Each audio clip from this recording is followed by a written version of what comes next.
Welcome to the ultimate proving ground, the single most cutthroat academy entrance exam on the planet, the test. A professor literally drops the entire rookie class into an alternate dimension, where they have to survive a brutal monster-infested battle royale just to rack up points. But in this sea of sweating tryhards, one absolute unit stands completely untouched: Leo.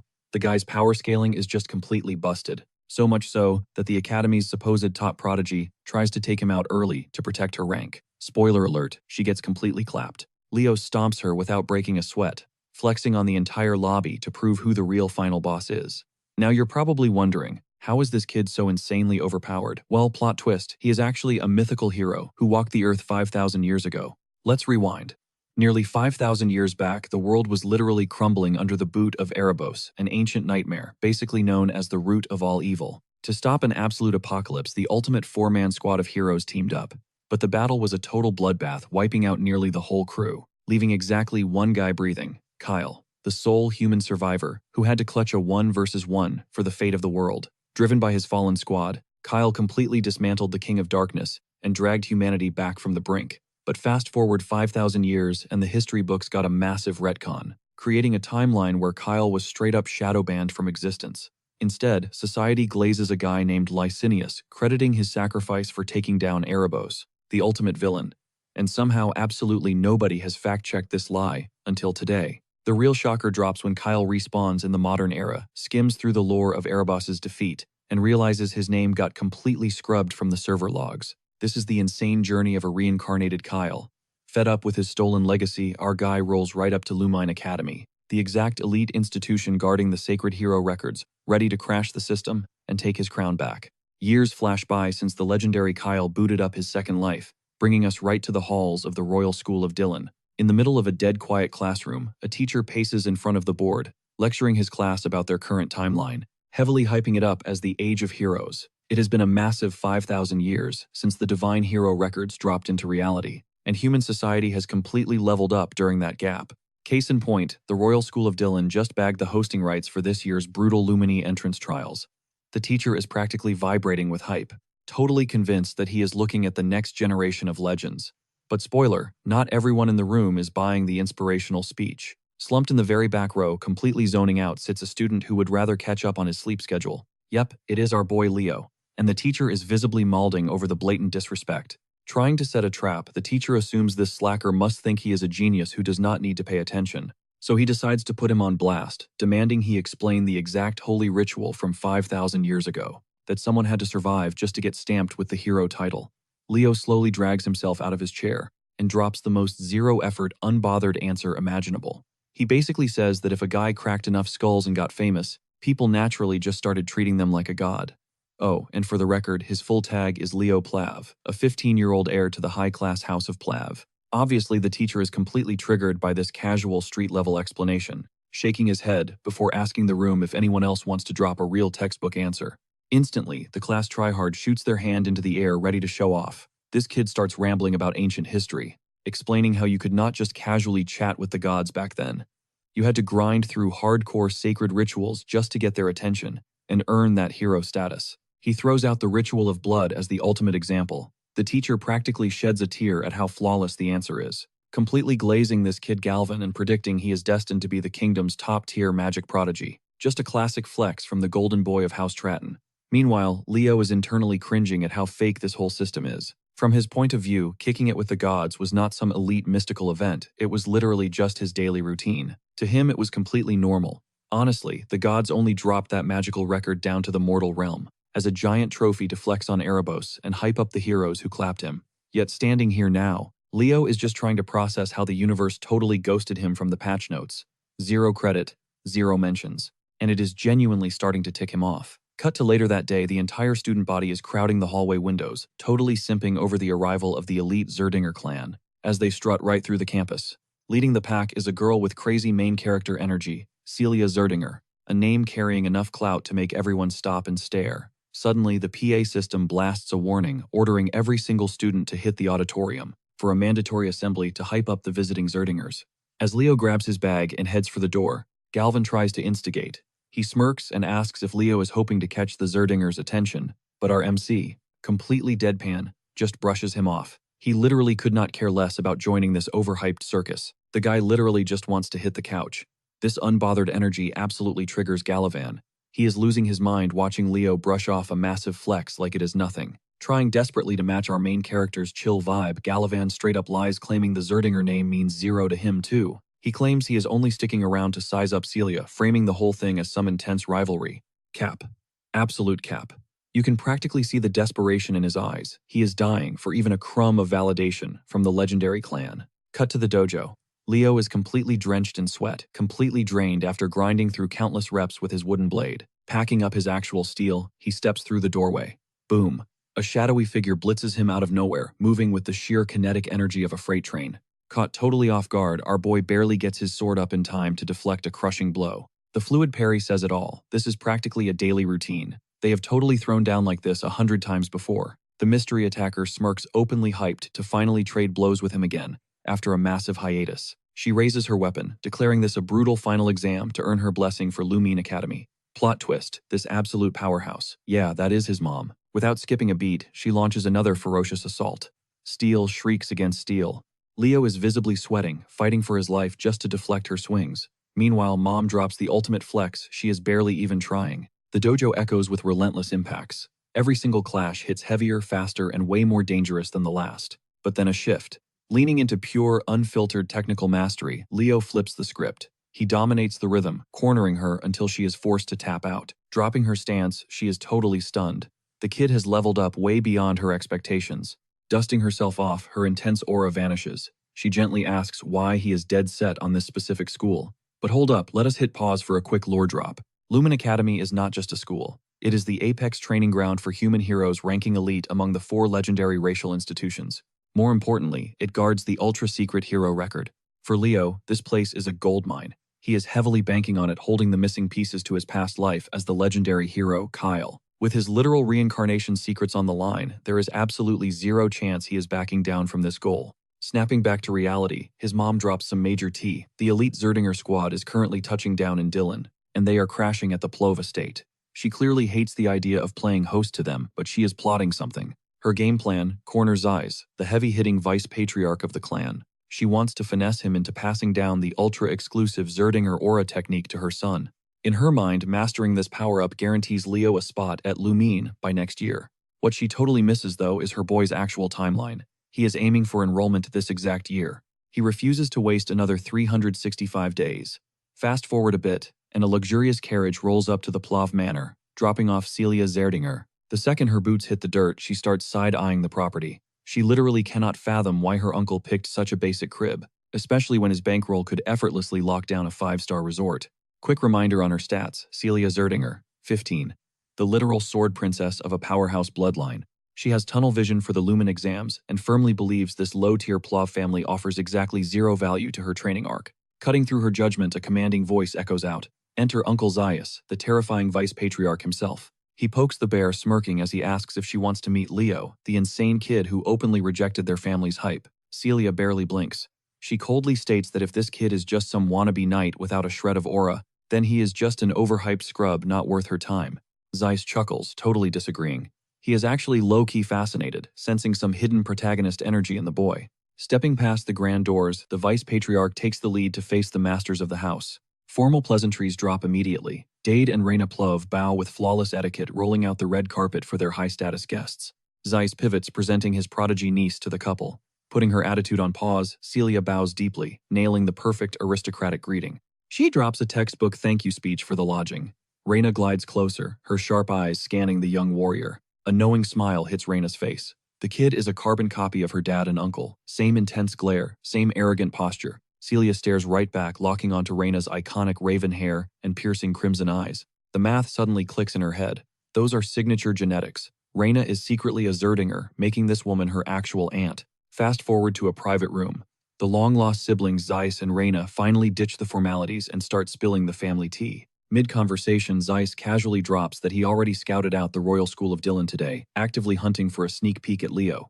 But big surprise, the guy had already vanished from the academy. He couldn't care less about rubbing elbows with anyone. Reina steps up to run damage control, apologizing for her son, totally ghosting them like a rebel. This just spikes Zeus's curiosity.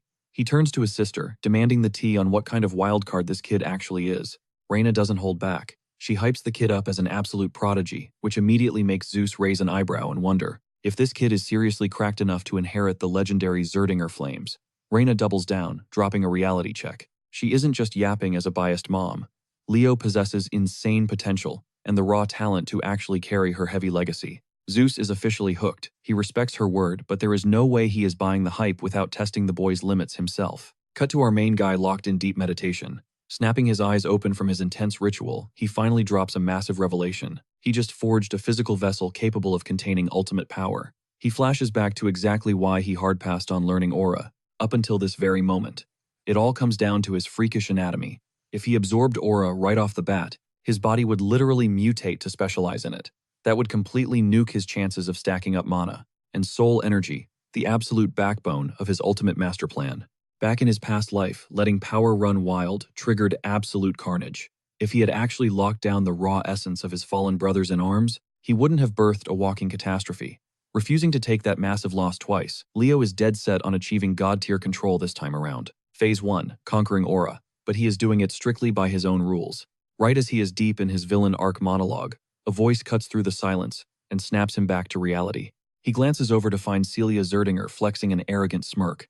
She throws a little shade, mocking how he is barely scraping the bare minimums of training. Dripping with sarcasm, she tosses out an offer to personally carry his beginner skills in swordsmanship, assuming he can even keep up. Plot twist. Our boy literally does not know who this random girl is. Insulted, she loudly declares herself as Celia Zerdinger, the world-famous sword princess, demanding the respect on her name. But now that the mandatory flexing is over, Leo just brutally cuts to the chase. He throws out a fake thanks for the pity offer, before outright rejecting her, claiming he refuses to take lessons from someone who belongs in a lower tier than him. Boom. Ego shattered. The girl instantly flares up with rage, completely shook that this nobody is practically screaming that he could clap her in a fight.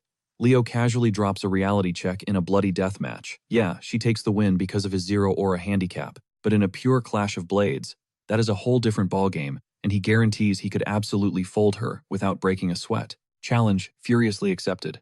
Blood-boiling Celia marches over to the weapon rack, snatching a random blade from the massive pile. She is desperate to expose his massive ego for the delusional joke that it is, and her plan is to humiliate him in a one-on-one duel. In her head, even if this kid somehow unlocked aura right now, she would still wipe the floor with him. She is about to hand out a savage reality check. She slaps down an insane wager if she dominates this spar during her 7-day vacation. He officially becomes her personal lapdog. Unbothered, Leo stares her down and coldly asks what happens when he inevitably crushes her. Playing right into his hands, she swears that if he somehow pulls off a miracle, she will serve him instead. Bet locked. Leo grabs a training sword, and the showdown ignites. He explodes forward, swinging with terrifying glitch-like speed. But the sword princess easily weaves past the strike. Internally, though, she is low-key sweating over how ridiculously fast he moved. Still, Celia brushes it off, totally convinced his little speed boosts will not save him from a beatdown.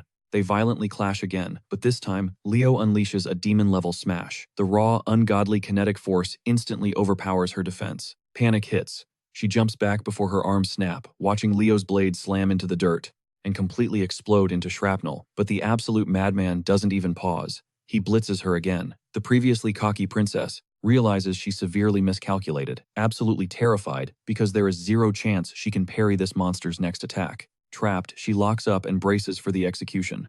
But plot twist, the dust clears and she is standing there without a single scratch, blatantly cheating by throwing up her aura armor at the very last microsecond. Since they explicitly agreed to a strict blade-only brawl, this hypocrite completely refuses to admit that she was literally about to get destroyed. Instead, she gaslights him, claiming her aura popping out was just a natural reflex. Leo just chuckles, calling game over because she technically forfeited by using magic. Celia's jaw drops, absolutely refusing to take the loss like a sore loser. But Leo was totally waiting for this. Smiling, he rips off his heavy magic training bracelets, the limiters he was using to actively nerf his own crazy strength.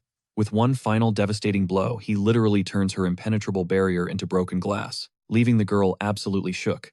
Leo goes completely ruthless, dropping his max power right on her head. Cutting to the courtyard, our boy bumps into his mom, who wastes zero time introducing him to his uncle Zeiss. Leo instantly drops a respectful bow, and Zeiss matches the energy with his own intro before they lock hands in a solid handshake. His mom asks if he has crossed paths with Celia, yet triggering a flashback of her passing out cold from pure terror after their clash. But before Leo can spill the details, a knight rolls up on Zeiss to deliver a status update about the young lady.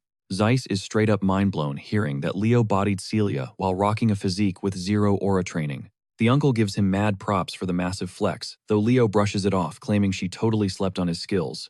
When Zeiss questions the stakes of their wager, Leo smirks and drops the bomb. The loser had to become the winner's personal attendant, meaning Celia is on maid duty for the next 7 days. Zeiss absolutely hates the sound of that, but he respects the hustle of honoring a bet.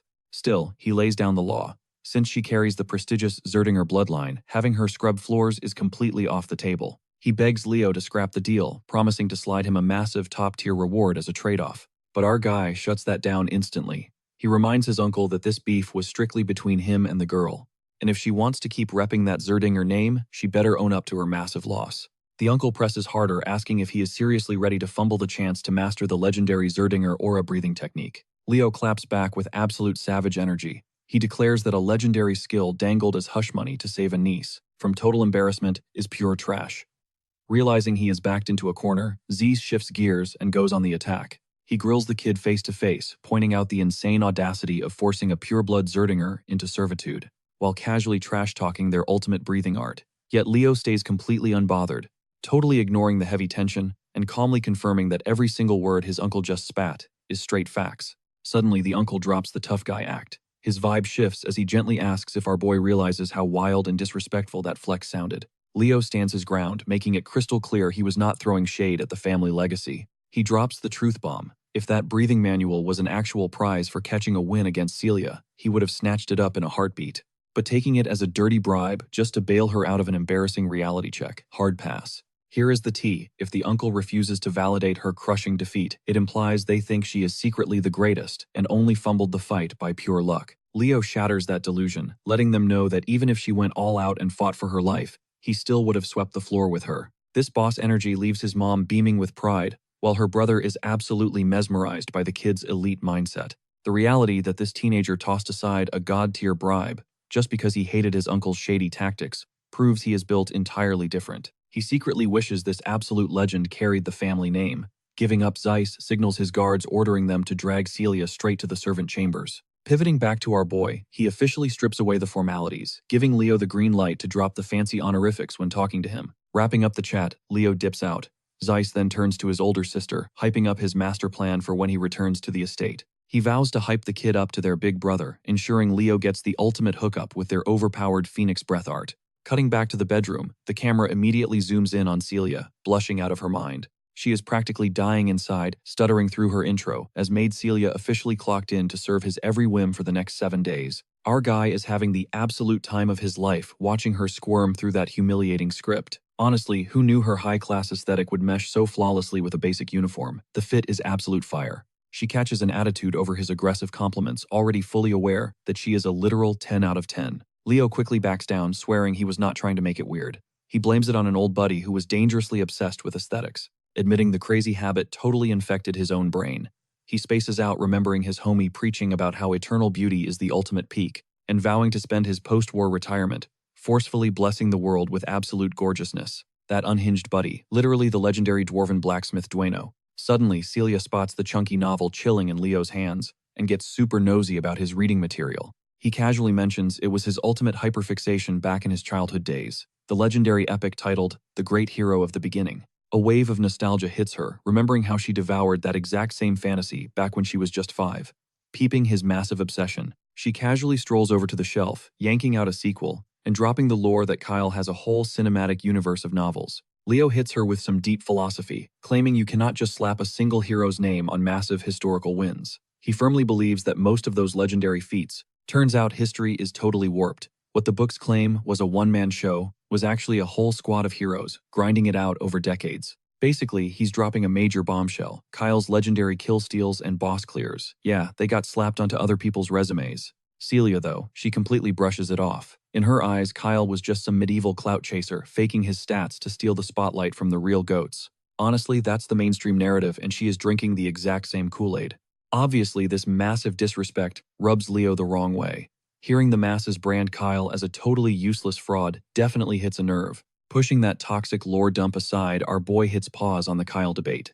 It is time to fuel up with some breakfast before the real grind begins. Flipping her mental switch, Celia slides right back into her maid persona. Bowing her head, she meekly begs her young master for a chance to join his workout. On the surface, absolute angel energy dripping with sweet politeness. Behind those smiling eyes, though, total menace. She is mentally roasting him alive, but she keeps the act going just to hack the secret behind his insane power scaling. Without missing a beat, Leo marches straight toward the training hall to give her exactly what she asked for. Flash forward, and the girl is absolutely fighting for her life. Knees planted on the floor, gasping for air. As round one wraps up, Professor Leo steps up to drop some harsh truths. He breaks down her gameplay the second her stamina bar blinks red, her ping spikes. Her reflexes tank, and her defense becomes a literal slice of Swiss cheese. Those massive openings make her an easy target, which is exactly why she is currently eating dirt on the floor. Still catching her breath, Celia seriously questions the meta. Pushing her physical limits to the absolute breaking point just feels like straight-up torture, not actual progression. Leo just smirks, radiating major boomer energy as he calls this current generation completely soft. He explains that modern aura techniques have evolved way past the classics. Because of that magic power creep, everyone totally ditched hitting the gym. Why lift weights when a glowing buff can instantly max out your physical stats? But here is the cheat code. Upgrading your base physical form actively supercharges your aura too. Hearing this, our proud girl refuses to accept the weakling allegations. Channeling pure spite, she forces herself back onto her feet for round two. Glaring daggers, she snaps at Leo, warning him to stop sleeping on her potential. She launches a high-speed blitz, but it backfires instantly. Leo casually swats her away like a pesky mosquito, sending her violently crashing back into the dirt. Right now, she is heavily tilted. Swallowing back-to-back brutal L's is absolutely shredding her ego.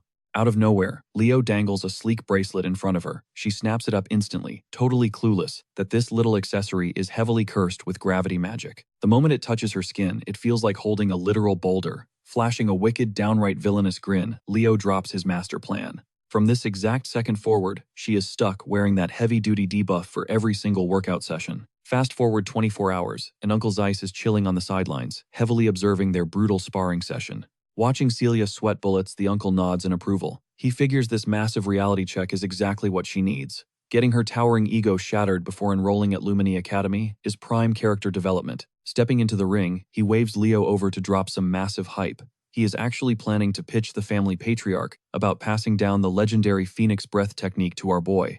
That name drop completely stuns Leo. Paging through his mental encyclopedia, he knows Phoenix Breath isn't just a basic skill, it is the literal foundation of the entire Zerdinger bloodline's aura. Rumor has it that ultimate power is strictly VIP access only. You have to be deeply acknowledged by the upper brass just to sniff it. Siding with the lore, Celia instantly butts in, swearing her father would never greenlight something so huge. But Zeiss just smirks. He is already 3 steps ahead of the game. He hands Leo a high-stakes quest, crush the brutal Lumini entrance exam, and that god-tier technique is officially his to master. Unsurprisingly, this spicy deal triggers Celia hard. To her, Leo is literally just a cocky kid who can not even spark a single drop of aura. And considering the Lumini trials are basically a no-holds-barred PvP bloodbath, throwing him in there sounds like a straight-up death sentence. Playing right into his cover, Leo smoothly shrugs and casually admits his combat log is currently sitting at 0. But as viewers, we know that his massive cap dude is literally a reincarnated god of war. With Zeiss waiting for a response, our boy instantly locks in and accepts the challenge. The only catch, his parents have to sign off on it first. Fast forward 7 days and the highly anticipated Lumini exam day finally drops. The absolute second the crowd spots the legendary Celia Zerdinger stepping onto the campus, the entire student body loses their minds in pure hype. Basking in the glory, Celia playfully nudges Leo, throwing some light shade to see if his knees are shaking yet. Wildly enough, after grinding out that servant roleplay for so long, she has genuinely hard-locked herself into the persona. She is quite literally still dropping the master title in public. Just as they are chilling there, a wildly annoying familiar voice completely shatters their peace. Galvin specifically pulled up to shoot his shot with Celia, but his jaw physically drops when he spots our boy standing right by her side. This absolute clown instantly starts gatekeeping loudly, mocking Leo for crashing a high-tier arena when he can not even trigger a basic aura strike. Flipping the switch, he tries to rizz up Celia with an ultra-polite greeting, but absolute brutal tragedy strikes both Leo and Celia just stare past him like he is an invisible NPC. Sweating profusely from the sheer awkwardness, he frantically tries to jog her memory, desperately shouting his full name and bringing up their previous encounter. Delivering the ultimate killing blow to his ego, Celia draws a complete blank. Snatching Leo by the wrist, she drags him away to escape the mega cringe. But before they can vanish, a fresh set of voices flags them down. Entering the frame with massive main character energy are 2 siblings with the towering older brother, dropping his name as Abad Llewellyn. Stepping up from the prestigious Llewellyn bloodline is the 16-year-old heir. Right beside him, his little sister Chelsea. She's 14 and rocks the exact same arrogant energy. Celia instantly glares at them like she spotted her worst enemies, but our boy Leo, he literally couldn't care less. Celia quickly spills the tea, explaining that these two are the Llewellyn siblings' blue bloods, straight from the Rodrian Empire's legendary heroic lineage. They are absolute royalty in this world. Celia is practically steaming at the ears, pure hatred radiating off her just by looking at their smug faces. She grabs Leo and furiously whispers that these rich kids are taking the exact same entrance exam, meaning they absolutely cannot afford to take an L here. In her mind, the mighty Zerdinger clan bowing to the Llewellyns is a straight-up nightmare. Leo, however, is just vibing. After all, he reps the Plov household, so this aristocratic beef means absolutely nothing to him. When the snobby duo strolls over to smirk at Celia, she puts on a fake smile and politely returns the greeting to save face. She even goes out of her way to hype up Leo as a proud member of House Plov. It is a respectable, noble family from the Delad kingdom, but the second these twins realize, Leo lacks some ultra-rare aristocratic title, Abad completely writes him off like an absolute NPC. The siblings shoot them, a condescending glare spin on their heels and strut off, tossing back a cocky warning that the #1 spot is already theirs. Obviously, Celia looks ready to throw hands right then and there, desperately craving the chance to humble them during the upcoming trials. But before the drama can escalate, a Lumine Academy official violently steps onto the main stage, his sheer presence instantly silencing the massive crowd. He drops his name, Albi Zeron, an elite professor at this insane institution. Celia's jaw practically hits the floor as she fangirls over this absolute legend. But our boy Leo just blinks. He has zero clue who this guy even is. Celia immediately loses her mind. Wildly offended that Leo doesn't recognize a walking god, she forcibly educates him, explaining that Albi Zeron is literally etched into the hero record, an ultra-exclusive VIP list of the absolute strongest fighters alive today. Leo squints, running a quick visual scan over the guy, and immediately spots a terrifying concentration of raw mana swirling inside the professor's left eye. The menacing teacher clears his throat and stares down at the fresh meat. He starts listing off the painfully long rules for the entrance exam. Supposedly, this nightmare involves 2 grueling phases, a brutal one-on-one tournament and a full-blown monster hunting section. Normally, you'd wait in line and take turns like good little students, but Albi flashes a wicked grin, declaring that the old way is way too boring. To prove he isn't bluffing, his hand erupts in flames, incinerating the official rulebook right in front of them. He throws the dusty traditions straight out the window. Reaching into his coat, he yanks out a massive, terrifyingly old grimoire. Flipping the heavy pages, the psycho professor locks in and summons a spell called Prologue, the Wild Forest. A blinding magic circle violently explodes to life, trapping every single examinee inside its glowing borders. Panic ripples through the crowd. The tension is incredibly thick, and nobody knows what kind of twisted game this guy is playing. But the message is crystal clear. Albi hates wasting time. He loudly announces that he's mashing every single test into one chaotic battle royale. The ultimate survival game starts right now.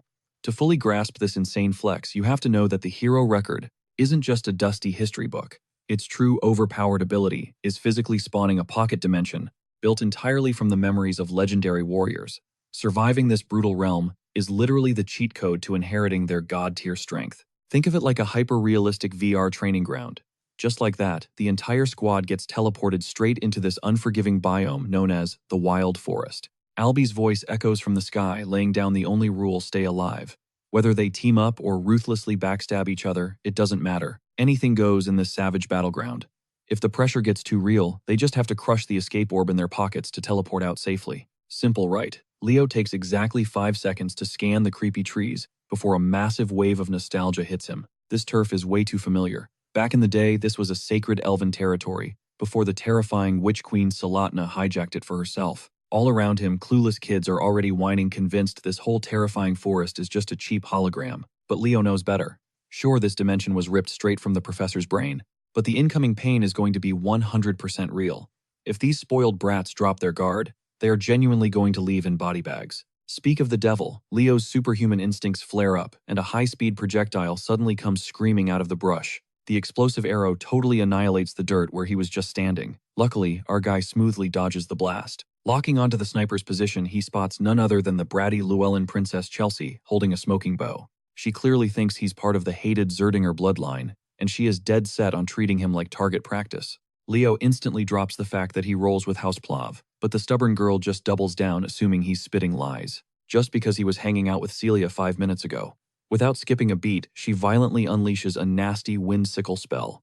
Leo actually smirks, genuinely impressed to see a brand new incantation that didn't exist in his past life. Yet, as he casually breaks down the magic, he realizes the core mechanics haven't changed one bit. Chelsea is absolutely losing her mind over how icy and unbothered he is, while staring her down. Wanting to wipe that smug look off his face, she unleashes her ultimate magical barrage. But Leo, he casually swats it away with a single lazy sword swing, shattering her glowing mana blade into absolute dust. This leaves Chelsea totally shook. Her senses scream that he used zero aura, so how on earth did he just deflect her heavy-hitting strike like it was nothing? Our boy then drops the ultimate disrespect, yawning that her move was way too basic. Instead of finishing her off, he pitches a team-up. He lays out the cold facts: survival equals points. And let us be real, since she is a squishy magic caster, she desperately needs to clear at least one stage before getting completely clapped. You can probably guess her reaction. She instantly snaps, flexing that she is not some backline weakling, she is a full-blown battle mage. Totally triggered by the basic comment, her pride takes a massive hit. She goes nuclear, pouring every ounce of her magic into one devastating strike to obliterate him on the spot. She is desperate to prove she is top tier. Spoiler alert, her barrage hits absolutely nothing. Leo completely vanished from her crosshairs before the blades even landed. And the terrifying part, she cannot sense a single drop of his mana to track him down.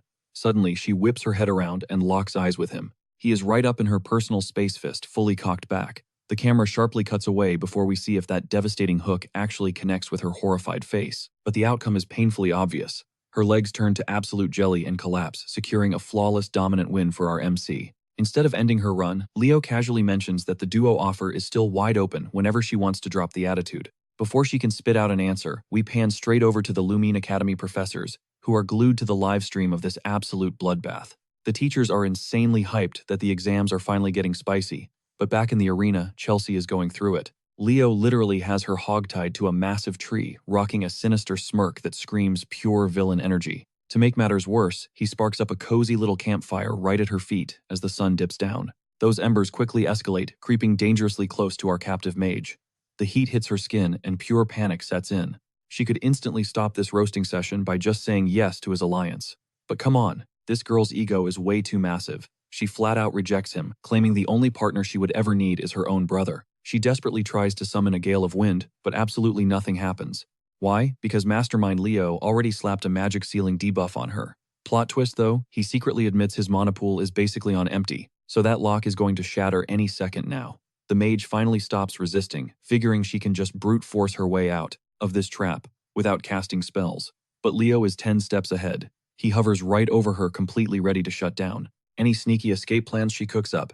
Without blinking, he tosses more fuel into the inferno. The blaze roars higher, literally catching the edges of her outfit. Yeah, that is definitely her breaking point. She completely cracks, screaming out that she will join his squad, but Leo is not buying a cheap verbal promise. He demands a blood oath level pledge on her family's honor. Swallowing her pride, she frantically swears on the Llewellyn crest that she is locked in. Satisfied, Leo snaps the bindings. But right as she plunges toward the roaring fire, he swoops in and catches her flawlessly in his arms. The scene then snaps straight back to the faculty room where the instructors are rigorously judging the live feeds. Up until now, Professor Albizeron has been utterly unimpressed, convinced this entire generation is totally washed. He thinks it is absolutely brain dead that these kids are just mindlessly griefing each other instead of strategizing. The only heavy hitters who actually caught his attention are Celia Zerdinger and Abad Llewellyn, who formed a hyper-lethal duo.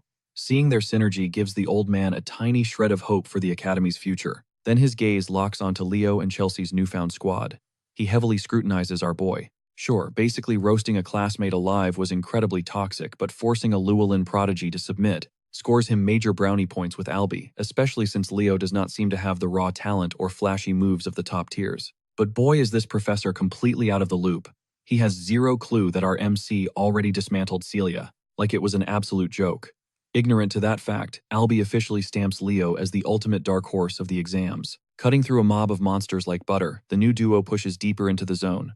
Chelsea is actually starting to realize that teaming up with this powerhouse was a massive win. Curious, she asks what specific aura technique he is running, since his mana signature is completely dead. Leo then drops the absolute nuke. He has literally zero clue how to use aura. Her brain practically short-circuits at this confession. While they are busy chatting, a shadow beast creeps up in the thick brush, locking onto its next meal. But Chelsea's radar goes off, and she instantly blasts the threat into next week. Honestly, that strike was total overkill for a trash-tier mob. Even Leo has to hand it to her, she's packing serious firepower, but her battle IQ is literally in the negatives. Out of nowhere, Leo's danger radar goes off, and he snaps at her to freeze. Something about the terrain feels super off. Dropping into a crouch, he spots hyper-desiccated soil and heavily decayed corpses. Boom. The earth literally erupts, but our guy reacts instantly, vaulting backward. While scooping Chelsea out of the blast zone, the cowards who planted the ambush finally step out of the shadows. Surprise, surprise, and it's Gulliver and his lackeys. Everyone knows this dude has massive beef with Leo, so it makes total sense. He's specifically hunting him down. Gulliver barks an order, and one of his brainless goons blind rushes our MC without a second thought. Big mistake. Leo absolutely folds him with a bone-shattering right hook, instantly putting him to sleep on the dirt. Radiating absolute main character aura, Leo calmly orders Chelsea to cover his blind spot. She's completely shook, still processing how this guy effortlessly saved her life twice in a row, but she snaps to attention and guards his six, fully braced to clash with the rest of the squad. Meanwhile, Gulliver pulls his signature move and sprints away like a total coward. He literally ditches his own boys sweating bullets while trying to put maximum distance between himself and the monster that is Leo. His only game plan right now is frantically scrambling for a new teammate. Call it bad luck, but Celia locks eyes on his retreating figure. Ignoring the fleeing rat, she casually strolls straight toward the chaos he just escaped. Once she rolls up to the battlefield, the aftermath is entirely mind-blowing. The ground is completely carpeted with slaughtered beast carcasses and unconscious trainees who hopelessly tried to flex on them and failed miserably. Of course, Chelsea instantly lights up the second she reunites with her brother. On the flip side, Celia starts heavily throwing shade at Leo, demanding to know what on earth he's doing hanging out with Chelsea. Our boy confidently drops the bomb that dragging her into his squad was entirely his call. Celia, though, is not buying a single word of it. She'd sooner believe a roach was hitting backflips than accept that he somehow persuaded Chelsea, the most stubbornly defiant girl in existence, to actually team up. Without missing a beat, Leo casually and darkly whispers that he used highly persuasive methods. That villainous smirk literally gives Celia the creeps, making her deeply question what kind of psychological warfare he pulled to break her. Moving on, our MC actually reaches down to pull up the same goons he just flatlined. Witnessing this mercy play, Abad is totally baffled as to why Leo is reviving their enemies. Our guy immediately shuts down the confusion, stating that player versus player combat is pointless right now. Teaming up to crush the brutal survival mechanics of this domain is infinitely smarter than tearing each other apart for scraps. Since Abad's crew looks completely lost about this hidden threat, Leo gestures straight toward the mummified remains, heavily implying a massive boss is nearby. Staring at the lifeless husks, a random trainee points out that every drop of liquid has been brutally sucked out of them.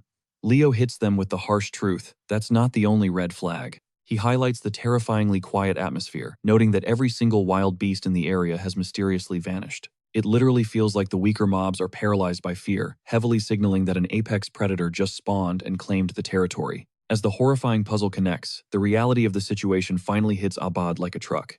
If his lore knowledge is accurate, the legendary hero Albi's very first milestone was slaying an absolute behemoth. Right on cue, an earth-shattering roar echoes from the deep woods. It's the horrific sound of an ancient nightmare waking up from the shadows.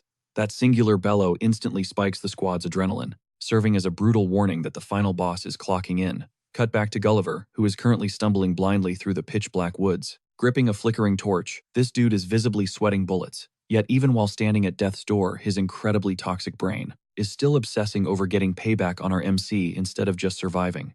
Out of nowhere, his boot bumps into a lifeless body, but the true horror, lurking right behind the veil of pitch blackness, makes him physically recoil and hit the dirt. Looming in the shadows is an impossibly massive abomination.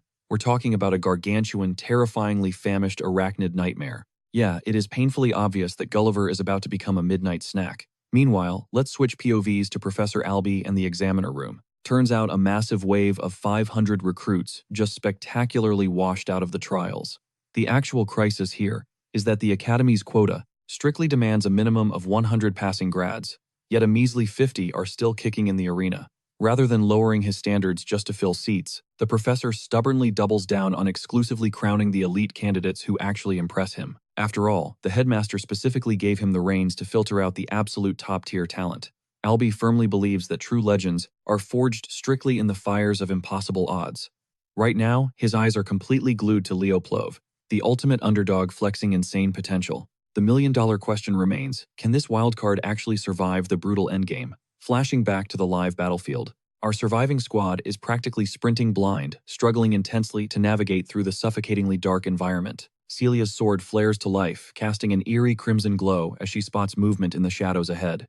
That blood-red light washes over a total nightmare, a massive, grotesque arachnid tearing into its latest meal. The squad is absolutely paralyzed, but Abad instantly charges up a high-tier magic spell to blast this freak back to hell. Leo shuts that down immediately, barking orders at Galvin to shatter the crystal instead. Minor problem though, Galvin is currently trapped in the beast's jaws, literally inches away from becoming a morning snack and totally immobilized. Fighting through the panic, he crushes the blue gemstone, detonating a massive shockwave of lightning right down the monster's throat. Taking advantage of the stun, Abad fully unleashes his Windfang, hurling a deadly cyclone straight at the horror. The blast rips into its flesh but barely leaves a scratch. The realization hits the four of them like a truck. They are totally out of their league. Meet the Spider Princess Tarantula, and trust me, she is bad news. Ignoring the red flags, one random guy recklessly dives in for close combat. He gets humbled instantly. A single blindingly fast swipe swats him out of the air, slamming his body into the dirt. Celia steps up next, completely overconfident that she can one-shot this boss. Channeling a massive surge of mana, she fires off a devastating crimson laser that brutally impales the beast, making it shriek in absolute agony. But this bug is built like an absolute tank. It shakes off the fatal wound in seconds, rendering her ultimate move completely pointless. Abad uses the opportunity to flex on her smugly, pointing out that a knight's firepower is a joke compared to a true mage. He summons Raphael, a raging vortex of wind designed to shred the spider into confetti, but as the dust settles, his jaw drops. The nightmare is completely unfazed, locking its dead eyes onto him. Realizing her brother is about to get wiped out, Chelsea Panic casts her Windbreaker shield. It barely deflects the spider's razor-sharp talon, saving Abad's life, but still leaving him with a nasty gash. She rushes over to heal him, terrified that he literally just survived getting dismembered. They have emptied their entire arsenal, yet this freakish healing factor makes all their damage irrelevant. Pure panic sets in as the Queen Tarantula slowly closes in for the final kill. That is when Leo drops the lore, revealing this monstrosity is the literal spawn of Salatna. She served as a top-tier executioner for Erebos' forces, and personally burned the elven homeland to ashes. On top of that, Leo pieces together that the bizarre energy inside Professor Alby's left eye is heavily laced with the Fairy King's signature. This tarantula used to absolutely dominate the cursed wild forest. Beyond just scorching the trees, she literally devoured the Fairy King's right-hand man when he tried to stage a rebellion against her reign. Leo originally assumed Luna had already wiped this bug off the map, but clearly history got it wrong. The spider cheated death entirely because eating that elven warrior granted her a cheat code, an insanely overpowered infinite healing artifact, known as the Ring of Life. Meanwhile, Abad is being completely hard-headed, insisting he needs to solo this boss, since it is technically part of their midterm.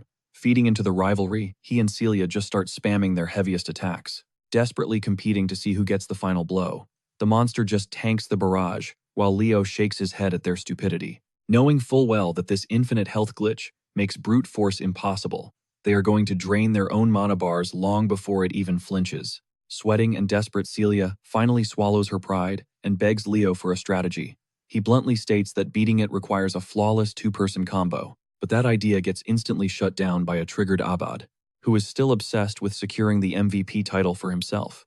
Celia feels exactly the same way. Watching these elite prodigies throw a literal temper tantrum, our boy steps up and delivers a brutal reality check. Either drop the egos and sync up, or everyone dies right here. The cold truth finally snaps them out of it. Crunching the numbers, Abad realizes that even if they combine elements, charging up a dual-cast ultimate is going to take way too long. They need a one-shot kill, but the massive problem is finding someone crazy enough to act as bait and hold aggro. Nobody else in the squad has the stats to survive the front line. Without missing a beat, Leo volunteers to tank the boss. Celia looks at him like he has lost his mind, loudly reminding our guy that he literally lacks the aura to pull this off.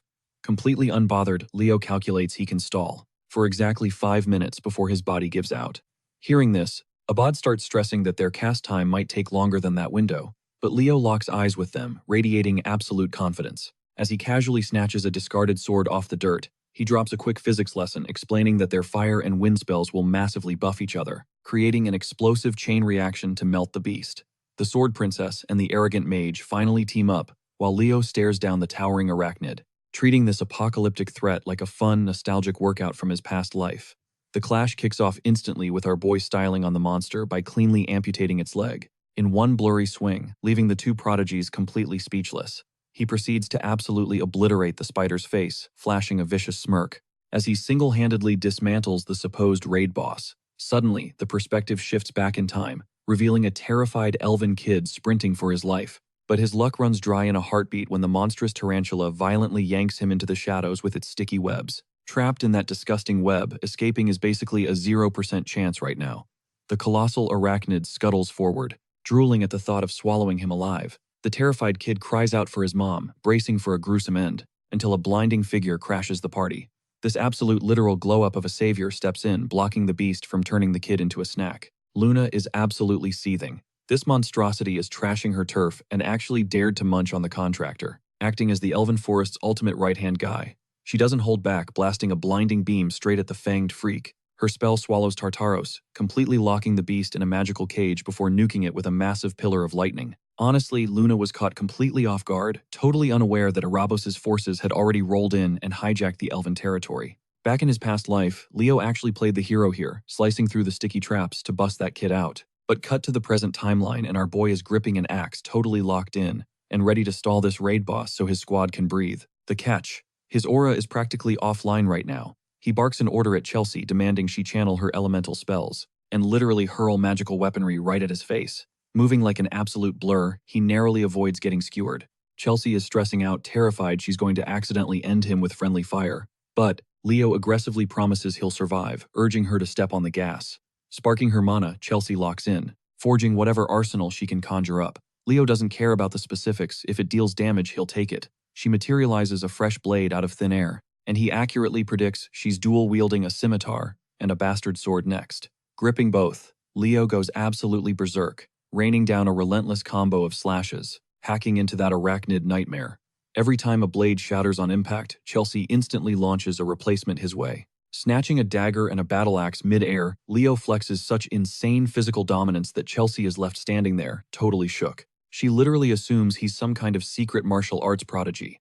Hell, even Abad is secretly admitting that this guy is an absolute menace. He's not exactly untouchable though, as a razor-sharp talon clips his cheek. Bleeding slightly, Leo hypes himself up, swearing that if some goofy bug takes him out, right here, his dead buddies will roast him for all eternity in the afterlife. Shifting into overdrive, he violently tears into the beast and screams for a restock. But plot twist: Chelsea's mana tank is completely running on fumes, leaving him totally empty-handed and low-key panicking. Luckily for the squad, Celia just wrapped up charging her ultimate attack. She unleashes this absolute nuke of a fire tornado, melting the monstrosity into ashes and securing the clutch victory. The ring of life pops out from the burnt carcass, marking the beast officially conquered. Celia collapses onto the dirt, completely exhausted, and just relieved they didn't all die. Even so, her brain is stuck on Leo's insane carry, somehow stalling Tartaros for 5 solid minutes. She tries giving him his flowers, but Chelsea beats her to the punch. She is officially fangirling over his combat skills, hyping up his crazy stunt, as straight out of some legendary mythos. Leo brushes off the compliment, but she is completely geeking out. Suddenly desperate to become a frontline battle mage, she literally begs him to be her master. Hilariously, Celia is quietly praying that Chelsea actually gets that one-on-one boot camp just so she can experience the pure trauma of his brutal training sessions. Moving on, our main guy snatches up the Ring of Life, triggering Prince Silid's spirit to pop out in fairy form. Leo jogs the royal's amnesia just by dropping his real name. Spooked by the name drop, the spirit ducks right back into the jewelry. Getting Silid recognized as the Fairy King was entirely a massive carry by Professor Albie. Tripping over the Eye of Mana, the clock officially starts ticking for the trial phase. Surviving this brutal dungeon bagged them the epic loot of the Fairy King's pledge. Right before getting teleported out, Leo spots a very familiar face from his past timeline. Scene cuts to Headmaster Kylian Badian, the big boss of the academy, who is intensely skimming through the survival stats, out of the Western Zone. His right-hand assistant is super curious about how many kids actually survived. Albie's notoriously ruthless grading scale. The head honcho is actually low-key shocked to find 40 survivors making it through, which is honestly still a pretty pathetic turnout. He's not sweating it though, mostly because he completely expected a maximum of 10 kids to crawl out alive, so hitting 40 is an absolute win in his book. Naturally, he figured Celia and Abad would be the heavy hitters leading the pack. Word around the office is that someone actually snagged the freshman representative spot. It's totally mind-blowing that a hard-ass like Albie actually handed out a golden recommendation. Everyone in the room is betting their paychecks on either the Zerdinger or the Llewellyn prodigy taking the crown. Plot twist: the MVP is some completely random kid nobody has ever tracked, throwing down stats that put both Celia and Abad to absolute shame. Flashing back to Professor Alby's perspective, he's analytically breaking down the rookie's insane potential. He officially nominates Leo Plav to be the ultimate face of the Night Division. The principal is genuinely floored that the strictest teacher on campus is hardcore glazing this up-and-comer. Alby didn't just pass him, he literally branded the kid as having the raw, undeniable aura of a true hero. With the brutal entrance exams finally in the rearview mirror, our guy is kicking back in a solo steaming sauna, letting the heat melt away all the stress. His ultimate loot for surviving the trial. The legendary Fairy King's Pledge.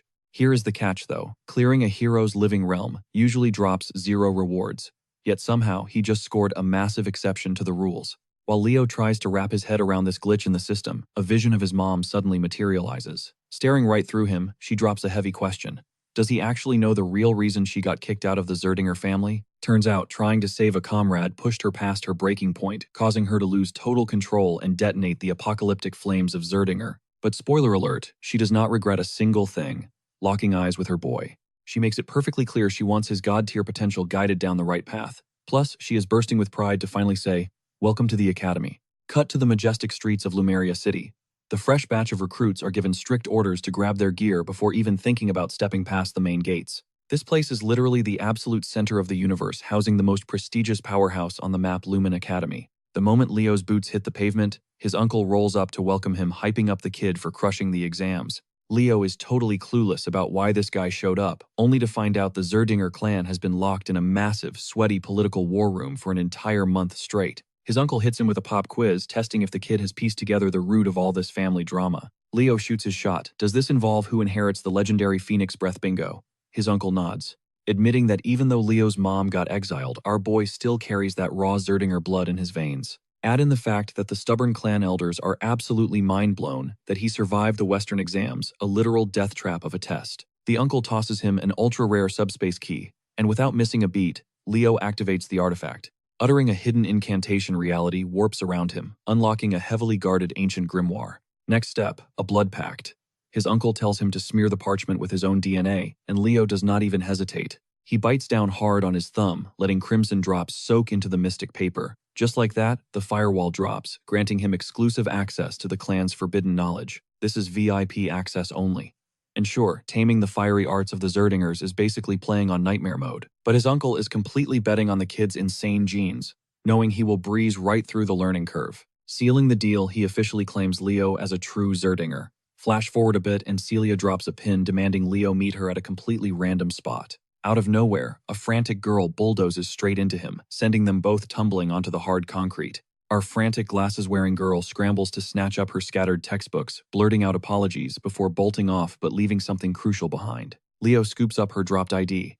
Name Chloe Muller, status Academy freshman. Tucking it away, he finally pushes open the door to his destination, only to catch a death glare from an extremely irritated Celia. She snaps that they have a massive shopping list to conquer, and his tardiness is definitely not cute. He quickly throws his hands up in apology, dropping the excuse that an impromptu family reunion with his uncle slowed him down.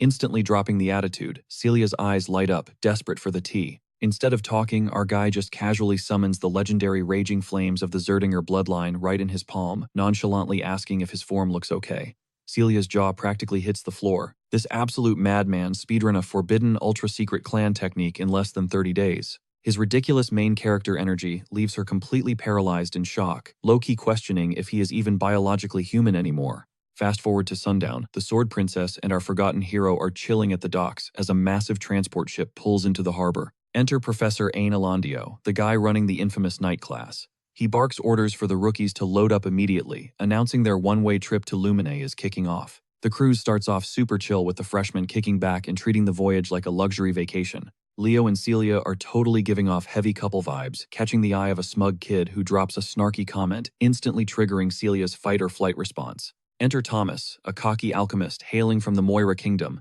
who basically moonlights as a walking convenience store. He immediately tries to hustle the duo, pitching black market school supplies. Leo shuts it down, gently flashing his student badge and repping his roots from the Delad Kingdom. Hearing the word Delad literally makes Thomas choke on his words, knowing damn well those candidates had to survive the nightmare-tier Western exams. But Leo is not interested in small talk. His spidey senses are screaming that this entire boat ride is way too quiet. The vibes are completely off. Celia brushes it off, assuming luxury is just the standard VIP treatment for surviving the trials, but Leo keeps his eyes deadlocked on their shady professor. Thomas nods along with Celia's logic, but right on cue, bam.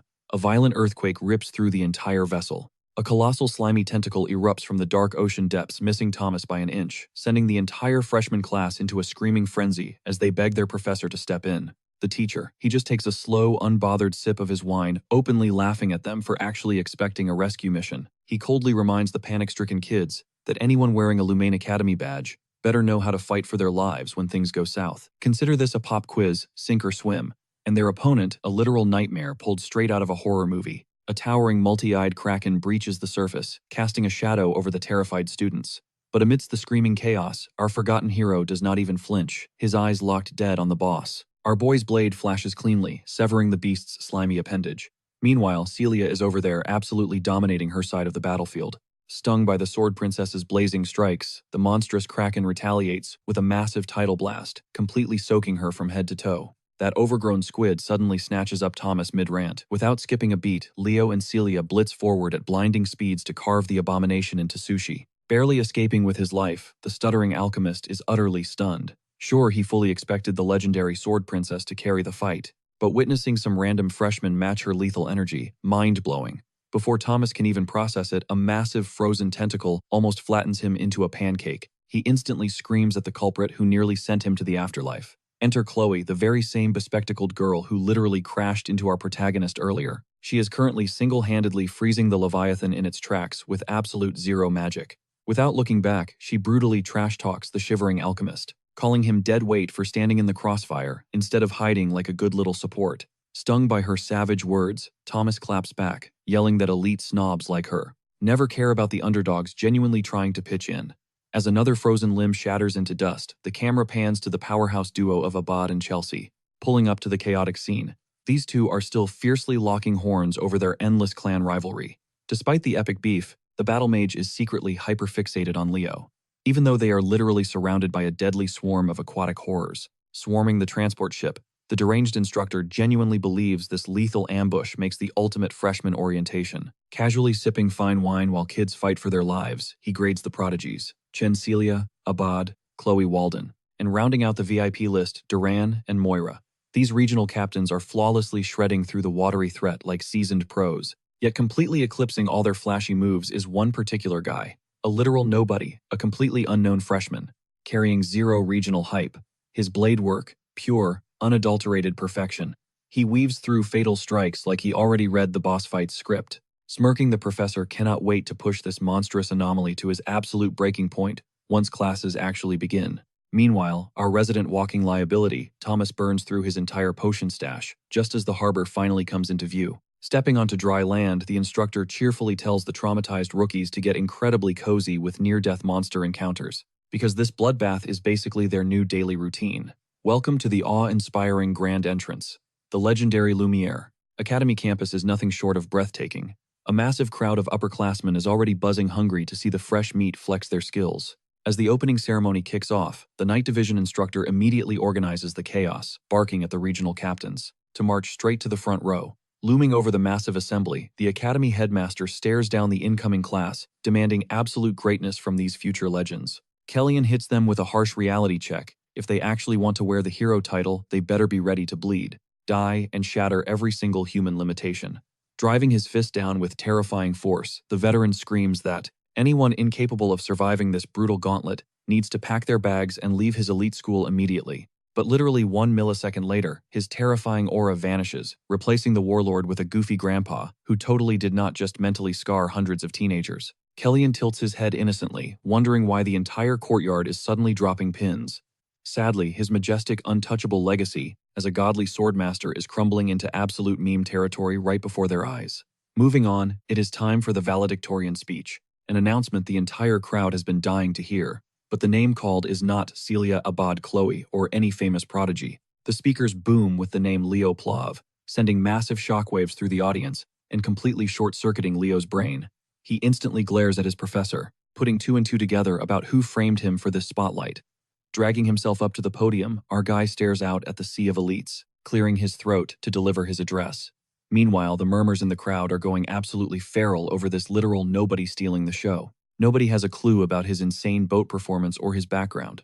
Just as he wraps up the standard boring monologue, An official aggressively demands to know his ultimate ambition. Smelling the trap from a mile away, he figures out the staff is purposefully trying to incite a massive riot among the jealous rookies, staring daggers at his back. Initially, Leo handles the microphone with flawless diplomatic grace, genuinely impressing the skeptical faculty members. They assume this will be a complete snooze fest until our boy abruptly flips the script, stares dead into the crowd, and savagely dares every single person in the yard to step up and fight him for his crown.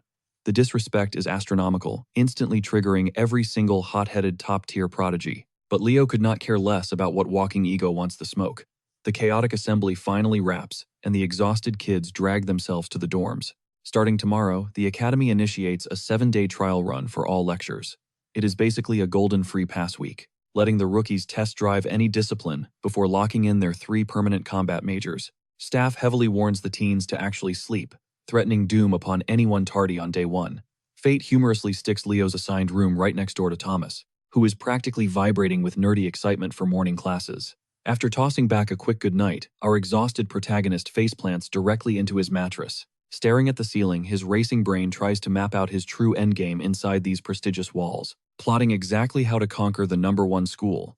Deep down, he is banking all his hopes on tracking down his missing legendary hero record the moment he hits the dining hall tomorrow. Thomas asks to crash at the table, and our main guy, he could not care less, just giving him a casual nod. Suddenly, some random ticked-off dude rolls up. Enter Duran, the so-called pride of the central region, who is practically foaming at the mouth trying to see if Leo's bold speech actually holds any weight. Now, Leo totally knows his little announcement ruffled some feathers, radiating maximum disrespect. Basically, he slapped a giant target on his own back, practically begging strangers to test him. Duran is out here acting like the absolute main character, but Leo is completely unbothered, just casually sipping his juice box. Furious at the utter disrespect, Duran snaps. He unleashes an explosive kick that literally sends the entire table into orbit. But catch this, Leo's reflexes are absolutely glitching reality.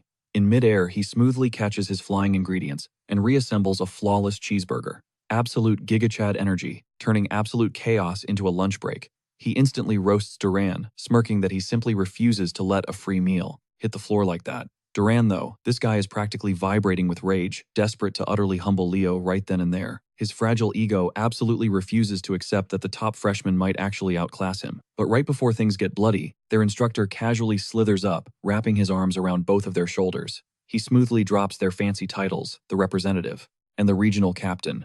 With a chillingly polite smile, the teacher wonders out loud if they are fully prepared to face the brutal consequences for throwing hands on literally day 1. You can instantly see the sheer panic sweating through their tough guy acts. Fast forward a bit, and we are dropping into the very first night, Department Exploration class. Celia is looking around totally stressed over Leo being MIA.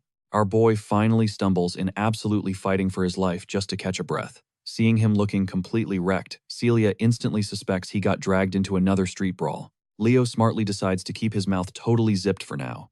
The bell rings. Enter Ain, the guy running the show for the freshman night shift. Thomas quickly spots the absolute death glares bouncing between Duran and Leo. Meanwhile, Ain dives into a heavy lecture about the holy trinity of mana energy. We are talking magic, energy, soul energy, and the ultimate heavy hitter aura. Out of this whole lineup, aura is notoriously the hardest to master. Celia chimes in, dropping some nerd knowledge that aura demands breaking down the natural flow of mana. Right in the middle of conversion, she totally nails it. While magic and soul powers just ride the natural wave of mana, aura literally swallows the mana whole and mutates it to armor the body. Ain flexes his power, showing off a glowing visual, and challenges the room who actually knows how to weaponize this pure energy. Brain churning. Celia draws a massive blank. Out of nowhere, our top freshman shatters the silence, casually explaining that weaponizing aura literally means setting your mana on fire. Ain snaps his fingers, our boy hit the absolute bullseye, which immediately prompts the teacher to throw a curveball. What is the single most vital ingredient when scorching your mana? Without missing a beat, Leo shoots back pure physical stamina. Totally blown away by this deep understanding, Ain asks if he has secretly studied this stuff before. Plot twist, he absolutely has not, which makes this a total flex. Imagine a dude who never even cracked a book on aura, somehow completely decoding its deepest secrets. Cutting the boring textbook talk short, Ain decides it is time for a hands-on reality check. Channeling his power, he materializes a glowing, rippling foothold in thin air, the legendary aura step. The whole trick basically boils down to slamming all your aura straight into your legs. Ain floats back to the floor, hyping up how the combat potential is absolutely infinite. While the background characters scramble to try it out, Celia playfully roasts our main guy. She offers him a private tutorial, but only if he caves and calls her Big Sis. Leo shoots her down completely unfazed, since he is perfectly content just understanding the raw mechanics. Catching Duran glaring from the sidelines, Ain realizes it is the perfect moment to address that chaotic little lunchroom incident. Clueless students like Chelsea are whispering about the drama, and Thomas is out here fanning the flames with his running commentary. Ain dramatically calls both Leo and Duran to the center stage. First up, the teacher grills Duran, demanding to know what got him so wildly triggered. After Duran spits back some arrogant excuse, Ain gets the ultimate chaotic idea. He proposes the Central Region captain should physically clash with the top freshman in a high-speed race. Winner takes the undisputed crown as class leader. Ain sets the ultimate rule: both fighters are fully authorized to spam their aura, with zero limits holding them back. This basically hands Duran a massive cheat code. Boom, race day arrives. Thomas, hustling like a true entrepreneur, is already running an underground betting pool. Stepping up first is the absolute prodigy of House Moira and literal lightning bender Duran. Staring him down is the ultimate dark horse, a dude with zero noble backing who completely bulldozed the regional captains to steal the #1 spot. Leo Plov. The crowd is absolutely buzzing, expecting a god-tier performance from their top ranker, especially since they are majorly side-eyeing the fact that he cannot even pull off a basic trick like Aura Step yet. The whole crowd is literally putting his title on fraud watch, convinced the Central Region captain deserves that representative spot way more. Catching the perfect vibe to kick things off, Ain drops the ground rules. Whoever crosses that finish line first takes the crown. Zero excuses, zero takebacks. The loser has to swallow their pride and accept the deal. The tension is peaking. Even Celia is sweating right now, knowing this matchup is incredibly rigged against Leo. Duran is a literal speed demon rocking a busted lightning aura. But despite the crazy odds stacked against him, she is crossing her fingers that our boy pulls off an absolute miracle and silences the haters. The second that Professor yells go, they launch. Duran instantly hits the gas and takes a massive lead. Wrapping himself up in sparking electricity, Duran Moira flexes his flawless track form, fully convinced he is about to leave his rival eating dirt. But Leo, completely unbothered by the cheap talk at the starting blocks. Just like the audience predicted the slick Central Region superstar is absolutely tearing up the pavement. Meanwhile, our freshman underdog is falling way behind. To close the gap, Leo starts pumping just a tiny bit of energy into his sneakers. Spectators immediately start running their mouths, calling him an absolute fraud who faked his way into the top spot. But cutting right through that sea of pure hating, one solitary voice goes absolutely crazy for him. Chelsea Llewellyn is screaming her lungs out, making sure her hype echoes across the stadium. Completely locked in, Duran keeps flexing his bloodline's overpowered trait. The dude is a literal flash of lightning. Watching him absolutely shred through the halfway mark in record time has Carr stressing hard over his best friend. If Leo does not pull a wild card soon, he is totally cooked. Scanning his surroundings, our guy makes a wild move. Instead of hitting the turbo button like everyone expected, he actually slams on the brakes. Killing his own speed, Leo suddenly veers entirely off the course and charges straight for the barriers. Celia Zerdinger might be his biggest fan, but even she cannot defend this unhinged strategy. He literally looks like he gave up. While the whole stadium is scratching their heads, Leo is quietly supercharging the energy condensed down in his souls, chaining together a crazy sequence of physics-breaking hops. He completely ditches the turf and vaults himself straight up into the bleachers. He just casually spins around, chilling out, watching Duran effortlessly dominate the main stretch. Right then, the concentrated energy in Leo's stance maxes out. Scorching heat shatters the solid concrete right under his shoes, releasing all that built-up tension in a single earth-shattering bound. He slingshots himself back toward the course with terrifying gravity. The sheer kinetic impact literally detonates the ground behind him, forcing Duran to peek over his shoulder. Emerging from the smoke, Leo streaks across the sky like a blazing crimson comet, absolutely torching the remaining distance. This absolute menace even has the nerve to talk trash mid-air, yelling out that the cocky favorite is moving in slow motion. Our human missile crashes past the ribbon in a blink, sticking a landing so flawless it belongs in a movie. Stranded just a few yards back, Duran is absolutely flabbergasted, his electric aura completely fizzling out. He got thoroughly dismantled. Tilting his chin up, Leo flashes a deeply smug grin. He snatched the victory, and sure, the bleachers are completely wrecked, but that hype was 100% worth the property damage. All those haters running their mouths 2 minutes ago are dead silent. They realize they just witnessed pure, unfiltered madness. In their minds, Duran was the undisputed speed king of the freshman class. The idea of someone actually smoking him in a foot race is literally unbelievable. What is crazier is that he took an L from a rookie who barely even knows the basics of energy control. But hidden in that massive crowd, Celia is one of the rare geniuses who actually tracked his movement. she realizes he bypassed the standard technique entirely and pulled off a legendary phoenix step. With their boy securing the bag, Carr and Chelsea are losing their minds, gushing over his insane clutch. Off to the side, the professor is silently analyzing the spectacle. He notes how Duran leaned on his signature electric trait to boost his agility, which was super predictable. But the sheer velocity that kid put out was still wildly impressive. On the flip side, Leo Plov lacked that raw baseline quickness. However, his energy manipulation was light years ahead. By intensely compressing that fiery aura right into his souls, he engineered the ultimate blastoff. He forged one terrifyingly dense power step, taking a super basic concept and executing it flawlessly. Proving exactly why his swordsmanship instincts are completely out of this, Leo strolled right up to Duran, extending a hand to his rival. Good hustle, he dropped, straight up admitting a marathon would have totally wrecked him, but this brat was drowning in pure sodium. Brushing off the peace offering, he shoved past Leo, landing a petty shoulder check on his way out. Watching from the sidelines, the professor was absolutely hyped. In his gut, he knew this fresh batch of rookies was about to spawn a literal legend. The second Leo rolled back to his squad, Chelsea totally swarmed him, hyping him up like crazy. Stunned by his absolute flex, she practically begged to be his training partner.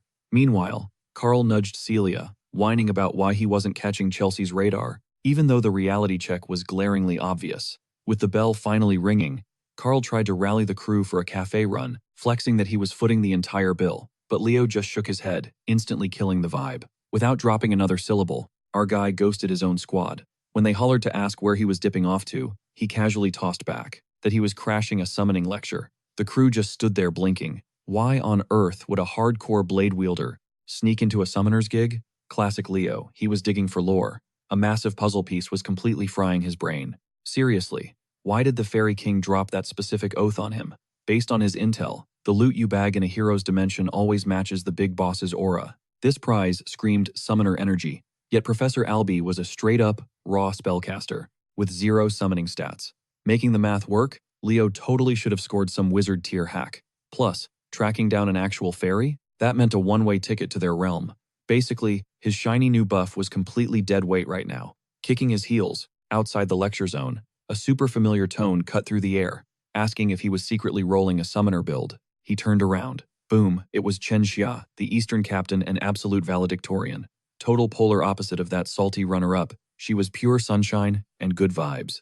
After trading some quick banter, she practically demanded he drop the formalities and just use Xia. She honestly swore. He was hard-locked into the Knight faction, making this weird side quest into the summoning realm a total plot twist. He played it cool, claiming a casual obsession with spirits.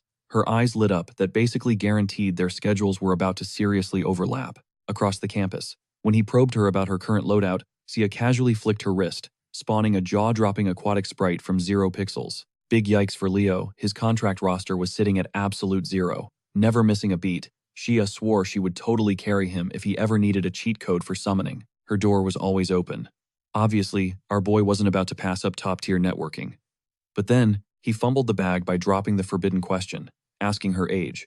Flashing a grin, she revealed she had 17 years under her belt. And yeah, she already clocked him as the 15-year-old rookie. Meanwhile, Leo's brain was totally lagging over her baby face. Seriously, she looked way fresher than Chelsea. Catching his brain buffering, Xia instantly called him out, daring him to admit he was throwing mental shade. Leo instantly went into defensive mode. Classic dude behavior, deny everything. Moving on, she confessed her real motive. That insane track battle with Duran left her completely floored. Turns out, she was blending into the bleachers the whole time. Watching him literally scorch the pavement lived rent-free in her head.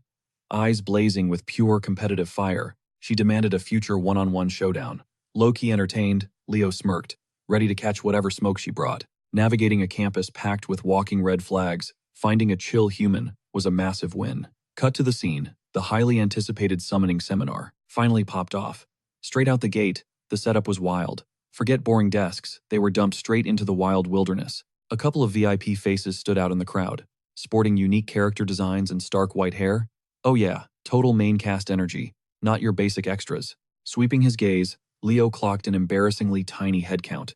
Not even a shocker, honestly. The summoner build was definitely out of the meta. But just as he started questioning this hardcore open-air layout, a literal eclipse dive-bombed from the clouds. An absolute unit of scales and wings totally blacked out the sun, roaring over the squad's heads. The beast slammed into the dirt, flexing its terrifying aesthetic for the whole gallery. A pitch-black, grade-A wyvern. Half the rookies with weak mental stats instantly folded, their knees turning to absolute jelly at the sight. Perched right on the monster's spine, a smirking woman announced that her pet was totally vibing with this fresh meat. Vaulting off her scaly ride, she dropped her gamer tag, Yura Marin, the head honcho of summoning, who would be running the noobs through the gauntlet all season long. And wow, Yura was an absolute 10 with her flowing white locks, killer physique, and completely wicked visuals.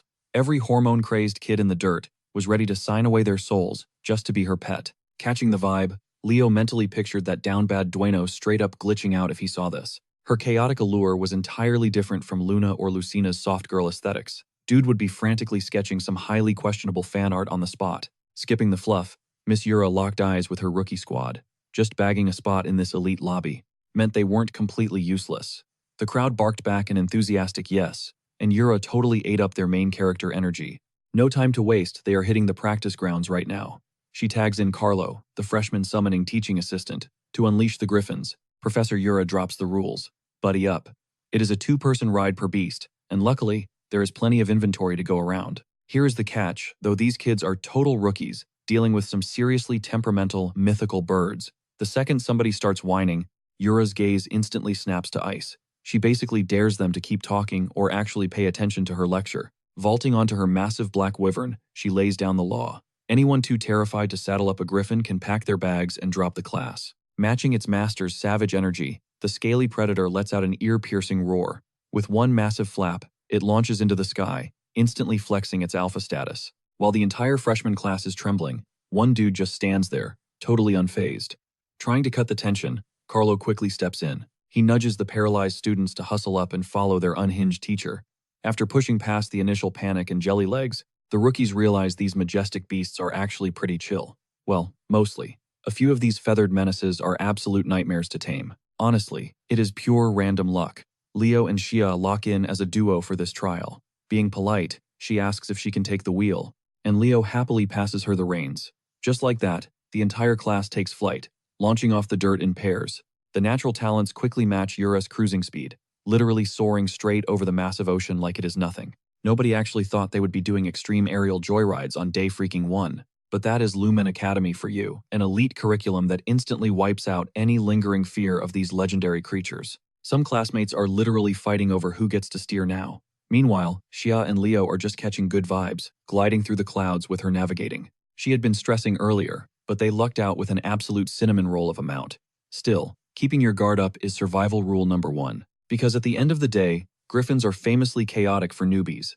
Watching them get too comfortable, Yura smirks time to crash the party. Whipping out a specialized whistle, she blasts it with everything she has got.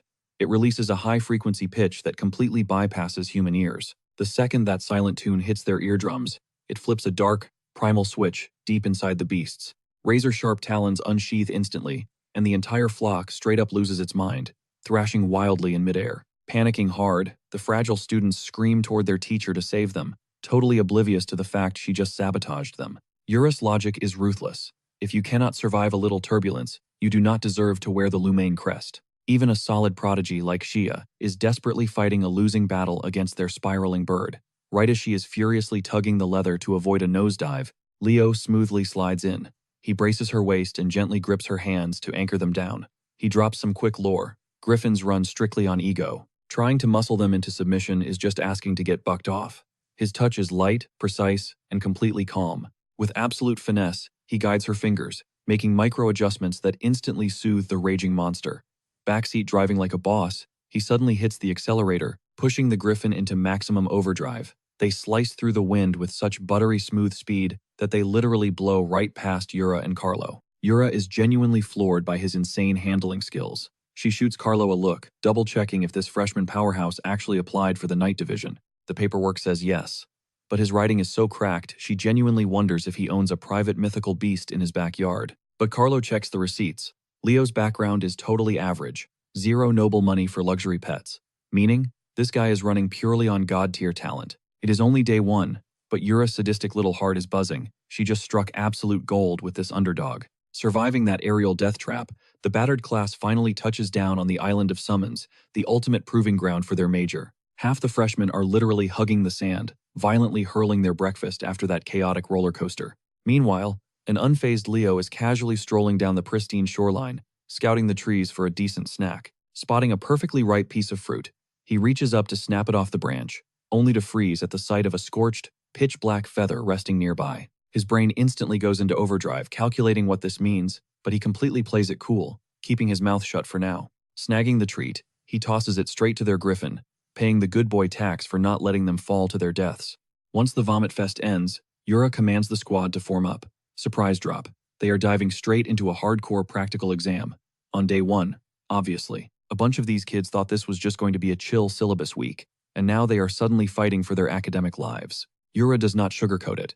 She straight up tells them that compared to the other tracks, the grind for a summoner is infinitely more brutal, which, honestly, they should already know. If you think just having raw mana is enough to survive here, you are dead wrong. To actually lock in a contract with a high-tier spirit, your spiritual affinity stats have to be absolutely off the charts. Plus, commanding these monsters requires insanely high-level taming skills. It is a crazy steep learning curve that breaks people. That is exactly why the top hero rankings have way fewer summoners compared to the classic warrior and mage builds.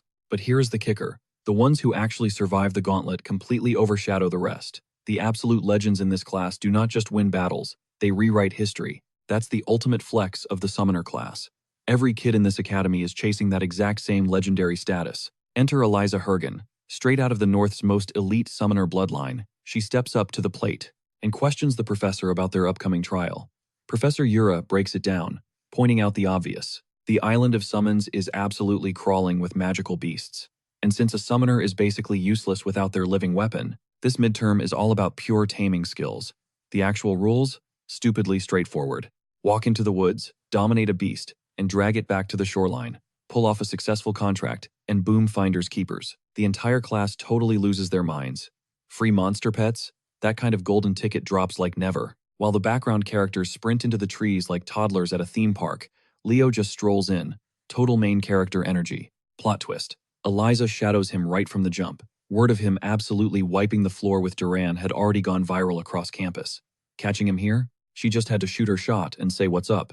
Naturally, the Academy's heavy hitters definitely caught that little exchange. Leo literally just waves her away, dropping a super casual excuse about just doing his best, getting curved like some random NPC completely. Set Eliza off.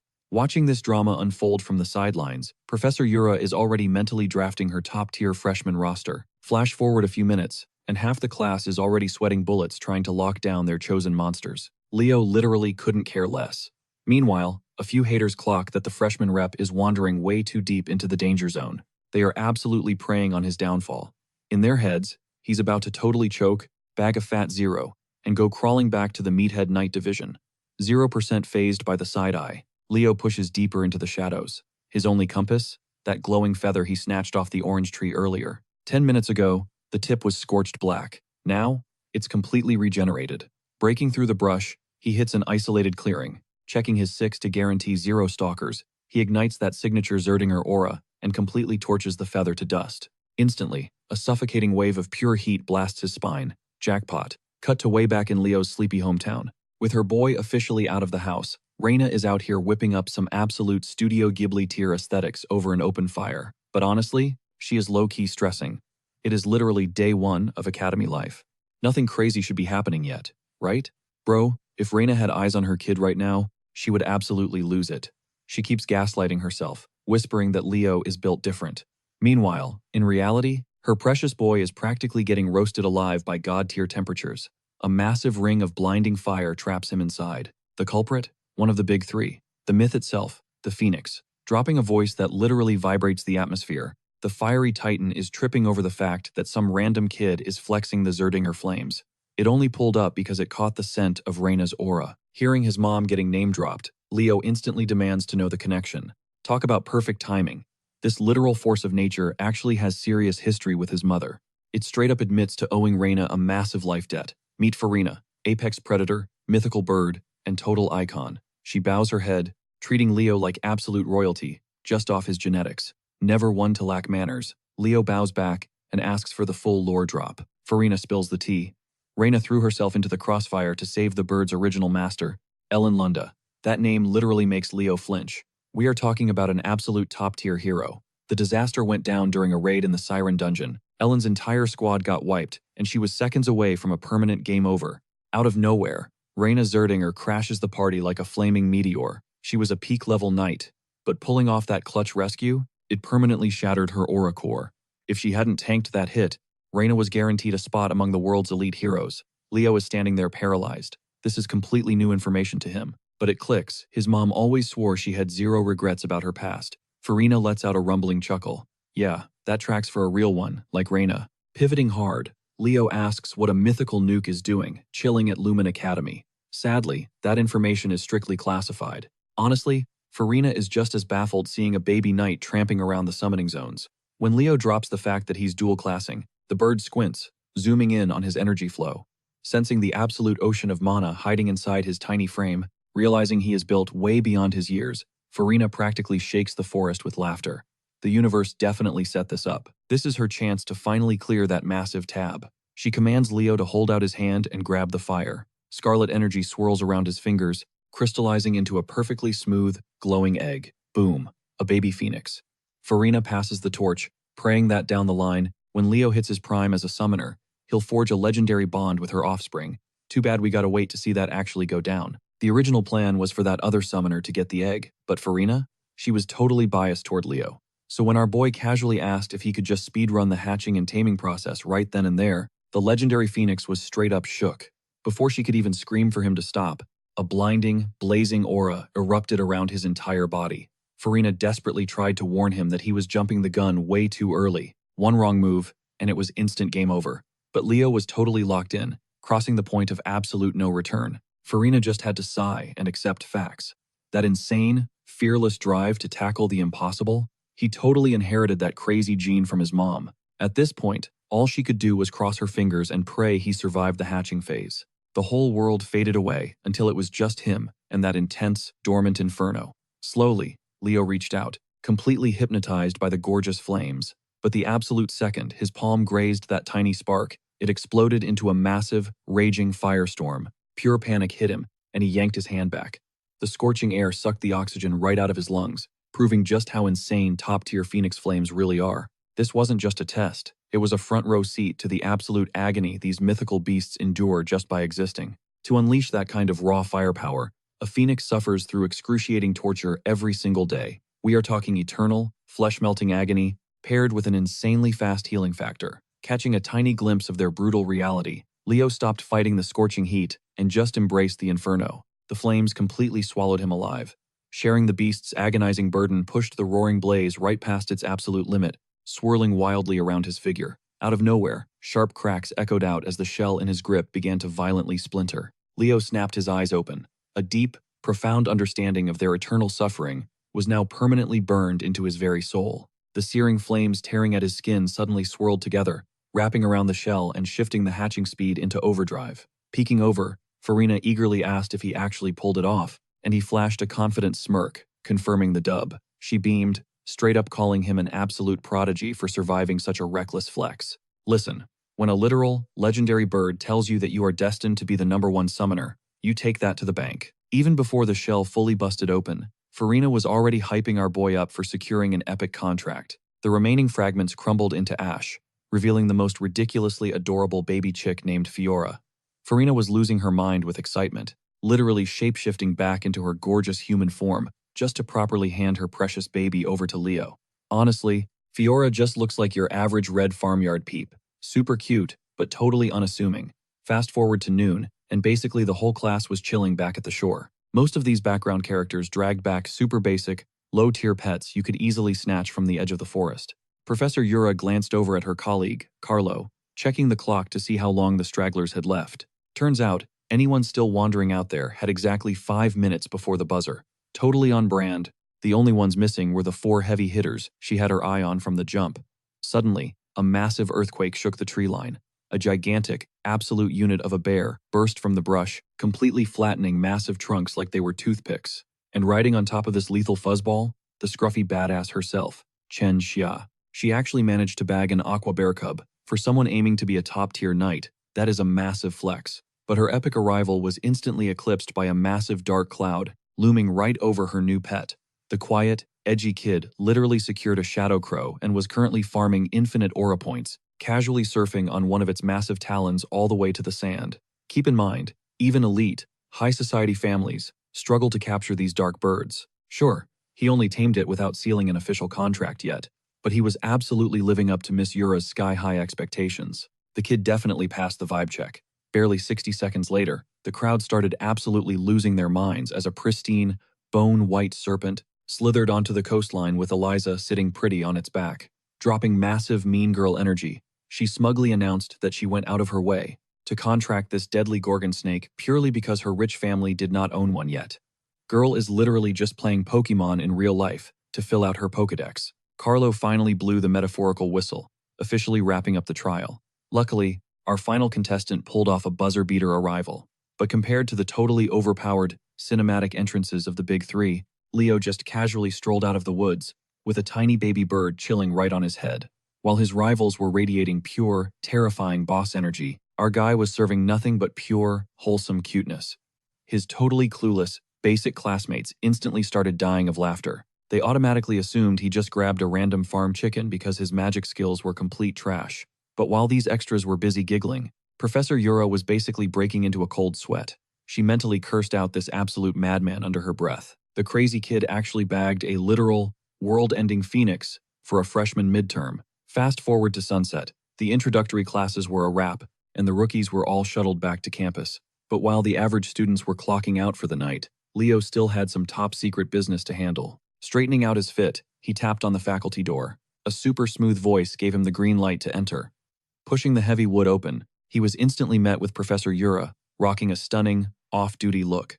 With the golden hour lighting hitting her perfectly, she immediately dropped her paperwork and gestured for our boy to grab a chair. Wasting zero time, Miss Yura straight up admitted that today, she stared at the tiny firebird, completely mind-blown. A baby phoenix? She hadn't even realized mystical summons were a real thing. Let's be real, a first-year student securing a phoenix contract on Summoner Island is absolutely insane. We are talking about a history-making, never-before-seen flex in the Academy's entire existence. Professor Yura leaned in close, basically pinning our guy to his seat. Fixing him with a dead-serious stare, she dropped a bomb. She knew his true nature. Leo gulped down pure panic, sweating over whether his massive flex had just accidentally outed his secret identity. But the anxiety vanished in a flash when Yura squeezed him into a massive hug, hyping him up as a once-in-a-lifetime summoning prodigy. As much as she wanted to scream his praises from the rooftops, the professor decided they needed to keep this legendary mythical bird contract strictly under wraps for the moment. Dropping a bombshell like that would absolutely break the internet and turn the campus into an absolute circus. Her one demand? He had better lock in summoning as his primary major the absolute second the trial semester wraps up. She was looking at a kid with the raw, unfiltered potential to become a legendary summoning icon for generations to come. And hey, I already know what you guys are typing in the comments, but wake up to reality, she is not going to summon you, bro. Fast forward to the next dawn. Golden sunlight washed over the gorgeous Lumini Academy campus. Chloe dragged her feet down the hallway, fighting off huge yawns after pulling a serious all-nighter. Catching her mid-yawn, Carl roasted her, joking that her jaw was going to snap. Honestly, she looked totally drained from grinding through thick spellbooks until the crack of dawn. Spotting the girl he accidentally crashed into earlier that week, Leo fished out Chloe Muller's lost ID card and handed it right back. She gave our freshman rep a solid nod of appreciation for sparing her the absolute nightmare of requesting a replacement. But she definitely raised an eyebrow seeing him crash a magic lecture. He casually brushed it off, explaining that since they were still in the trial phase, he figured he would sample every single course available. Chloe, meanwhile, was laser-focused entirely on the magical arts. If it wasn't about casting spells, she wasn't showing up. Leaning in, Carl muttered to his bro that this so-called Ice Queen was gunning for the #1 spot in the magic department. Too bad Carl's internal volume control is totally broken, meaning Chloe heard every single word. The dude instantly felt a literal chill down his spine the second her icy glare locked onto his soul. He tried to awkwardly scurry away to the back row, but a giant spike of frost blasted up from the floor to block his escape. This perfectly crystallized chunk of ice came inches away from turning poor Carl into a permanent human popsicle. Trapped and terrified, he got ruthlessly dragged to the front row by Chloe, forced to sit straight and actually pay attention. A split second later, the heavy doors clicked open to reveal some very familiar VIPs. Coming in hot were Abod and Chelsea Llewellyn, repping that ultra-rich aristocratic mage bloodline. Of course they would show up for magic theory. But then, the main doors slammed open again, instantly suffocating the chatter and changing the room's entire vibe. Stepping over the threshold, This guy hijacked every pair of eyes in the auditorium without even trying. Striding right up to the front podium, he had half the girls immediately swooning and whispering about how ridiculously attractive their new instructor was. Rocking slicked back hair, a sharp tie, and absolutely immaculate drip, Len Horace officially introduced himself as the head professor for the freshman magic division. He slapped a massive brick of paperwork down onto his desk. Before kicking off the trial lecture, he decided to pull an absolutely savage move. With a casual snap of his fingers, the towering stack exploded into the air, fluttering across the lecture hall until a single sheet landed perfectly on every single desk. Welcome to college. Kids, your icebreaker is a brutal, surprise magic theory test, straight out of the gate. The whole room collectively panicked. A pop quiz on advanced theory before they even heard a single lecture? Professor Horace did not stutter. He coldly announced that anyone bombing this assessment would get permanently booted from his classroom. If they wanted to call themselves elite Lumini students, surviving this was the bare minimum. Once finished, they were ordered to submit their exams to his teaching assistant, Anna. Honestly, compared to Horace's terrifying aura, Anna was basically a walking ray of sunshine, but the one guy getting totally clapped by this surprise test? Our boy Leo, without a doubt. Bro glanced at the very first question and instantly knew he was profoundly cooked. He had zero clue about modern spellcasting metas. Staring down at the paper, the insanely complex magical formulas honestly looked like alien hieroglyphics to him. With the clock aggressively ticking down, the rest of the class was sweating bullets, squeezing every last drop of brainpower to decode the trick questions. Every grain of sand dropping in the hourglass pushed the anxiety levels through the roof. Their entire futures as top-tier wizards were literally hanging by a thread. Time called. Whispers broke out with people flexing about how easy it was, yet ironically, even the tryhards totally blanked on the final boss question. Meanwhile, Leo was fighting for his life. Despite putting in maximum effort, he managed to scribble down a grand total of one answer. Handing over his nearly blank test with trembling hands, a massive wave of regret hit him for skipping out on modern magic research before enrolling. Convinced his academic career was already over, he grabbed his bag and bailed.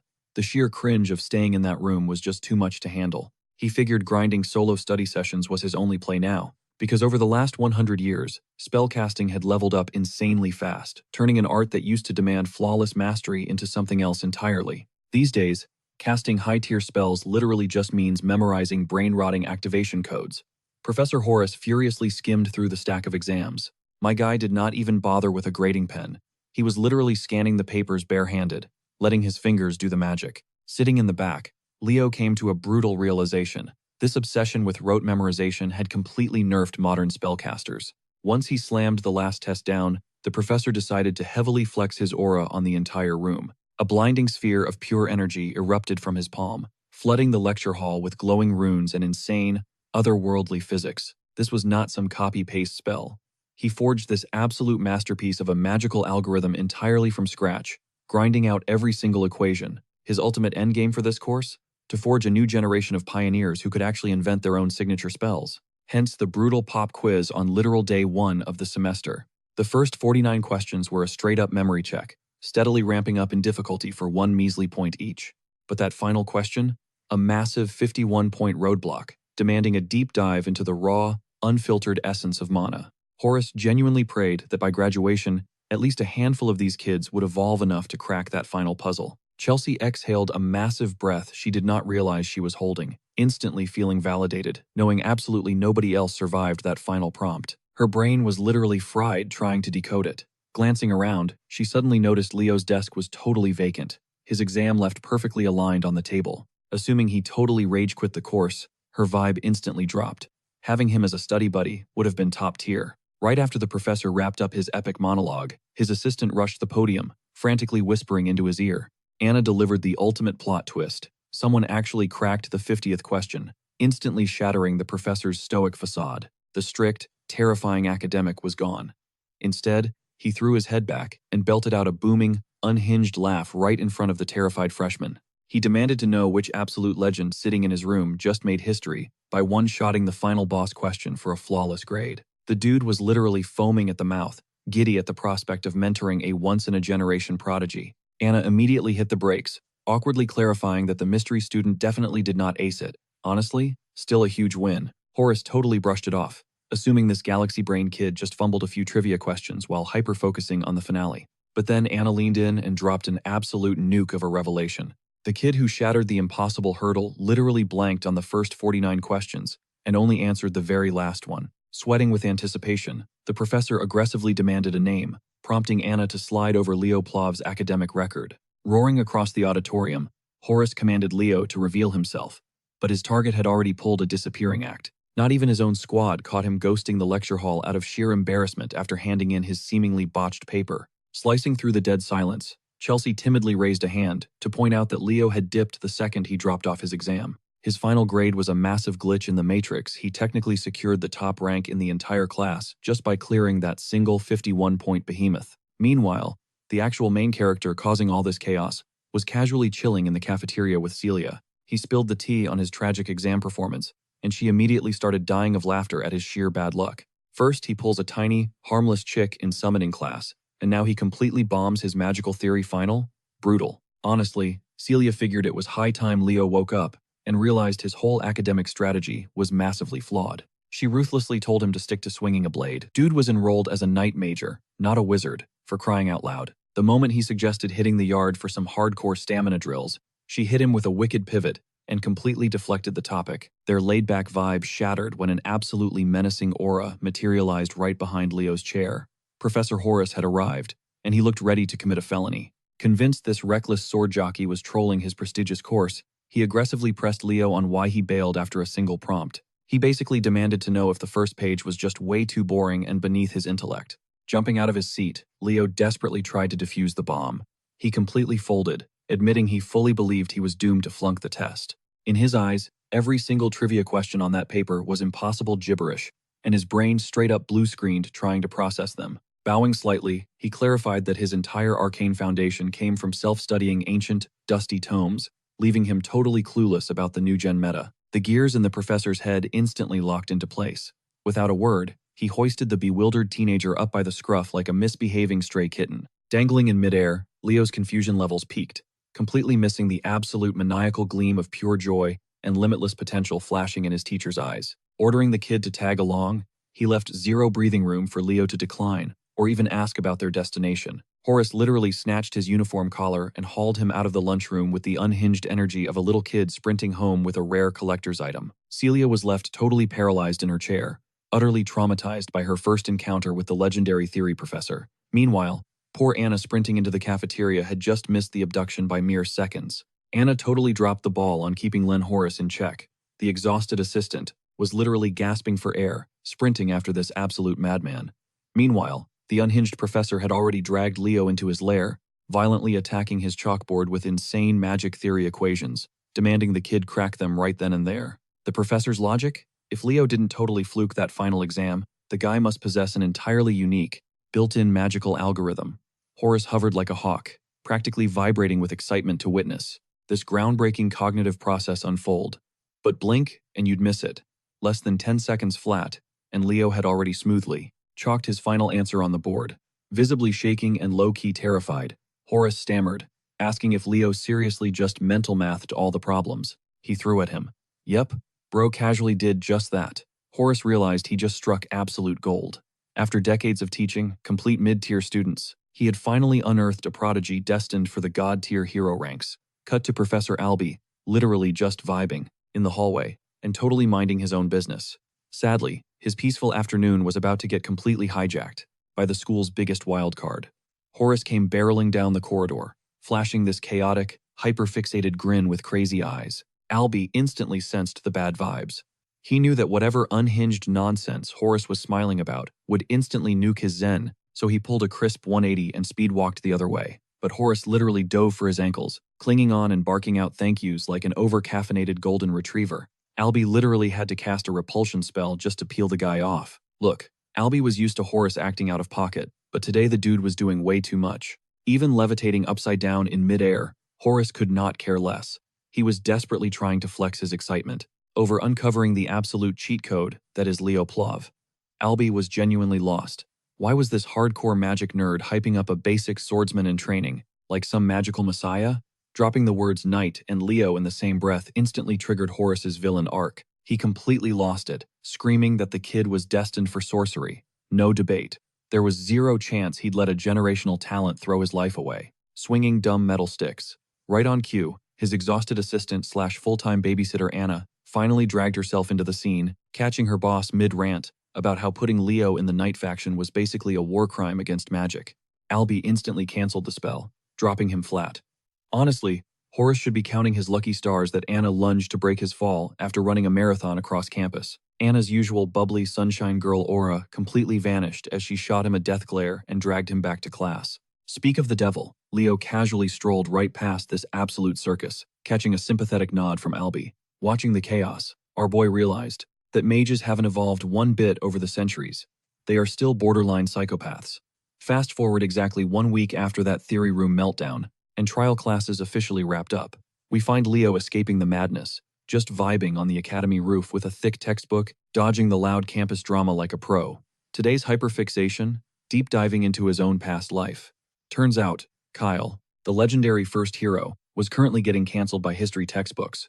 People seriously branded him a fraud since society seemingly leveled up without his help, and that massive disrespect was definitely leaving a bitter taste in his mouth as he stared off into the sky, zoning out on the brutal passage of time. Meanwhile, back at ground level, the freshman faculty was absolutely losing their minds.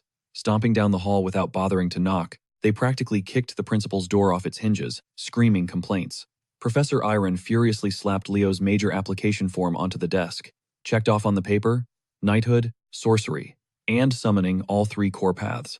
After witnessing this kid's ridiculous, broken stats, across the board, the teachers were practically ready to throw hands to draft him to their department. Plus, attempting a triple major in a hardcore combat academy was literally unheard of.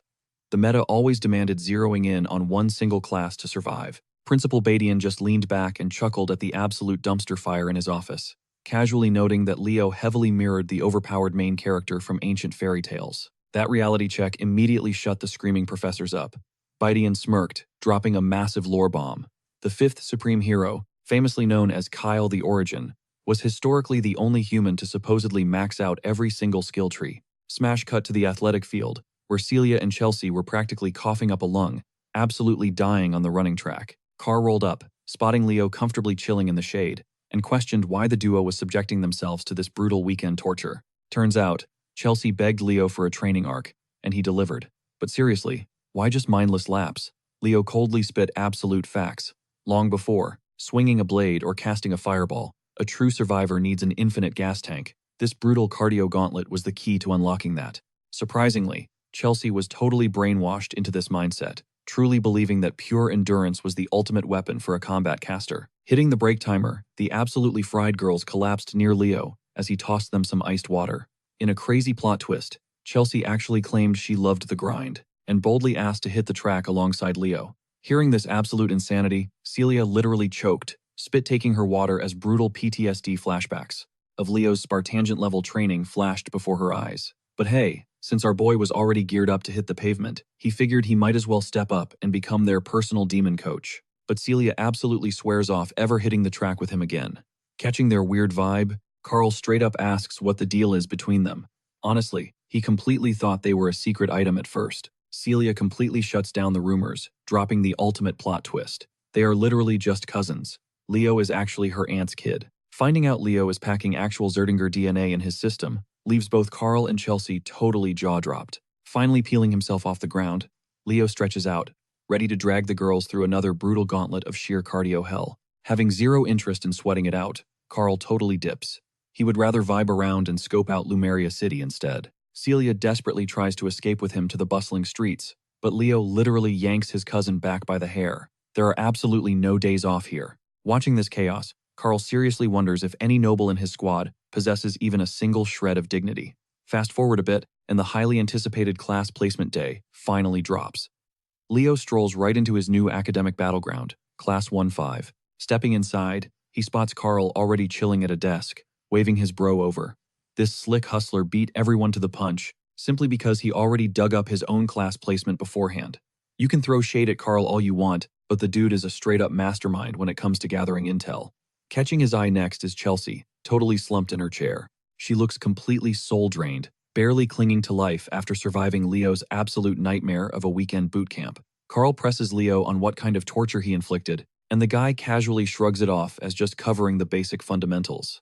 Out of nowhere, 2 random background NPCs peek into the room, widely mocked as the loser squad, and start loudly betting on how many of these pathetic freshmen will actually survive their first semester. A low, gravelly voice instantly shatters their trash talk.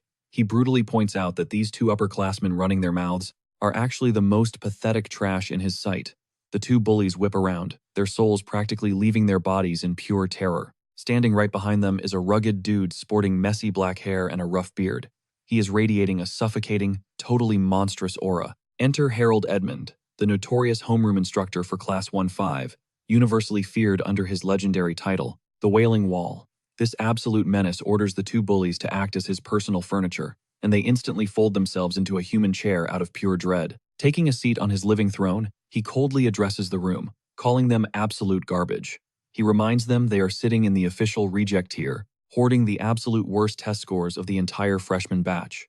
Professor Edmund smirks, betting these kids have already caught wind of his terrifying reputation. He throws out a loaded question, demanding to know why a powerhouse like him would willingly volunteer to babysit this cursed, hopeless class. Carl hesitantly raises his hand, pitching the theory that the Wailing Wall swooped in as their savior to boost their terrible grades.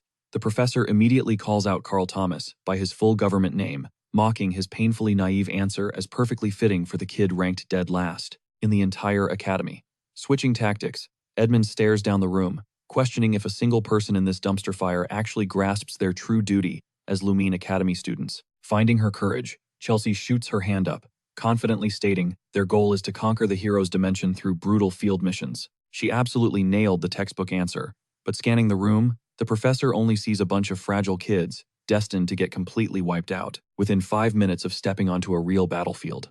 So, wouldn't it be a massive favor to just permanently expel these useless weaklings before they end up getting their own squad killed? That is the exact, savage reason he claimed authority over Class 5. It perfectly cements why everyone utterly dreads the name of the Wailing Wall. But while he is mentally traumatizing his entire classroom, Leo is just chilling there, radiating absolute main character energy with zero flinches. The teacher silently sizes him up, figuring this specific kid would actually survive if they tossed him into a lethal dimensional rift right this second. Snapping back, Edmund orders the whole squad to gear up into their athletic wear and march straight down to the training fields. Welcome to day 1 of school, folks. It is time for a brutal wake-up call in combat studies. The terrified losers scramble to follow orders, lining up on the dirt track. But while these kids are literally roasting alive under the blazing sun, their unbothered professor pitches a giant shade umbrella, kicks back in a lawn chair, and starts sipping an iced drink like he is on a tropical vacation. He is about to aggressively shatter the arrogant, spoiled mindsets these rookies built up since entering this elite school. He fires off another mind game. When the actual fighting starts and death is staring them down, what is the one thing that will absolutely save their lives? Nella Carvin, a super shy night major packing a ridiculously rare healing aura, quietly squeaks out that her loyal teammates will be the ones to protect her. Absolutely wrong. Professor Edmund completely shuts that down, growling that personal, raw power is their only saving grace. You can only start protecting your squad after you forge your own deadly skills in the fires of real danger. Keeping the pressure high, he challenges the crowd, demanding to know if a single person standing there actually possesses the raw strength to defend an ally. Cutting through the silence, a loud, insanely confident voice rings out, boldly declaring she has got the skills to back it up. Ready to call her bluff, the professor commands her to conjure a fireball right then and there to prove her worth as a magic knight. Stepping into the spotlight is the fiercely energetic Eliana Lawton, a rare dual-class brawler, ready to unleash some serious heat. The professor wasn't buying her act for a second. He completely trashed her spell's pathetic size and weak heat, joking it wouldn't even singe a backyard bug.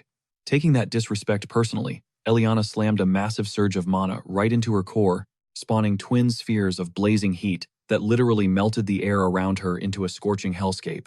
She didn't just multiply the threat, she totally supersized the inferno. Edmund gave her a slow, sarcastic clap, calling the fireworks cute.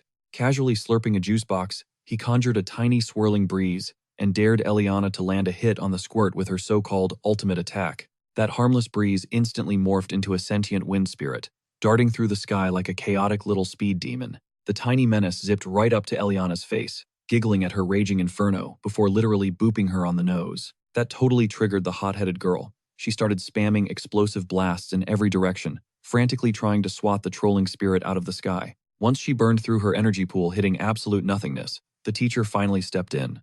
Who cares about flashy explosions and giant hitboxes if your accuracy is actual trash? This entire drill was a brutal reality check to expose their fatal flaw: zero actual combat sense in a high-stakes fight. They needed to grind harder and break their ceilings.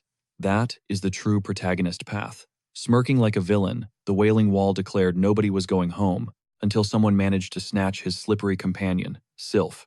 Leo just soaked the whole scene in silence. The old man sounded toxic as hell, but the kid knew he was spitting pure facts. Figuring he might as well flex a bit, Leo decided to crash the hunting party. While the rest of the squad chased ghosts around the arena, Edmund locked his radar dead onto Leoplav.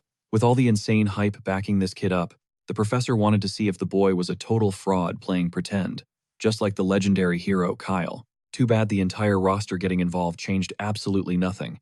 Sylph was literally out there breaking their ankles from miles away. Then, Leo let his energy explode. He channeled a dense wave of raw power straight into his boots for one psycho sprint. Blasting off like a crimson missile, he shredded the ground beneath him.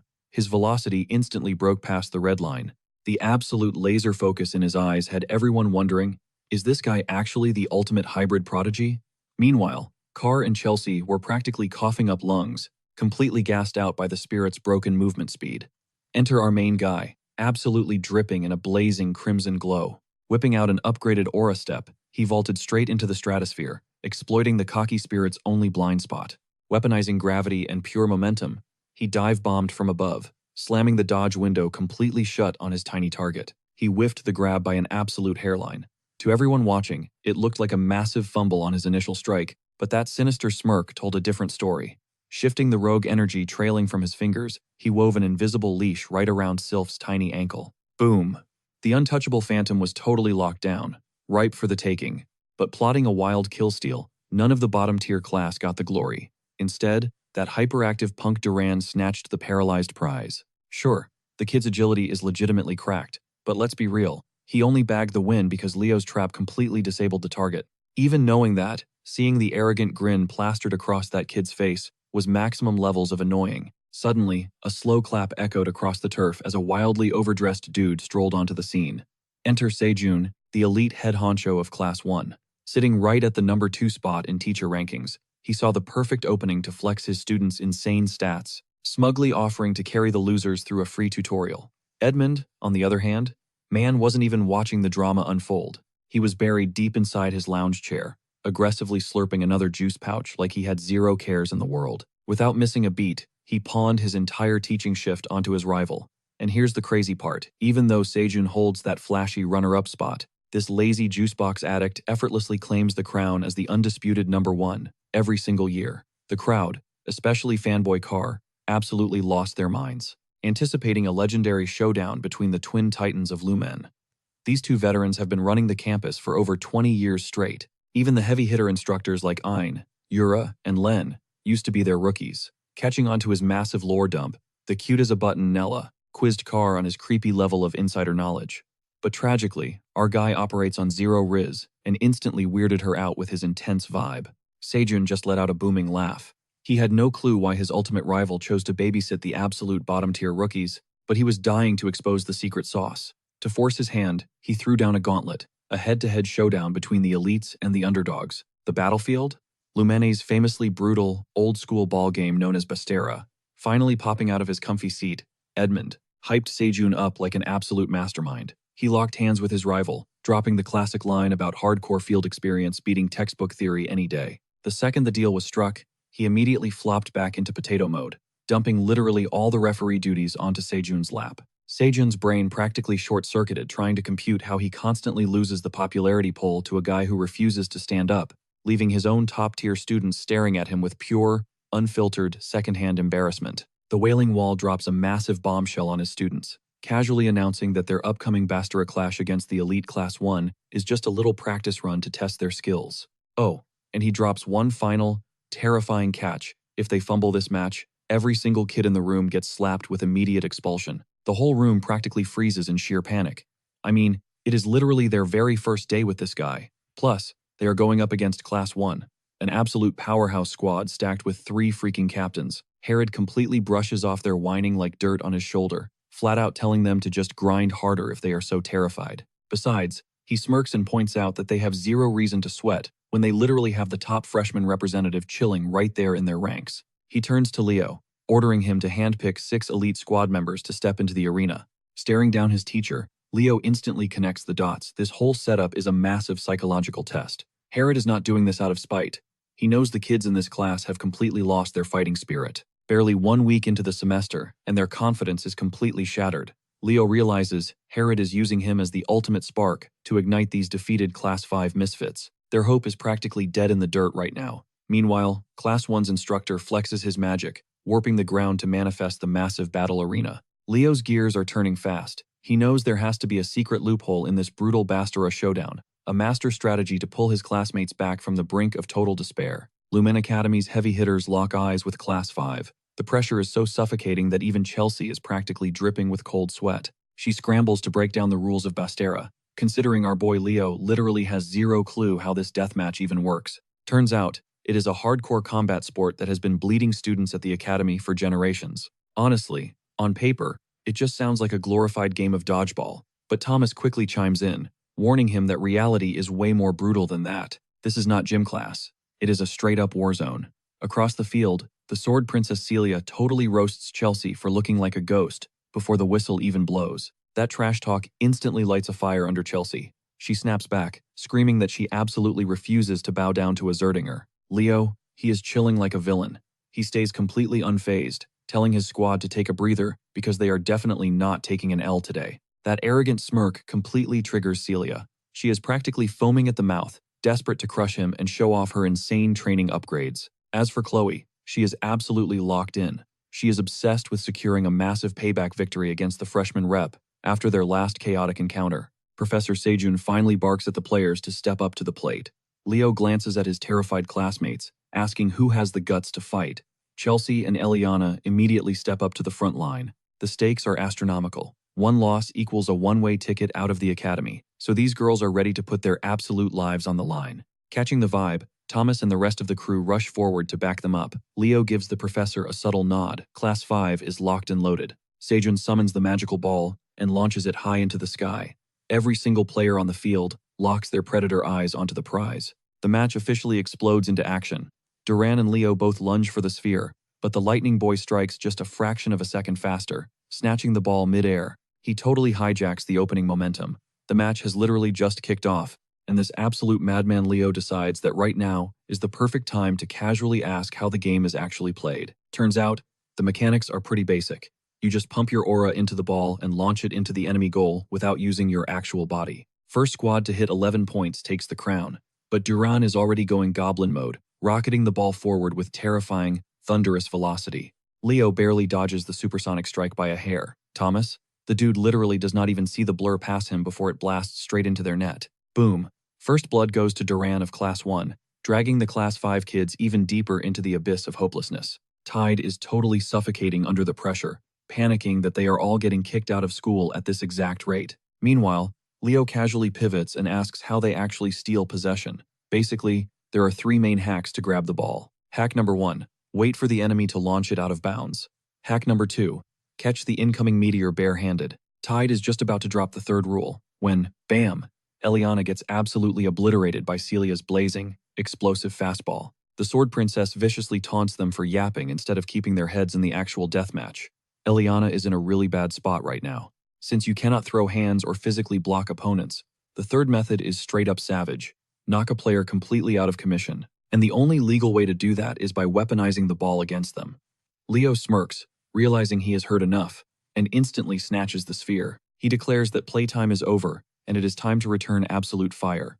Sadly, Eliana is completely knocked out cold, leaving Class 5 down 1 crucial fighter in this brutal crossfire. Up in the stands, both professors silently analyze the bloodbath. Sejun mentally notes that in this specific game, any squad packing fire, elemental magic practically owns a cheat code, and nobody spits hotter flames than the legendary House of Zerdinger.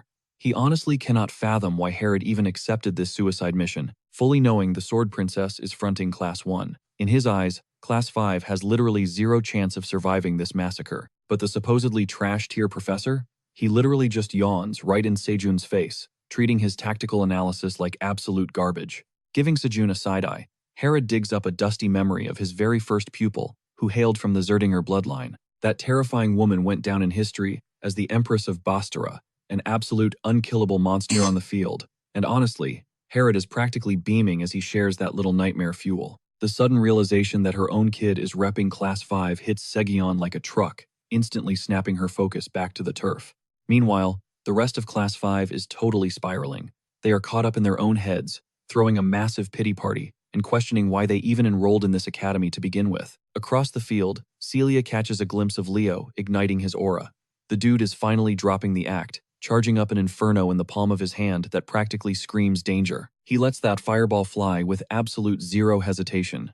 The projectile rockets forward with such insane velocity that Chloe has to summon a literal mountain of jagged ice just to tank the impact. She flashes this smug, untouchable smirk, fully convinced she just shut his play down.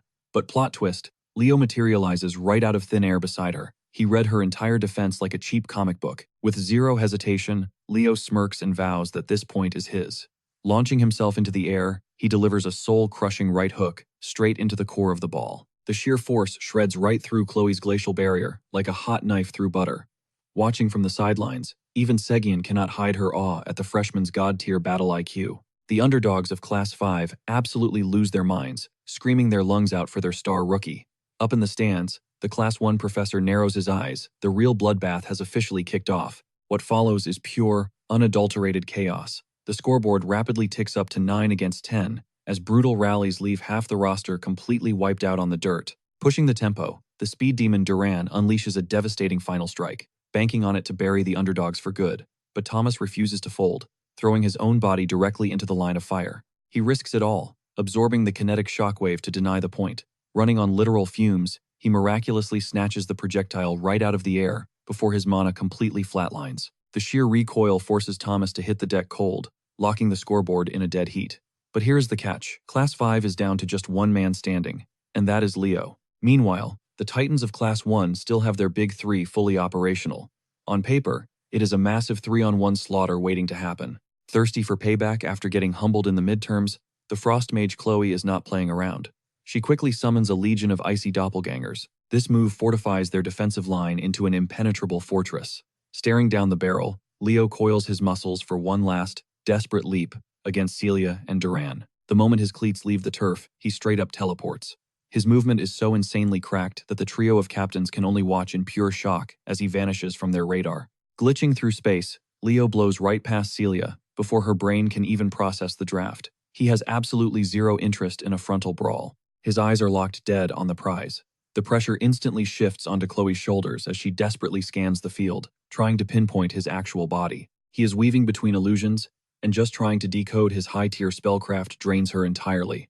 Like a phantom, Leo breezes past her collapsing frame, leaving her completely, utterly defeated. Hitting the ground, she is left speechless, wondering how a basic human could ever wield ancient elven arts. When the dust finally settles, the elite trio completely failed to hold the line. The final buzzer rings out, crowning Class 5 as the undisputed kings of the pitch.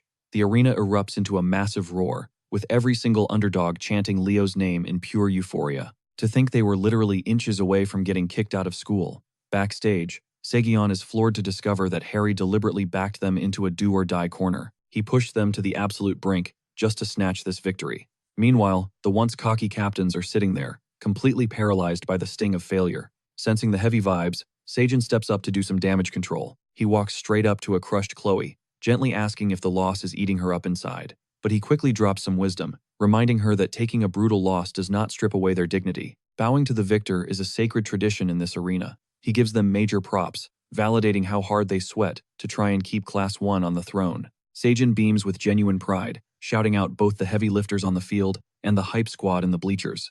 Film started. His wholesome pep talk totally melts their icy exteriors. But Herod? Yeah, he is absolutely lacking that empathy gene. He boldly calls them total washouts, instantly killing the mood. Despite the trash talk, there is no denying that both squads left their souls on the turf. The elites of Class 1 flexed their raw, untamed talent, but it was the gritty, never-say-die energy of Class 5 that really stole the show. Segion makes it crystal clear, shattering their own mental ceilings is exactly what secured them the bag today. He genuinely hopes this brutal rivalry breeds mutual respect moving forward. Swallowing their pride, the teams finally shake on it. Of course, Celia instantly manages to trigger Chelsea, and our fiery girl claps back with zero hesitation. On the flip side, Thomas is radiating golden retriever energy, aggressively pumping Duran's hand. Meanwhile, the speedster just stares back, looking utterly traumatized. Over on the sidelines, Chloe is practically drowning in her own humiliation. Breaking the tension, Leo steps into her space and extends a hand, giving her genuine props for the crazy matchup. He looks her dead in the eye and tells her that with a bit more grinding and field experience, she is destined to become an absolute monster in the magic world. At first, she takes the compliment as pure shade, but one look at his completely earnest face forces her to drop the defensive walls. Swearing to herself that she will surpass him one day, she finally grips his hand. Fast forward a whole month. Our iconic trio is just chilling, grabbing a quick bite in the cafeteria. Over lunch, Thomas casually brings up the upcoming club draft, but instead of signing up for some boring pre-made faction, Leo casually drops a bomb he is building his own crew from scratch. Thomas practically short-circuits, right there at the table. Chelsea, however, remains the ultimate ride or die, instantly volunteering to sign her life away to his new project. The mastermind reveals his grand vision, the Hero Research Society. It sounds incredibly nerdy, but Leo is harboring a massive hidden agenda. He is dead set on uncovering the truth behind the forgotten legend. Kyle, a warrior, the rest of the world, writes off as a total myth and a fairy tale. Thomas brutally points out that nobody in their right mind would join a conspiracy club, but Chelsea proves she is a top-tier ally, already demanding a spot on the roster. Suddenly, a massive uproar echoes from the courtyard, jolting Thomas's memory about what makes today so incredibly hyped. Today marks the grand, triumphant return of the fifth-year senior titans who just finished wiping out a major raid. You see, fragments of the legendary hero record randomly spawn across different global coordinates. When they drop, these artifacts literally manifest their own brutal pocket dimensions, known by the masses as hero dungeons. It is the sole duty of the Academy's top dogs to breach these hostile zones and secure the loot. These insane expeditions drag on for a minimum of 2 weeks, with some squads going completely off the grid for months. Leo catches himself, wondering did his mom face down these exact same dungeon grinds back in her prime.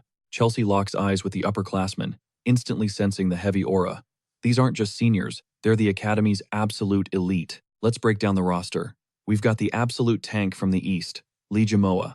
Standing beside him is the southern powerhouse beauty, Toru Ayan. And wrapping up the squad, Ulta, rocking the ultimate cozy fit. But wait, the lineup is incomplete. The undisputed absolute unit of the school, Student Council President Reese Thomas. Someone's about to drop his lore, but our main guy Leo just vanishes into thin air. Did the devs patch him out for being too broken? Nah, Celia just dragged him outside by the collar. Plot twist. The president himself literally set up a highly classified one-on-one with our dude. Leo is completely lost, questioning why he's suddenly getting VIP treatment. Celia just facepalms, realizing this guy has zero clue about campus hierarchy. She figures it'll click once he sees it for himself. They pull up to the spot, but Leo grabs a seat that totally throws Celia off guard. Suddenly, the untouchable sword princess literally launches herself into a massive hug with the guy. Yep, you heard that right. Reese is her actual blood brother, and he is super hyped to finally meet the madman gunning for the all-class title. They end up chilling over a plate of dumplings. Celia, however, is secretly sweating bullets, since she's literally never eaten this kind of street food. She nervously takes that first bite, and her taste buds basically explode. It's a total flavor win. Big Bro actually planned this foodie trip the second she enrolled. But the main event? Getting up close and personal with Leo. Turns out, Leo's mom holds massive street cred within their family's inner circle. Reese starts dropping history lessons, recalling how her name used to echo through these exact academy halls back in the day. We're talking absolute menace energy, a student who pulled off the most unhinged stunts to cement her legendary status. Exhibit A.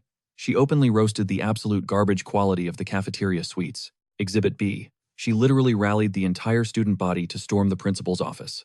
Celia's jaw drops, realizing Leo's mom masterminded that iconic riot. While the siblings joyfully catch up, Leo silently studies Reese. The verdict? The guy's aura is no joke. He definitely earns that #1 spot.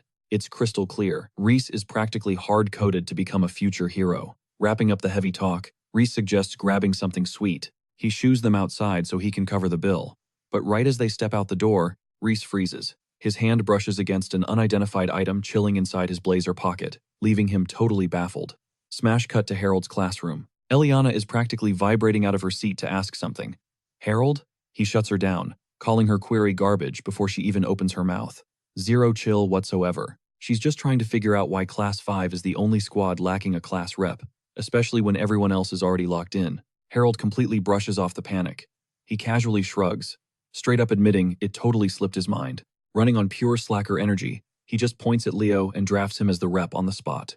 Eliana and Tide immediately start pressing this absolute clown about, basic democratic voting. But hey, they instantly realize speaking up was a massive mistake.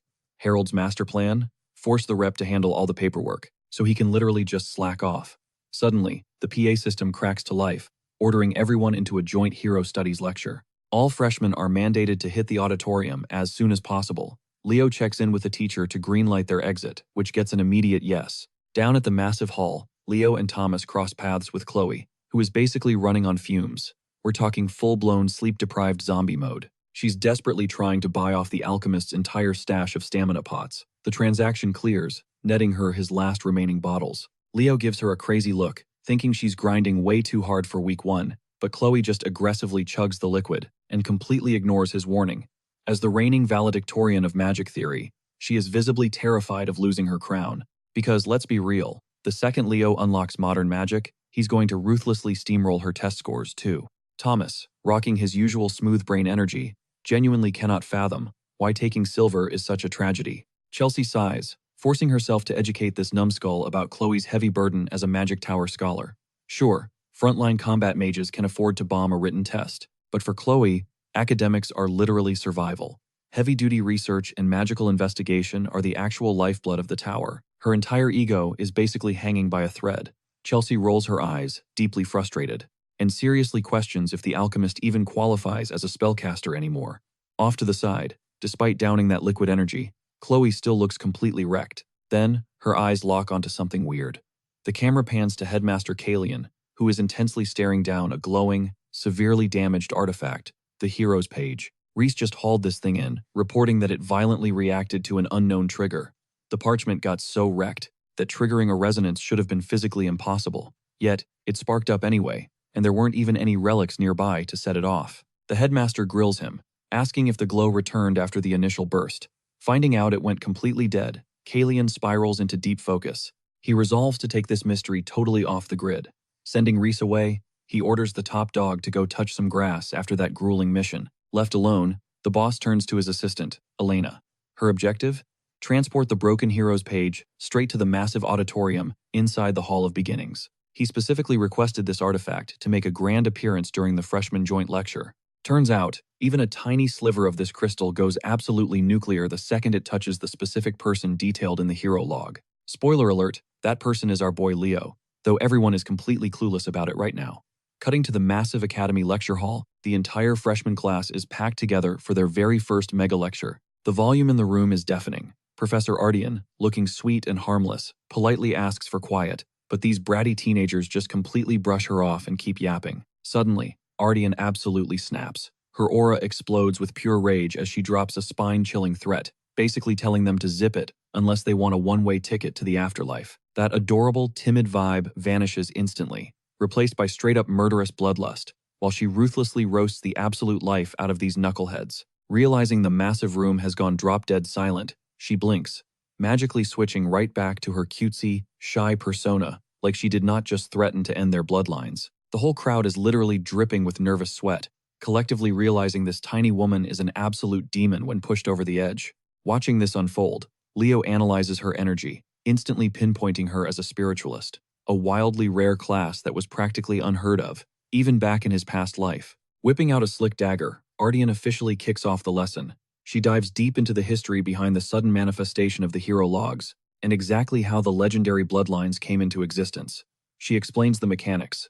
Unlocking a specific hero dimension literally requires a physical artifact heavily tied to that warrior's past. Think of it as a magical catalyst. Because of this rule, kids boasting legendary genetics can effortlessly crack open these dimensions like it is child's play. This exact dynamic is why the Academy ruthlessly hoards these logs, using them as massive leverage to secure elite alliances with powerhouse families. Boiling it down, she compares the artifact to a master key and the dimension to a locked vault. Sitting in the crowd, Leo is actually digging this breakdown, leaning in to catch every single word. The professor then hypes up the sheer necessity of hitting the books, stressing that raw academic grinding is the only way to unearth vital hints about surviving these brutal realms. She outlines the roadmap. As these rookies grind through their academy years, they must eventually pledge themselves to a legendary figure, siphoning their power to conquer their designated chapters. Suddenly, The lecture gets totally derailed when Elena crashes the stage. She dramatically unveils a glowing log fragment, top-tier loot, fresh from a senior expedition. Catching sight of this glowing, otherworldly relic, the entire auditorium absolutely loses its mind. Elena teases the crowd by cracking it open for a split second before slamming it shut. Seizing the hype, Ardian flips the script, deciding to quiz the rookies before giving them a taste of the real deal. She challenges them, demanding to hear their ultimate endgame goals once they secure their titles. Celia instantly jumps out of her seat, aggressively declaring her mission to become the single most overpowered knight in her entire bloodline. Ardian gives an approving nod to the flex. Flipping to the nerds, Chloe shares her massive brain idea to author an ultimate grimoire, strictly logging her own custom-made, devastating spells. The room buzzes as everyone starts tossing out their personal dreams. Thomas humbly admits he just wants to be the ultimate support class. But then, the main character steps up. Leo stands tall, dropping a literal bombshell. His endgame? To violently and permanently wipe Erebos off the face of existence. The sheer audacity of this statement sends shockwaves through the room, instantly paralyzing the students and heavily rattling the faculty. Even Ardian gets visibly tripped up by the sheer weight of his words, scrambling to keep the lecture moving.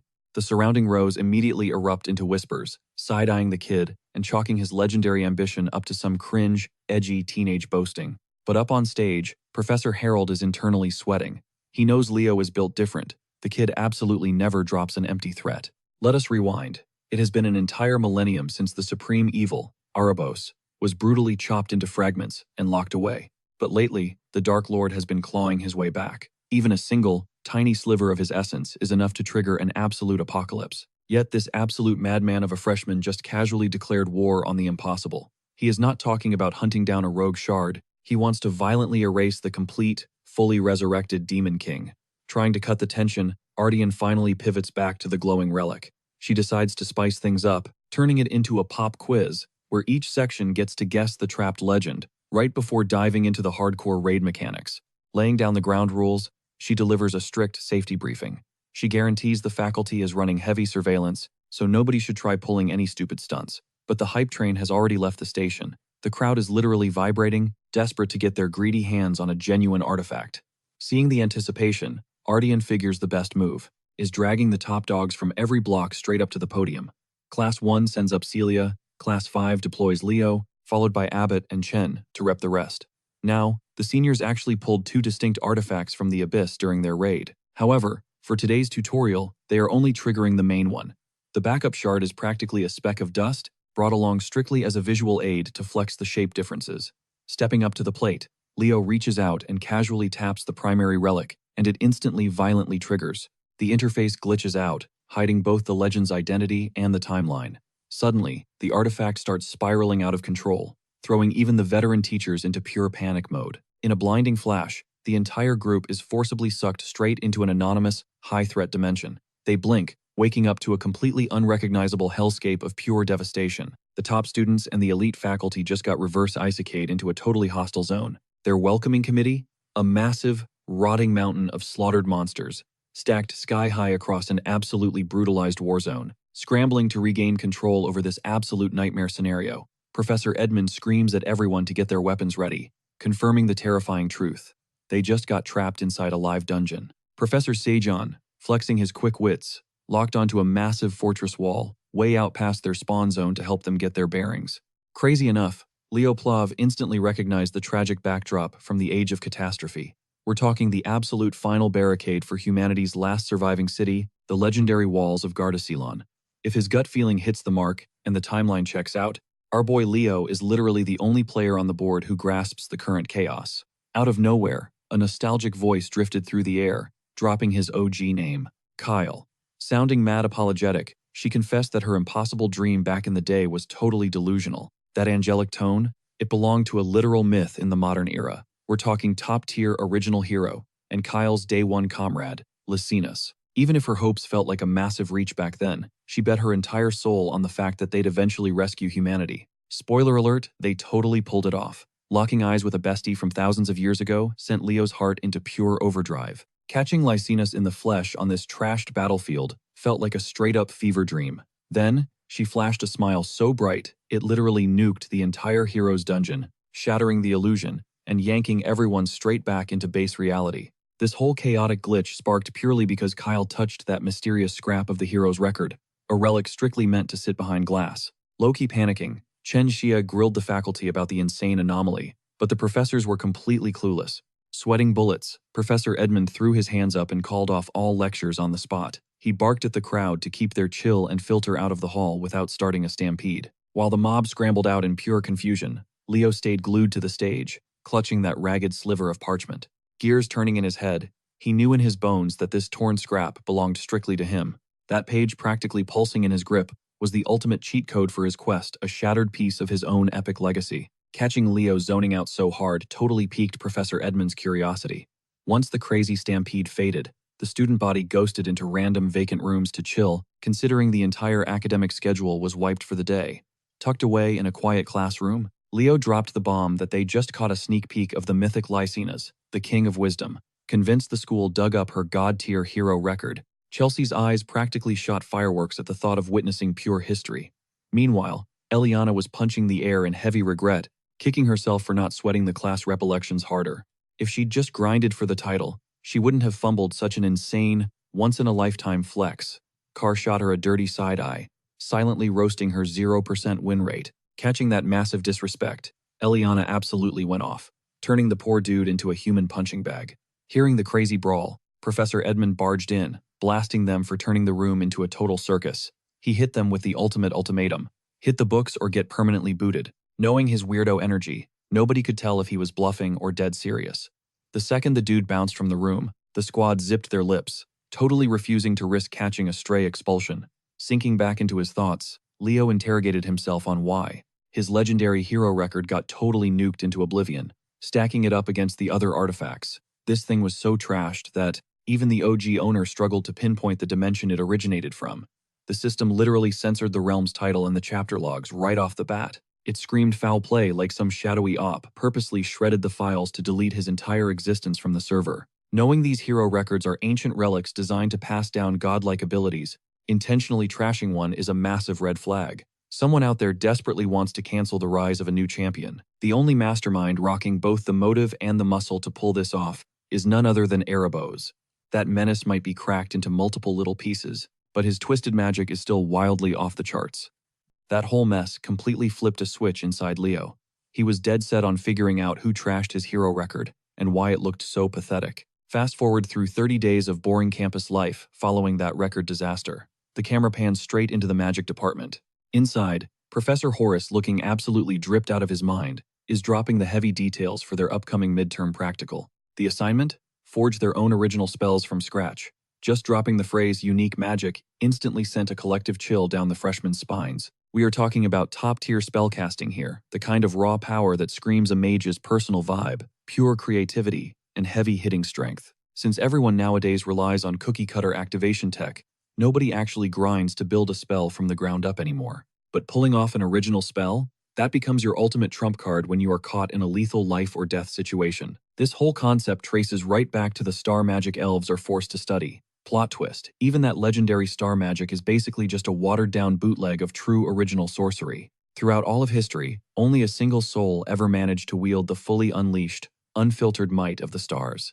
And that absolute legend is the creator herself, Luna, the founder of Nebula and an original heroic icon. Watching the professor hype up these midterms so heavily made Chloe completely lock in. Her focus was sharp enough to cut glass. Chilling, right next to her, Leo's eyes kept darting to this super sketchy book resting on her desk. Just catching a glimpse of its cover gave him massive warning bells. It was leaking this insanely dark, nostalgic, yet toxic energy. Catching Leo staring at her stash, Chloe panicked and shoved the book deep into her bag at lightning speed. Leo's gut told him exactly what he just saw, a forbidden grimoire. Right on cue, Horace wrapped up his lecture, tossing them a casual good luck on forging their magical blueprints. While the rest of the freshmen dragged their feet out the door, Leo bolted straight after Chloe, snatching her by the wrist before she could ghost him. Startled, she glared at him with absolute daggers in her eyes. Flashing his signature grin, Leo casually asked her out for a lunch date, though his real agenda was hiding right behind that smile. Her super suspicious freakout over that cursed textbook was living rent-free in his head. He needed answers. Violently slapping his hand away, Chloe instantly rejected him, snapping that she had zero time for his childish games. Her brain was already running simulations on how to completely obliterate Leo in the upcoming trials. Right as the vibe was getting dangerously toxic, Carl slid into the frame, bringing his usual chaotic golden retriever energy to save the day. He completely clowned Leo, calling the guy an absolute madman for trying to dethrone the Ice Queen in her own academic territory. Chloe was still incredibly salty about getting humbled by Leo's technical skills earlier, but when the battleground shifted to pure, raw spellcasting, she would rather die than take second place. Clenching her fists until her knuckles turned white, she basically swore an oath to crush these midterms, whatever it took. Leo realized instantly that dodging this challenge or giving a half-baked performance would be a massive slap to her fierce pride. Stepping up like an absolute boss, he held his hand out again. He accepted her declaration of war with a smooth smile, swearing he would bring his A-game. Chloe gripped his hand back, her eyes completely devoid of warmth. Honestly, witnessing the Ice Queen this insanely dialed in was a terrifying masterpiece. Meanwhile, our resident goofball Carl just stood on the sidelines, totally mind-blown by his bro's flawless infinite IQ strategy to finesse a girl into holding hands twice in one day. Right before the sun dipped below the horizon, Leo touched down at the ridiculously massive Tower of Heroes. Rumor had it that somewhere inside this hulking fortress, Lumini Academy had hidden away its highly classified forbidden library. If he could manage to infiltrate that vault, he just might uncover the missing pieces explaining his wiped-out legendary status. Trekking up the grand staircase, his effortless drip was already turning the heads of several upperclassmen. Just as he hit the halfway mark, a voice dropped his full government name. He spun around to see a sun-kissed senior rocking wild curls and oversized circular frames, an absolute certified baddie, popping a bubblegum bubble with zero care in the world. She casually mentioned that Professor Len Horace would not shut up about the new freshman prodigy. Enter Teruya Ayan, a fifth-year heavyweight dominating Lumini's magic division. Keeping things completely professional, Leo dropped a respectful bow. He figured this was just your average random hall pass encounter. He tried to brush past her, but Teruya smoothly kicked one of her long legs out, barricading the stairs. She interrogated him, demanding to know why a rookie was wandering around the elite Tower of Heroes. Playing it totally straight, Leo admitted he was just here to crash a meeting with the student council president. Watching him stand his ground without sweating, Teruya's curiosity instantly spiked. She started aggressively pitching that if he fully pledged loyalty to the magic department, this tower would basically open all its VIP doors for him. Honestly, her hustle was almost suffocating. Considering he was already enrolled in her faculty's classes, Teruya eventually decided to cut the rookie some slack and dropped her leg blockade. Giving a quick nod of thanks, Leo resumed his climb, but not before she threw out a dangerously sweet ultimatum, strongly suggesting he make magic his main major before the semester wraps up. Her message was crystal clear. Now it was entirely on our boy to read between those threatening lines. Flashing his unbothered, perfectly sculpted smile, Leo just kept moving. Hitting the final landing, he squeezed into a lift packed with a few upperclassmen, heading toward the penthouse levels. Stepping inside, he jammed his finger straight into the button for floor number 9. But to his absolute horror, the tech straight up ghosted him. The light stayed dead no matter how hard he mashed the panel. He kept furiously tapping it, while this janky elevator system practically laughed in his face, pushing his patience to the absolute limit. He would have been totally stranded in the lobby if a chill voice had not spoken up, casually dropping the fact that these bougie buttons require a raw mana injection just to turn on. The deep, booming tone came from yet another heavy-hitting senior one, who clearly already knew exactly who Leo was. The voice cuts through the tension way more chill and respectful than Torua's. Enter Lee Samoa, an absolute unit with a total golden retriever vibe, who happens to be a heavyweight 5th year over in the night department. Catching sight of our legendary freshman rep, Lee beams, flashing a massive, pearly white grin. Leo plays it cool, dropping a respectful bow to the upperclassmen. Just like Torua did, Lee drops the golden question. What brings a rookie to the legendary Tower of Heroes? Leo keeps it vague, hinting at some classified business, involving the student council president. Instantly, Lee's eyes light up with pure curiosity. You see, it's practically unheard of for a newbie in this academy to not flinch in Lee's massive presence, let alone possess the sheer audacity to kick down the door to the president's personal sanctuary. Flying solo. Blown away by Leo's titanium-level nerves, Lee pitches a serious offer. Our boy needs to lock in his future with the night department. Exhausted from dodging this exact recruitment pitch all day, Leo just forces out a hollow chuckle. At long last, after surviving a gauntlet of side quests that totally zapped his social battery, our protagonist hits his final waypoint. He raps on the heavy wooden door, announces his name, and requests an audience with President Reese. Instantly, a smooth, inviting voice echoes from inside, granting him full clearance.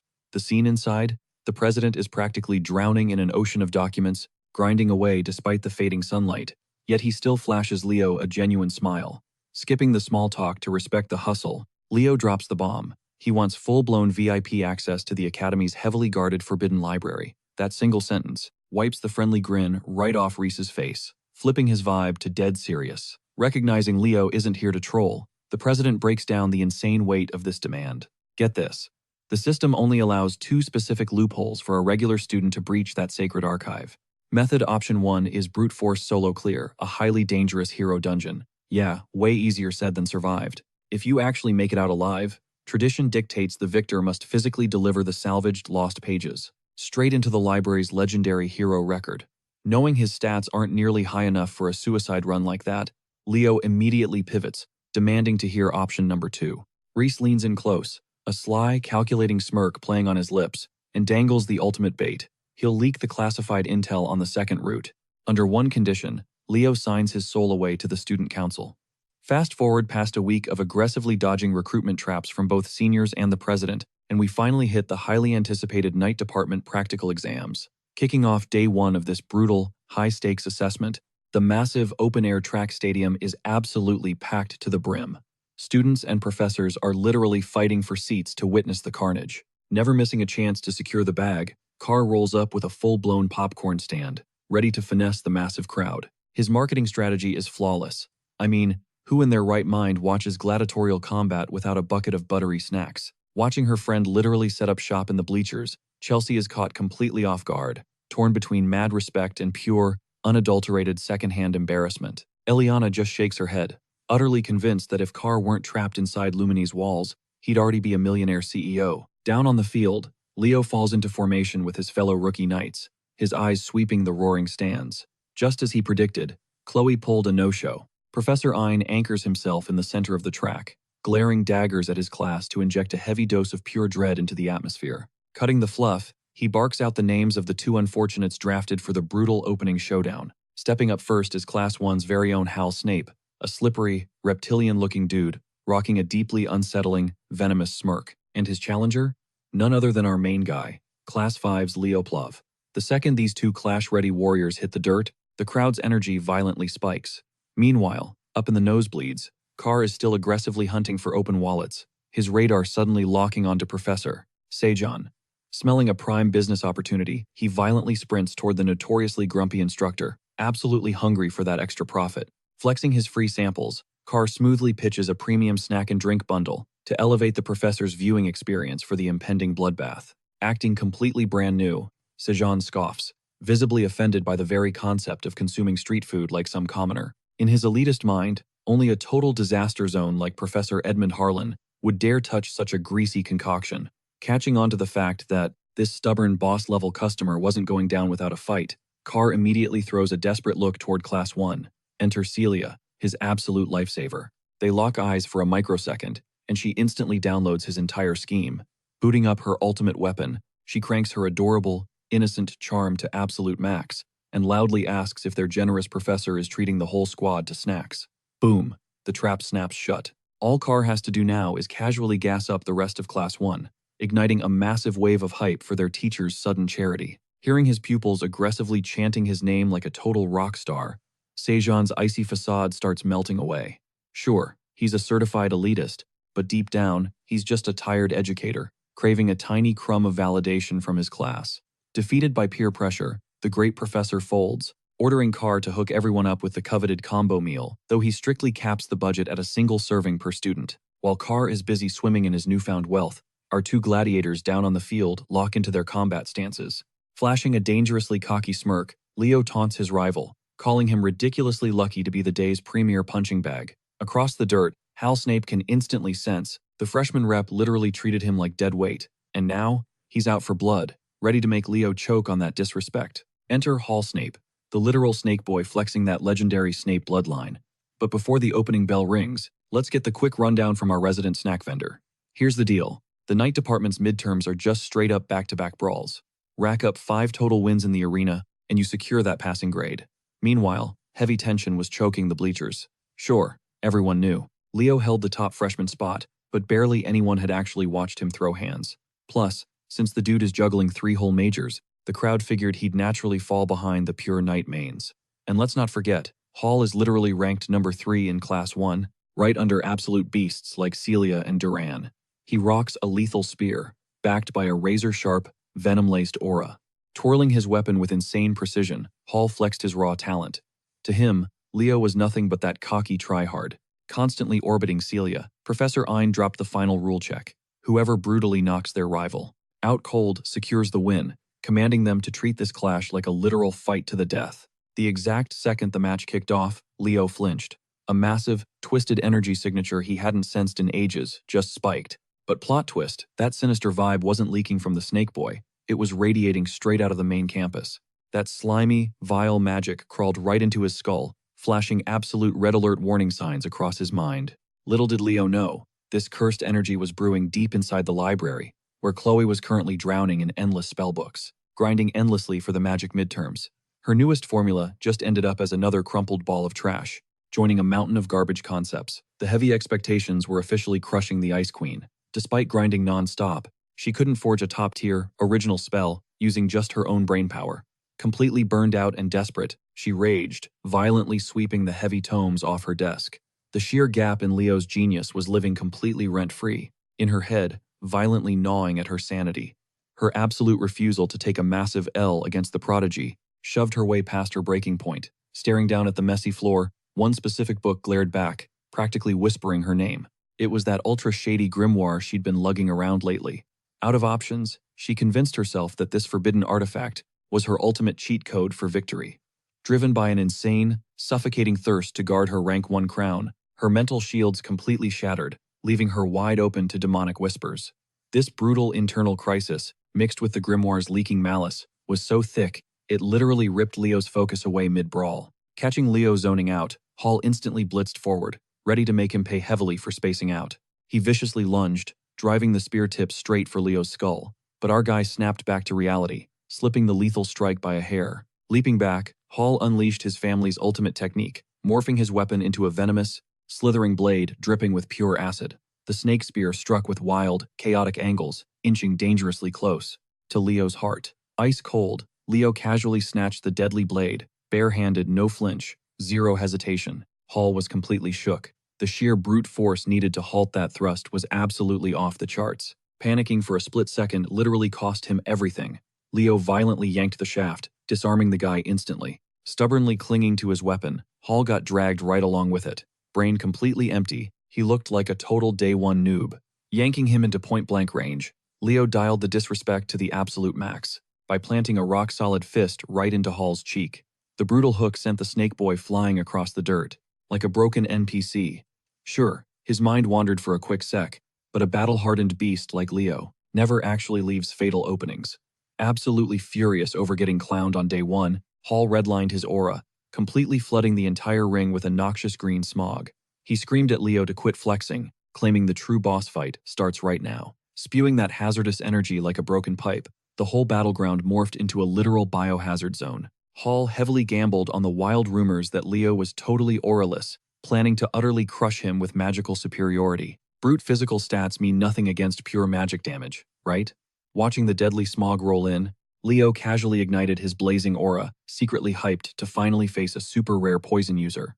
The second the toxic cloud breached his personal space, Leo's flames instantly incinerated the threat like it was nothing. Coping way too hard, Hall doubled down, aggressively dumping even more mana into his attack. He arrogantly assumed that unless Leo's fire matched Celia's god-tier heat, his victory was practically guaranteed. But while Snakeboy was busy hyping himself up in his own head, Leo had already closed the gap right into his face without a single scratch. Payback time for this cocky kid. Leo closed the distance, strutting forward, striking a literal JoJo pose while his blazing flames absolutely devoured the toxic smog. Catching that insane neon light show on the stage, the crowd was losing their absolute minds, munching away at their snacks. Up in the premium VIP section, Duran just sat there, rocking his signature death glare. Celia was utterly speechless, while Chelsea was screaming her lungs out for her man. In her eyes, Leo literally could not miss. Celia honestly could not fathom how this guy managed to crank his Pyro aura up to such a monstrous, god-tier level. Our poor boy Howl Knife was sweating bullets, physically feeling the scorching heat radiating off Leo with every single step. In his mind, that blazing inferno was already matching Celia, the undisputed top-ranked knight of their entire year. Seriously, who would have guessed that old dude Literally dual-classing every major on campus could flex this hard as a straight-up warrior? Even so, Howell locked in, grinding his teeth, getting ready to drop his secret ultimate ability, a hidden card he had been hoarding specifically to dethrone Celia when the perfect moment arrived. He definitely did not plan on burning it against Leo Plov during the very first round of midterm exams. Molding his toxic energy into a massive, venomous viper, he conjured up a lethal viper trap and hurled it straight at his target. Low-key intrigued by the flashy spell, Leo practically let himself get swallowed by the venomous cage, just casually chilling inside while analyzing the glowing reptile like it was a museum exhibit. Howell honestly thought he ate with that move, even sneaking a desperate, blushing glance up at Celia in the bleachers. The dude had been grinding this exact combo for months just to rival her fiery magic, and he was feeling pretty confident about the grand reveal. Catching his shy little look, Celia just let out a heavy sigh and silently pointed straight back at the combat zone. Flexing a little too early totally blinded Howell to reality. Leo was literally vaporizing his toxic serpent cage from the inside out, turning the glowing reptile into bubbling, sizzling puddles of mist. Flexing his aura, one last time, Leo effortlessly shattered the pathetic hex like it was made of glass. Howell's jaw practically hit the floor. The masterclass ability he spent forever perfecting just got incinerated, like absolute tutorial garbage. Raging hard, he ditched his magic completely, gripping his polearm tightly as he charged in for a physical strike. Up until this very second, Leo had kept his weapon completely sheathed, but the moment steel flashed, he deflected the incoming thrust with such brutal kinetic energy that the spear went flying across the stage. Pressing his razor-sharp tip right against the kid's throat, he coldly whispered to never look away from an active fire, or he was going to end up roasted.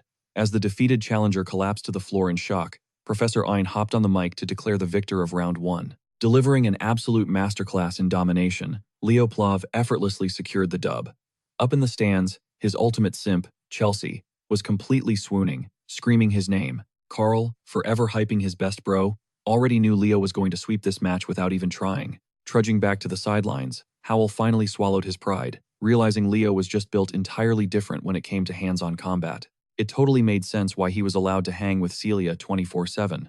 But shockingly enough, a super familiar voice suddenly hyped up his combat mechanics, even after he took a massive L. Snapping his head up, he spotted Celia flashing him a soft smile from the bleachers, giving him massive props for that flashy magic sequence. The dude literally just got acknowledged by his ultimate crush, so honestly, the beating was completely worth it. He was definitely going to frame that memory in his brain until the end of time. Moving right along to the second clash, the instructor summoned Eliana Lawton from room 5 down to the battlefield. Vaulting into the arena with absolute unhinged energy, Eliana started loudly demanding to see her challenger immediately. But the second, Professor Ain announced Chengxia from room 10, that aggressive hype completely vanished. She stepped out, ready to throw hands, but got the absolute worst matchup possible. Now, she was staring down one of the top 3 heavyweights in the entire combat division. Both girls squared up, locking eyes from across the dirt while waiting for the official starting bell. Flashing a gentle smile, Chengxia offered an elegant bow, wishing her rival good luck. Honestly, even her basic manners radiated intense pressure, but Eliana was not about to just fold. No matter how heavily the odds were stacked against her, smirking fiercely, she mirrored the formal greeting. The exact millisecond the whistle blew, Chengxia flicked her wrist, beautifully manifesting her signature aquatic energy. Liquid currents swirled around her silhouette like a perfectly calm tide. Completely contrasting that peaceful aesthetic, Eliana's aggressive spirit exploded into a blazing inferno. As she gripped a slender rapier, channeling every ounce of power into her footwork, she went absolutely supersonic. Launching a desperate lunge, Chengxia just braced for impact, casually wrapping herself inside a massive, rotating liquid dome. Analyzing the clash from his VIP seat, Leo instantly knew taking a direct hit from that blade would do insane damage, but crashing face first into a highly pressurized hydro shield at Mach 1? Yeah, that was going to sting. Eliana totally rushed it. She gambled on a one-shot victory and immediately paid the ultimate price. Turns out, that hydro dome was not just a basic riot shield. That thing was fully equipped to wreck anyone who touched it. Closing out round 2, Chengxia's tranquil magic effortlessly secured another massive dub. Slowly peeling herself off the ground, Eliana tried to shake off the absolute embarrassment of getting literally one-tapped. Even after that brutal elimination, she genuinely felt like she put up a solid effort. Leo honestly called it from the start. That was a total nightmare matchup from the jump, though realistically, she probably could have stalled the clock a little longer. Honestly, Eliana might have actually stood a chance if she didn't let her emotions take the wheel. Moving to round 3, Professor Ain drops a nuke by calling up the absolute final boss of the Night Department Class 1's Golden Girl, Celia Zerdinger. The entire crowd gasps, totally shook that we're getting main event energy this early in the tournament. Stepping up to face her is Duran Moira, the guy forever cursed to be Class 1's silver medalist. Flashing a wicked smirk at her perpetually tilted rival, Celia already knows this clash is going to be pure cinema. But Duran? He is locked in, radiating absolute do-or-die energy. Meanwhile, up in the bleachers, Carl literally whipped out 3D glasses out of nowhere, absolutely vibing in his own world. He slides an oversized bucket of popcorn right into Leo's lap. The entire stadium holds its breath, totally captivated. You rarely get front row seats to a god-tier rivalry like this. And bro, the hype is incredibly real. The arena's atmosphere immediately shifts into overdrive. Savage auras erupt from both warriors as their steel catches the light. This isn't just a spar, it's a brutal turf war for the ultimate crown of the Night Studies Department. The absolute second the bell rings, our moody blondie explodes off the starting line. Packing insane agility, his body and blade fuse into a singular, blinding flash of lightning. Yet Celia doesn't even flinch. Flexing her elite combat IQ, she casually deflects his opening barrage like she's swatting away flies. The freshmen watch, with their jaws glued to the floor, witnessing their valedictorian's monstrous strength for the first time. Completely hypnotized by the deadly dance. Unfolding below, Carl nudges Leo for his prediction. Casually tossing another fistful of buttery snacks, Leo coldly states that Celia is doomed if she keeps matching this tempo. Carl blinks, totally caught off guard by the ruthless take. Still, he refuses to write his cousin off that easily. Peering through the distance, he catches the icy, unbothered glare, anchored in her fiery eyes. He knows deep down she's hoarding a massive trump card, just waiting to drop a nuke on the crowd. Shifting into a higher gear, Duran pushes his velocity to breaking point, unleashing a suffocating storm of strikes. Startled by the sudden burst, Celia barely evades a fatal slash to her throat, surviving purely off razor-sharp muscle memory. Thinking he finally cracked her defense, Duran forcefully closes the gap for a point-blank execution. Colossal mistake. Hoisting her beautifully crafted sword, Celia unleashes an apocalyptic inferno that instantly dwarfs every other spell we've seen. The crimson roar is so intensely blinding that the stadium's magic shields actually glitch out, barely holding the destruction at bay. The rookies in the stands are fundamentally paralyzed by the sheer scale of the clash. Up top, Leo drops a rare nod of respect, hyping up Celia's flawless trigger discipline. Seeing Carl's brain short-circuit, Leo breaks down the meta. Since the rookie combat zone is claustrophobically tight, Celia did the math. Knowing she couldn't outrun Duran's freakish agility, she decided to weaponize the entire arena into a scorching hellscape. Talk about creating your own home court advantage. She literally boxed her opponent into a corner, forcing the speedster to micromanage every single footstep to avoid getting instantly barbecued. But wait, it gets even more brilliant. The massive thermal distortion acts like a natural smokescreen. Celia was always a monster in the ring, but her strategic growth is off the charts right now. Our girl basically just dropped a domain expansion, slow roasting the raging blondie alive. Capitalizing on his crumbling posture, she seemingly teleports directly into his blind spot. A searing downward arc was primed to finish the job, if not for Duran's insanely annoying reflexes. Pushing past his absolute breaking point, he clamps his jaw and wildly flails his weapon in a pure panic response. But letting your emotions hijack your brain against an apex predator like Celia, that's an instant game over. She casually catches his razor-sharp steel with her bare freaking hands, completely shutting him down. From the exact second she ignited the stage, she's been treating the runner-up like a tutorial boss. Tapping into her inner menace, she closes the curtain with the most disrespectful finisher imaginable. Forgoing weapons or martial arts, she delivers a sickeningly loud headbutt that instantly sends the edgy rival straight to sleep.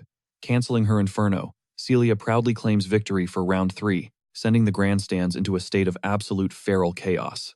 Casually brushing the ash off her pristine uniform, she drops a sweet smile, hinting that her rival desperately needs to hit the gym instead of just spamming agility stats. Groggily booting back online. After his skull-rattling nap, Duran grudgingly accepts her outstretched hand to pull himself out of the dirt. The campus paparazzi and all the top-tier shippers absolutely lose their minds over the unexpected wholesome aesthetic. Over in the VIP section, Leo cracks a satisfied grin, knowing his brutal coaching sessions paid maximum dividends. Out of literally nowhere, the incredibly nosy Professor Edmund materializes right behind them, munching on his own stolen handful of popcorn. Plot twist.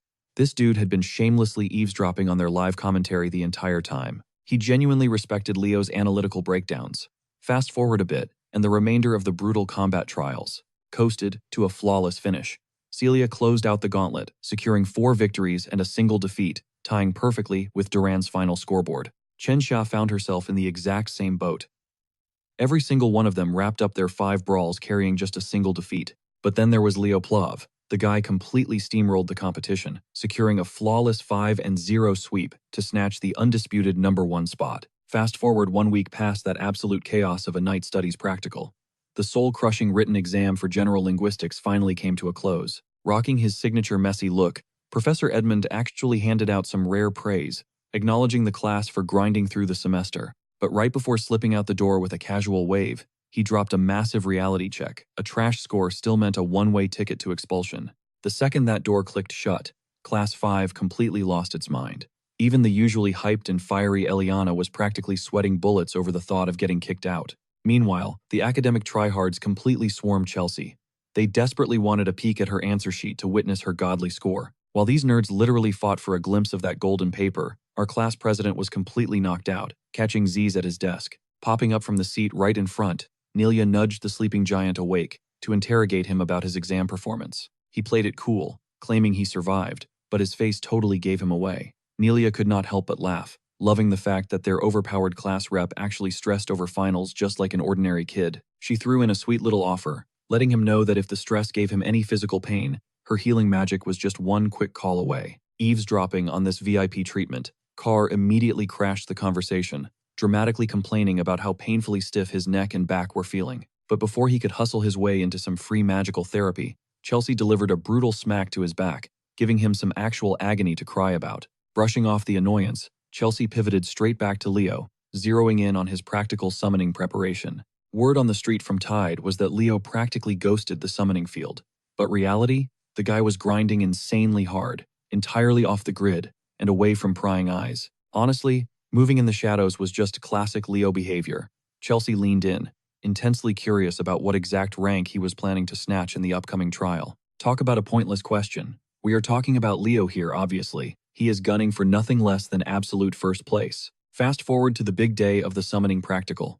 A massive wave of upperclassmen and professors flooded the stands to witness the Academy's wildest yearly tradition. For the freshmen, nothing topped the absolute hype of the summoned creature race. Stepping up to the mic for live commentary was Rumba Tess, a third-year legend hailing from Lumine's summoning division. Taking in the insane festival energy, Celia turned to the student council president's brother, seriously questioning if this massive spectacle was actually an official exam. He broke it down for her, explaining how this wild beast race evolved into a massive, untouchable tradition within the department. Not just that, but it served as a main event during the massive interdepartmental clash, keeping the hype levels permanently maxed out every single year. And wherever a massive crowd gathered, Carr sniffed out raw profit, instantly locking onto fresh wallets waiting to be emptied. The guy flawlessly launched his bootleg popcorn and soda hustle right in the stands. Before the first whistle even blew, he was already rolling in cash and sold out of inventory. While the bleachers practically shook with deafening cheers and party energy, a spine-chilling, dead silence choked the actual staging area where the competitors stood. The rookie summoners were already vibrating with pure anxiety, and having thousands of screaming spectators breathing down their necks only dialed up the pressure. Cutting through the panic, the absolute heavyweights of this bracket, Leo, the silver-haired girl, the pale-haired guy, and Chen Xia, were entirely locked in, mentally dissecting the brutal track ahead. Stepping up to the plate was Eliza Hergen, the silver-haired prodigy from the North's legendary summoner bloodline. She approached Leo, tossing him a rare compliment regarding his monstrous performance during the night trial. But the pleasantries ended fast. She immediately started grilling him about his prep for the beast race, clearly doubting if he actually had the juice for this specific arena. Honestly, her skepticism was totally valid. For a dude insisting he was locked and loaded, he had literally zero attendance during any of their open field training sessions. The second Eliza threw shade, the rest of the peanut gallery instantly piled on, loudly demanding to know if Leo was actually taking this seriously. The mob told him to straight up drop out if he was just going to treat summoning like a side quest. Fact was, not a single soul had ever caught him forming a genuine bond with a magical beast. Stepping into the crossfire, Tide desperately tried to extinguish the crowd's toxic energy, begging his peers to just take a breather and back off. But these hotheads just kept violently yapping. They aggressively turned on Tide, screaming at him to stop defending a golden boy who was actively spitting on their department's entire legacy. Watching the staging area slowly turn into a war zone, Chen Xia felt genuine dread creeping in as the hostility spiked to dangerous levels right before the whistle. Slicing through the tension, Sen Liu, a rookie summoner repping Xia's eastern territories, slid right up next to her. He arrogantly suggested that since she already crushed the Night Studies finals, she should just coast through this event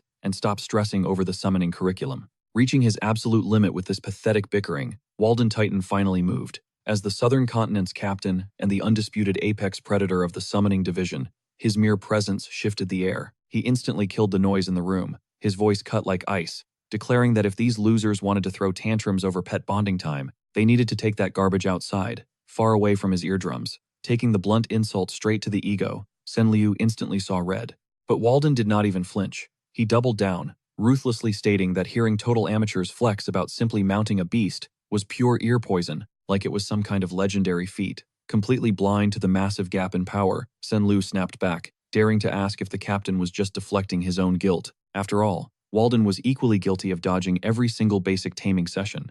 But the harsh reality? The top dog never graced those fields for a very specific reason. To him, baby stepping through elementary bonding exercises was an absolute joke and a tragic waste of his god-tier talent. He openly scoffed, stating he was not some brain-dead scrub who actually needed a tutorial to command a mirror griffin. Sen Liu completely lost his mind and swung on Walden, but our guy Leo, giving major Sigma energy, instantly stepped in to kill the beef. Gripping the hothead's arm, Leo dropped a heavy reality check.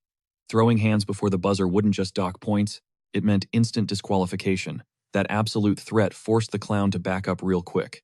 Looking incredibly guilty, Tide jogged over to Leo. The tension between the freshmen was thick enough to cut with a knife, so Tide spilled the tea.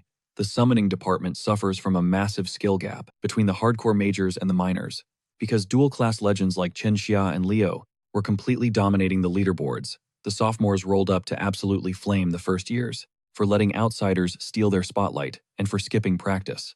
To them, Leo is just some arrogant golden child coasting on talent, even though our boy is dead serious about crushing this competition. Meanwhile, lurking in the shadows, some deeply sketchy figures observed the chaos with greedy eyes. A sinister, shadowy aura swirled around a cloaked dude who was way too obsessed with this match, specifically targeting one single student. Yep, Sen Liu. That total fraud was radiating some twisted, unnatural energy, fully prepared to leave bodies in his wake, and literally catch a murder charge just to snatch the win. Right before the madness popped off, Runbadas laid out the absolute ground rules. Rule number 1. First years could only flex their summoning abilities during the gauntlet.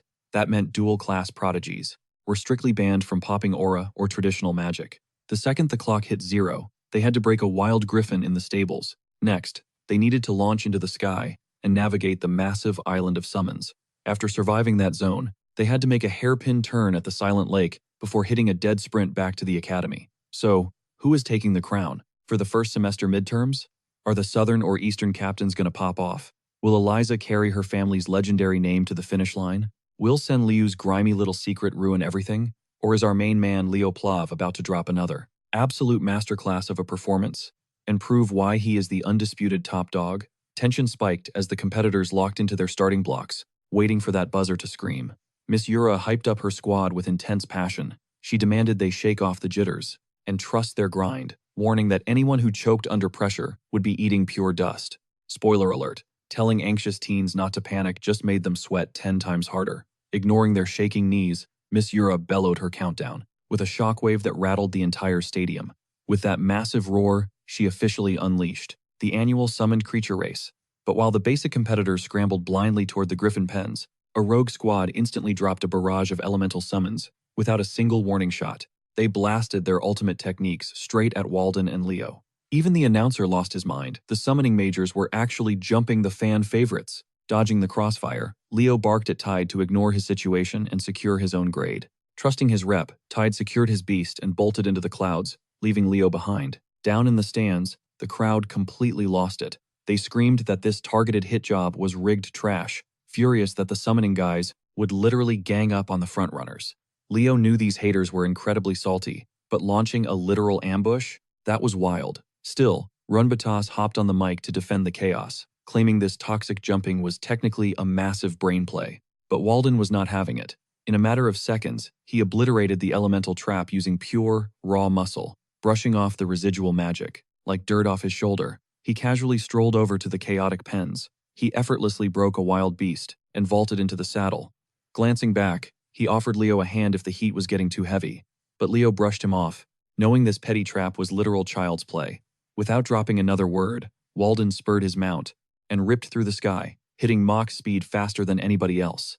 That left Leo stranded on the dirt as the only racer left behind. Up in the stands, Chelsea watched in pure dread as her man got swallowed by a swirling vortex of elemental attacks. Miss Yura's eyes narrowed, anxiety written all over her face. The beef between these freshmen was way more toxic than she ever imagined. They really coordinated a full-blown raid on the #1 student. She sweated bullets, assuming Leo would struggle since his main bag was summoning, not spirit magic. Breaking out should have been impossible. But boy, was she dead wrong. Out of nowhere, a blinding, cinematic flash nuked the arena, forcing every eye back to the stage. Standing completely chill with his eyes closed, Leo spit a flawless, rhythmic incantation, commanding elemental sylphs to shatter his restraints and pave his runway. In an instant, wind and fire spirits bowed to his absolute authority. In this day and age, just recognizing a couple of ancient spirit words is a massive flex, let alone dropping a whole freestyle chant perfectly. Leo Plav is just built totally different, constantly breaking the scale. Catching the ice-cold determination in his eyes, Miss Yura finally exhaled a massive breath. She had been stressing for absolutely nothing. Watching him shine, one undeniable thought crossed her mind. She absolutely has to trap this guy in the summoning track, while Leo is still stuck at square one. The rest of the pack is already miles ahead. Those punks who sabotaged Leo and Walden are literally dying of laughter, throwing absolute shade at their targets, betting big money that the South's top prodigies will eat dust in dead last. When these goons try to drag Eliza into their hype, she claps right back, claiming she could totally body Leo Plav and Walden Titan without pulling any dirty stunts. Plus, she's actually stressing over the summoning division's reputation looking like a total joke right now. The squad just wanted to serve these so-called geniuses a giant slice of humble pie. Completely over their toxic vibe, Eliza punches the gas, tossing back a warning for them to actually use their brains next time. Hearing her act all high and mighty instantly sets Senlu off. With how things are going, snagging second place right on Eliza's tail is basically a guaranteed dub for Lu. Aside from her, he is literally the absolute best at maneuvering airborne beasts. But right as he's zoning out, a blur of feathers blitzes straight through his crew. It's Chen Xia. Though honestly, calling it riding is a massive stretch. This girl is straight up sky surfing.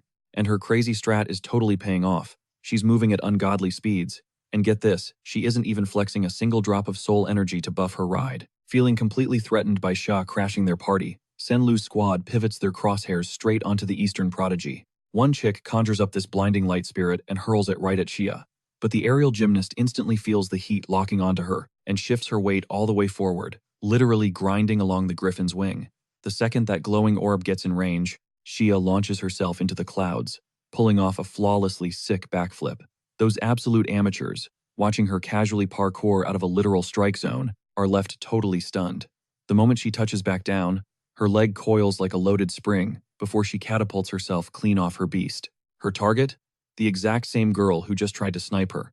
Weaponizing gravity and pure momentum, she drops a devastating flying kick right to her chest. The attacker tumbles off her ride, screaming and crying that Xia is totally hacking, which is wild because Xia didn't tap into a single ounce of aura. That was nothing but raw, unfiltered martial arts. With the trash taken out, she gets her head back in the game and kicks things into overdrive. Flying past, she casually drops a hello to Senlu. Since they rep the same turf, they totally know each other. He barks back with zero chill, warning her that getting on his bad side is a massive mistake. Sure, Xia might be slightly out of her element in a legit dogfight, but Senlu is about to face way bigger problems. She can practically feel the murderous intent radiating from the guy they just screwed over at the starting block. Out of nowhere, an apocalyptic blast of fire paints the entire skyline crimson. Walden is out here deep-frying these birds mid-flight with his absolute beast of a spirit control. Guess he is the kind of guy who collects his debts with maximum interest. He's systematically hunting down the clowns who tried to stall his run, completely shattering their petty little scheme. This full-blown sky massacre, just his personal way of saying thanks. Watching their squad get swatted like flies, the saboteurs scramble like terrified sheep, but Walden's relentless pursuit is downright scary. Every single spell he drops rips another griffin out of the sky, instantly tossing its rider out of the tournament. Meanwhile, back at the scorched starting zone, the announcer keeps the camera glued to Leo's desperate scramble to make up for lost time. The freshman star is teetering on the edge of an epic fail. Now that he's finally snapped out of that nasty spirit trap, he has to lock down the very last griffin shivering in the stables. If he messes this up, it is game over. Leo sweeps his gaze over the beast and spots a gnarly gash ripped across its left wing. Seeing how raw and perfectly sliced the cut is, it takes zero guesswork to figure out that the same punks who boxed him in did this too. Supposed future heroes pulling such vile stunts is pure garbage. Leo snatches the reins, and the beast instantly starts tweaking out. Everybody knows trying to hop on a heavily traumatized monster without building a bond first is a literal death wish.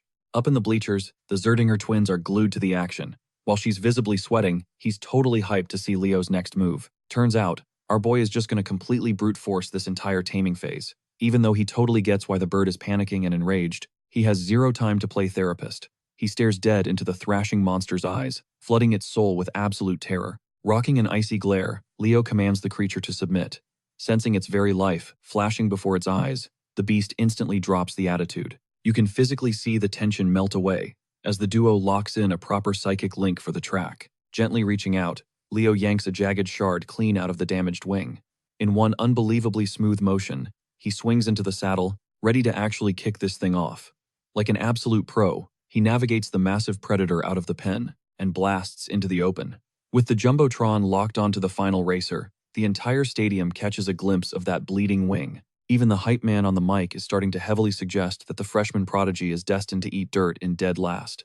Leo completely felt for his ride. He could sense the massive toll tearing through the big guy's muscles. Tapping into their soul bond, he summoned his ultimate ace. Boom Fiore, the majestic phoenix materialized right in thin air. Looking cute as a button, the little fiery chick caught Leo's mental signal and swooped down to patch up that shredded wing. Radiant phoenix fire instantly wrapped around the panicked griffin. Clueless about the healing magic, the poor bird totally freaked out and tried throwing it off. Back in the viewing room, Celia's jaw basically dropped as she watched the monitor, completely baffled by this glowing, unknown fire. Her older bro leaned in, narrowing his eyes, ruling out Zertinger fire or aura flames entirely. This was some next-level, unheard-of energy. Meanwhile, the actual race was an absolute bloodbath. Most of the mob characters were completely wrecked, and the lucky survivors, they were pushing their engines to the absolute max just to dodge Psycho Walden. Everyone was literally fighting for their lives to avoid dead last. Too bad for these rookies. The true final boss just entered the chat. Wrapped entirely in blazing phoenix fire, Leo was looking absolutely lethal. His griffin ripped through the sky like a literal missile. Catching sight of the frontrunners, Leo decided it was time to redline this bad boy and see what it could really do. But right as he was about to snatch that W, some random dude rolled up riding a straight-up dragon. Or at least, it totally looked like one. For a reincarnated veteran like Leo, however, that scaly monstrosity triggered instant PTSD. That wasn't just a dragon, it was a freaking Fafnir. He practically rubbed his eyes, but the nightmare was 100% real. Just minutes before this insane reveal, Eliza had actually abandoned her lead to square up with Walden. She knew deep down that to clutch the gold, she absolutely had to shut this total menace down. With a single, arrogant finger snap, Walden chucked raging spirit fire directly into her lane, sparking a massive, bone-shattering explosion. Flexing her insane reflexes, she banked hard and dodged the blast flawlessly. Even better, she instantly decoded his trick. He was fusing wind and fire spirits to craft mid-air bombs. Pulling that off requires absolutely cracked talent. Honestly, the sheer power of it left Eliza low-key shook. Perched up on his mount, Walden looked like an unstoppable raid boss, ready to casually bulldoze anything stupid enough to block his way. But hey, Eliza doesn't hail from an elite summoner bloodline for nothing. Homegirl had some serious heat packed in her own arsenal. The logic was simple. It doesn't matter how busted an attack is if it hits nothing but air. Her Galaxy Brain move? Bet entirely on her cracked agility and reaction speed to matrix dodge every single explosive thrown at her. Watching her effortlessly thread the needle, Walden switched up his game plan. He dumped the fire-wind combo and manifested huge, terrifying ice spears out of thin air. We're talking humongous, razor-sharp glaciers completely blacking out the sky. And worse, every single one was buffed by even more elemental magic. Eliza literally just scoffed at the frosty barrage. Tapping into her beast's hidden power reserves, she hit the overdrive switch. Her feathery ride completely hulked out, turning massive and super aggressive. Looking straight out of a Pokemon gym battle, the griffin roared and blasted a literal flamethrower. The inferno vaporized the icy threat on contact. She expertly steered the blazing heat, melting the entire barrage to puddles before it even grazed her. Walden's icy nuke was completely shut down by Eliza's mega-buffed companion. Watching this insane clash unfold, the announcer was absolutely losing his mind up in the booth. But while the Academy's top dogs were hyper-focused on destroying each other, Chen Xia totally ghosted them, finessing her way right through the blind spot to steal first place. Eliza wasn't about to let that slide for free. Whipping out a glowing purple snare, she lassoed Chenxia straight by the neck and violently yanked her backward. Completely chained up in midair, Chenxia spotted a terrifying spark out of her peripheral vision. She instantly knew she'd be cooked if she didn't bail right then. Showcasing pure aerial parkour, she and her bird styled their way out of the kill zone exactly as Walden triggered another catastrophic nuke. Hanging in the sky, she brutally snapped Eliza's magic tether. Whistling for her mount with pixel-perfect timing, Chenxia swerved back into the lead like an absolute boss. Zero fear in her eyes, she was totally living for the thrill of fighting the Academy's elite heavyweights. Suddenly, a super weird shadow blotted out the sun. Squinting ahead, Chenxia was completely thrown off by what looked like a massive, pitch-black wyvern. Up top was Senlu, completely tweaking out and losing his grip on sanity.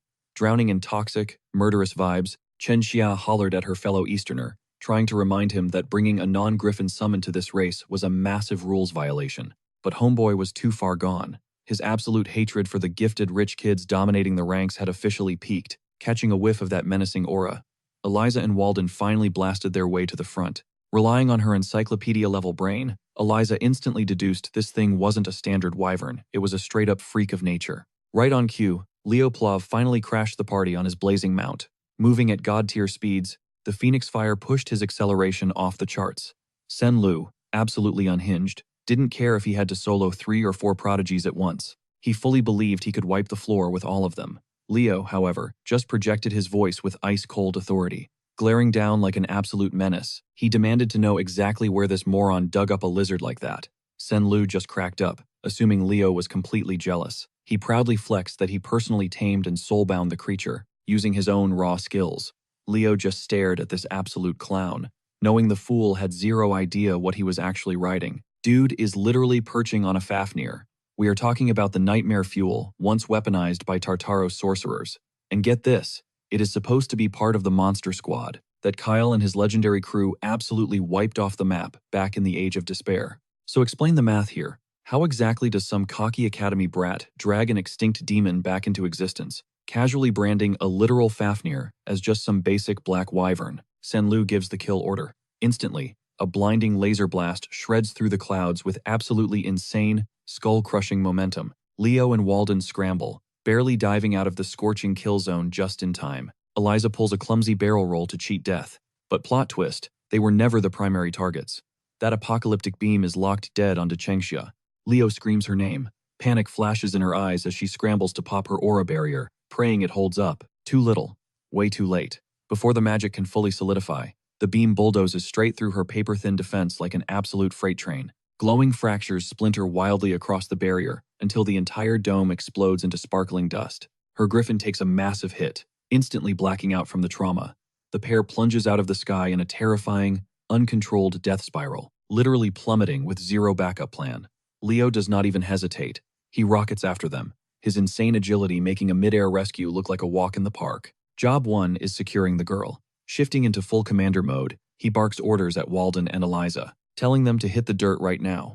For once, the stuck-up prodigies shut their mouths and actually follow his lead. Up above, the Fafnir prowls the airspace like a ravenous apex predator. Meanwhile, a toxic, shadowy corruption starts hijacking Senlu's brainwaves. He is finally tasting absolute power, looking down at everyone like bugs, and honestly, he is utterly addicted to the high. Cut to the broadcast. The announcer scrambles, reporting that the frontrunners have totally derailed and vanished off the camera grid. The crowd's final glimpse was Senlu popping a dark wyvern and going completely rogue on the top tiers. Miss Yura storms the broadcasting booth, literally shoving the caster aside to hijack the feed. Playtime is officially over. She grips the mic, frantically ordering every single summoning professor and teaching assistant to mobilize their aerial beasts immediately. The tournament is dead. This is a full-blown rescue op now. Professors Len and Sejon crash into the room, their faces painted with pure panic and massive confusion. Yura drops the bomb. A student just locked a pact with an elite-tier demon and is actively tearing up the airspace. Just hearing the words demonic beast sends absolute chills straight down the veterans' spines. They know the grim reality. That dark energy is going to fry the kid's psyche into mush. Suddenly, Professor Edmund kicks the door open, throwing a massive theory onto the table. What if a hidden puppet master is actually pulling the strings of this slaughtering machine? Stepping up as the alpha in the room, the messy-haired genius commands Yura to either neutralize or bag Senlu on sight. while the remaining faculty scramble to throw a massive security net over the student body. Now, look, Sejun and Edmond usually bicker like an old married couple, but when the stakes are this high, the beef gets permanently buried. To keep their kids breathing, these two will gladly join forces and become the ultimate nightmare duo. Smashing cut back to the war zone. Leo secures a stealthy alcove, gently laying the knocked-out Chengxia down to run rapid damage control. Eliza and Walden touch down right behind him, but spoiler alert, the quiet does not last. Senlu's radar locks right onto them. The massive Fafnir slams into the dirt, glaring down at the Academy's finest like they are the main course at a buffet. Delusion is a hell of a drug, and Senlu genuinely believes Leo is shaking in his boots. So Leo steps up, calmly dropping facts on this absolute clown. Newsflash, buddy. That oversized lizard is not a wyvern. It is not even a standard summon. You are sitting on the legendary demonic beast, Fafnir. That name drop instantly sends the squad's adrenaline through the roof. With cold, measured footsteps, Leo advances, and the phantom silhouette of the god-tier hero Kyle perfectly ghosts over his frame.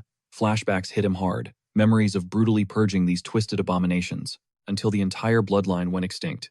Rocking the soul of a veteran legend inside a rookie's body, Leo is beyond ready to rack up one more body on his monster kill streak. Talk about a brutal blast from the past. He struts forward like a total boss, even as the colossal demon casts a massive shadow over him.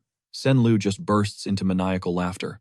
Brain rot has fully taken over the wheel now. His pupils are literally shaking, and his killing intent is spiking straight through the atmosphere. Every single ounce of his pathetic insecurity has mutated into pure rage. He is sweating desperation, screaming for validation, just dying to prove he can flex on the Academy elites.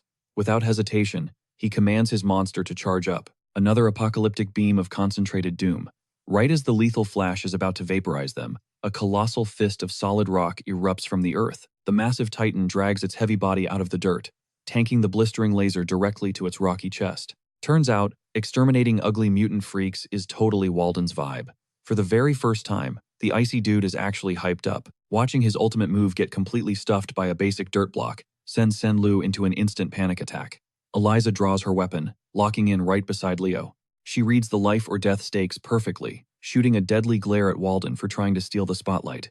Just like that, the holy trinity of prodigies locks in their battle strategy. Step 1. Yank that total loser off his overpowered mount. Walden's rock shield is already groaning and cracking under the pressure. It is officially go time, no holding back. Watching Eliza and Walden squabble like an old married couple while literally staring down death? Yeah, that brought a nostalgic smirk right to Leo's face. Guess main characters are always wired differently, no matter the era. As the rock golem crumbled into dust, Sen Liu's massive ego flared right back up. The dude practically begged Walden to drop a heavier hitter on him, but the second the dust settled on those shattered boulders, our trio had completely vanished. Eliza launched the counterattack, whipping out her glowing purple lasso. The magical binding twisted and snaked through the air like a living viper, locking straight onto Sen Liu's blind spot. With her locking down the battlefield, a single, crisp snap signaled the real damage. Blinding sparks erupted across the Fafnir's scales as the monstrosity charged up a second laser blast. Walden had secretly rigged the beast's weak points and blew his spirit bombs sky high in one glorious chain reaction. With his assist locked in, it was time for Leo Plov to steal the show. Tearing straight through the thick explosion smoke, Leo completely erased the gap between him and his target. Faster than you could blink, he grabbed the trash talker by the hair and buried a maximum power kick right into his jaw. He almost punted Sen Liu straight off his dragon, but something dark had hijacked the kid's mind. The twisted entity puppeteering Sen Liu actually clapped back, mocking Leo's game plan of separating the host from the demonic beast. Too bad for our boy. This parasitic freak had already locked itself completely into its new vessel. Feeling the threat level skyrocket, Leo suddenly got dragged straight into the stratosphere on the back of the demonic behemoth. Walden and Eliza were left totally stranded down below. The possessed punk then sneered, asking if Leo was finally wetting his pants. In pure terror, Leo just responded with a brutal right hook, instantly clocking the Tartaros beast handler, lurking inside the kid's head. This caught the handler completely off guard. Nobody had ever pierced through his disguise like that.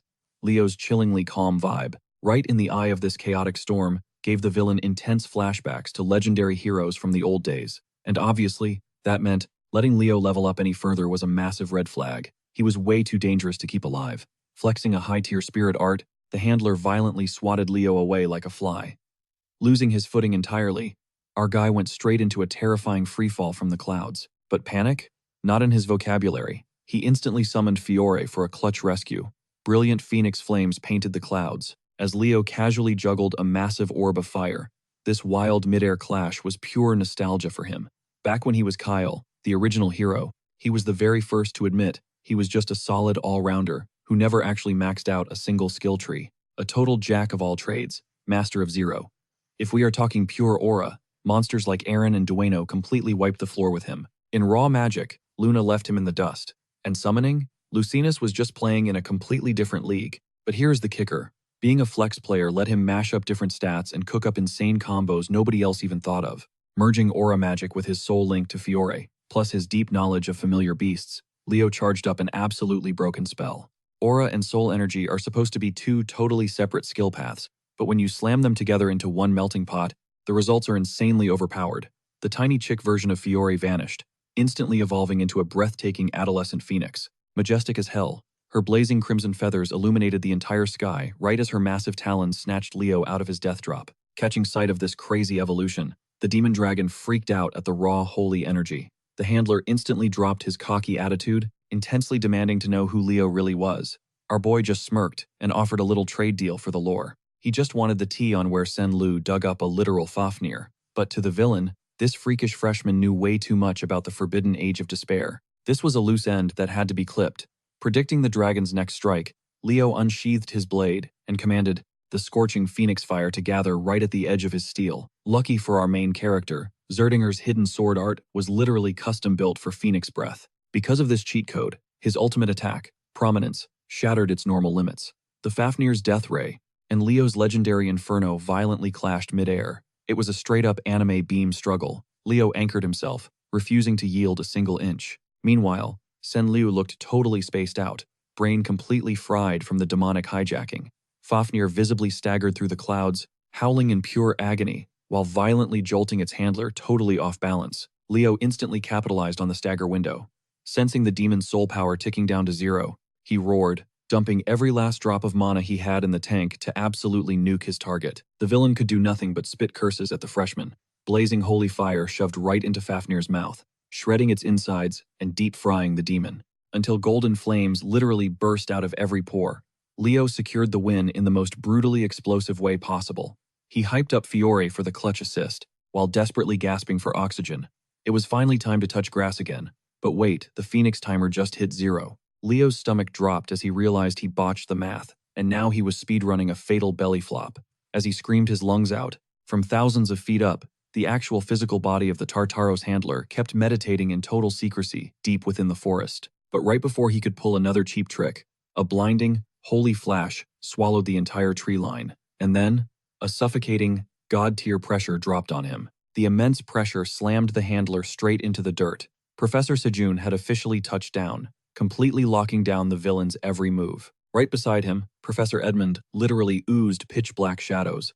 One terrified glance, and the handler instantly knew he was staring down the two absolute titans of Lumeni. Realizing he was totally outgunned by all that smoke, this dude ripped open a tear in space itself, ready to dip out. Taking the L here definitely stung, but he figured he would just lay low until his next chance to stir up some major chaos. But then, absolute nightmare fuel exploded from the portal, a writhing mass of smog packed with countless staring eyes and razor-sharp jaws. Instead of backing him up, the beast spun on its own summoner, crushing the handler beneath its impossibly massive weight. When the dust finally settled, both the dimensional tear and the villain had vanished entirely, leaving behind nothing but crushed rubble and some seriously sketchy vape clouds. A chill ran down the professor's spines.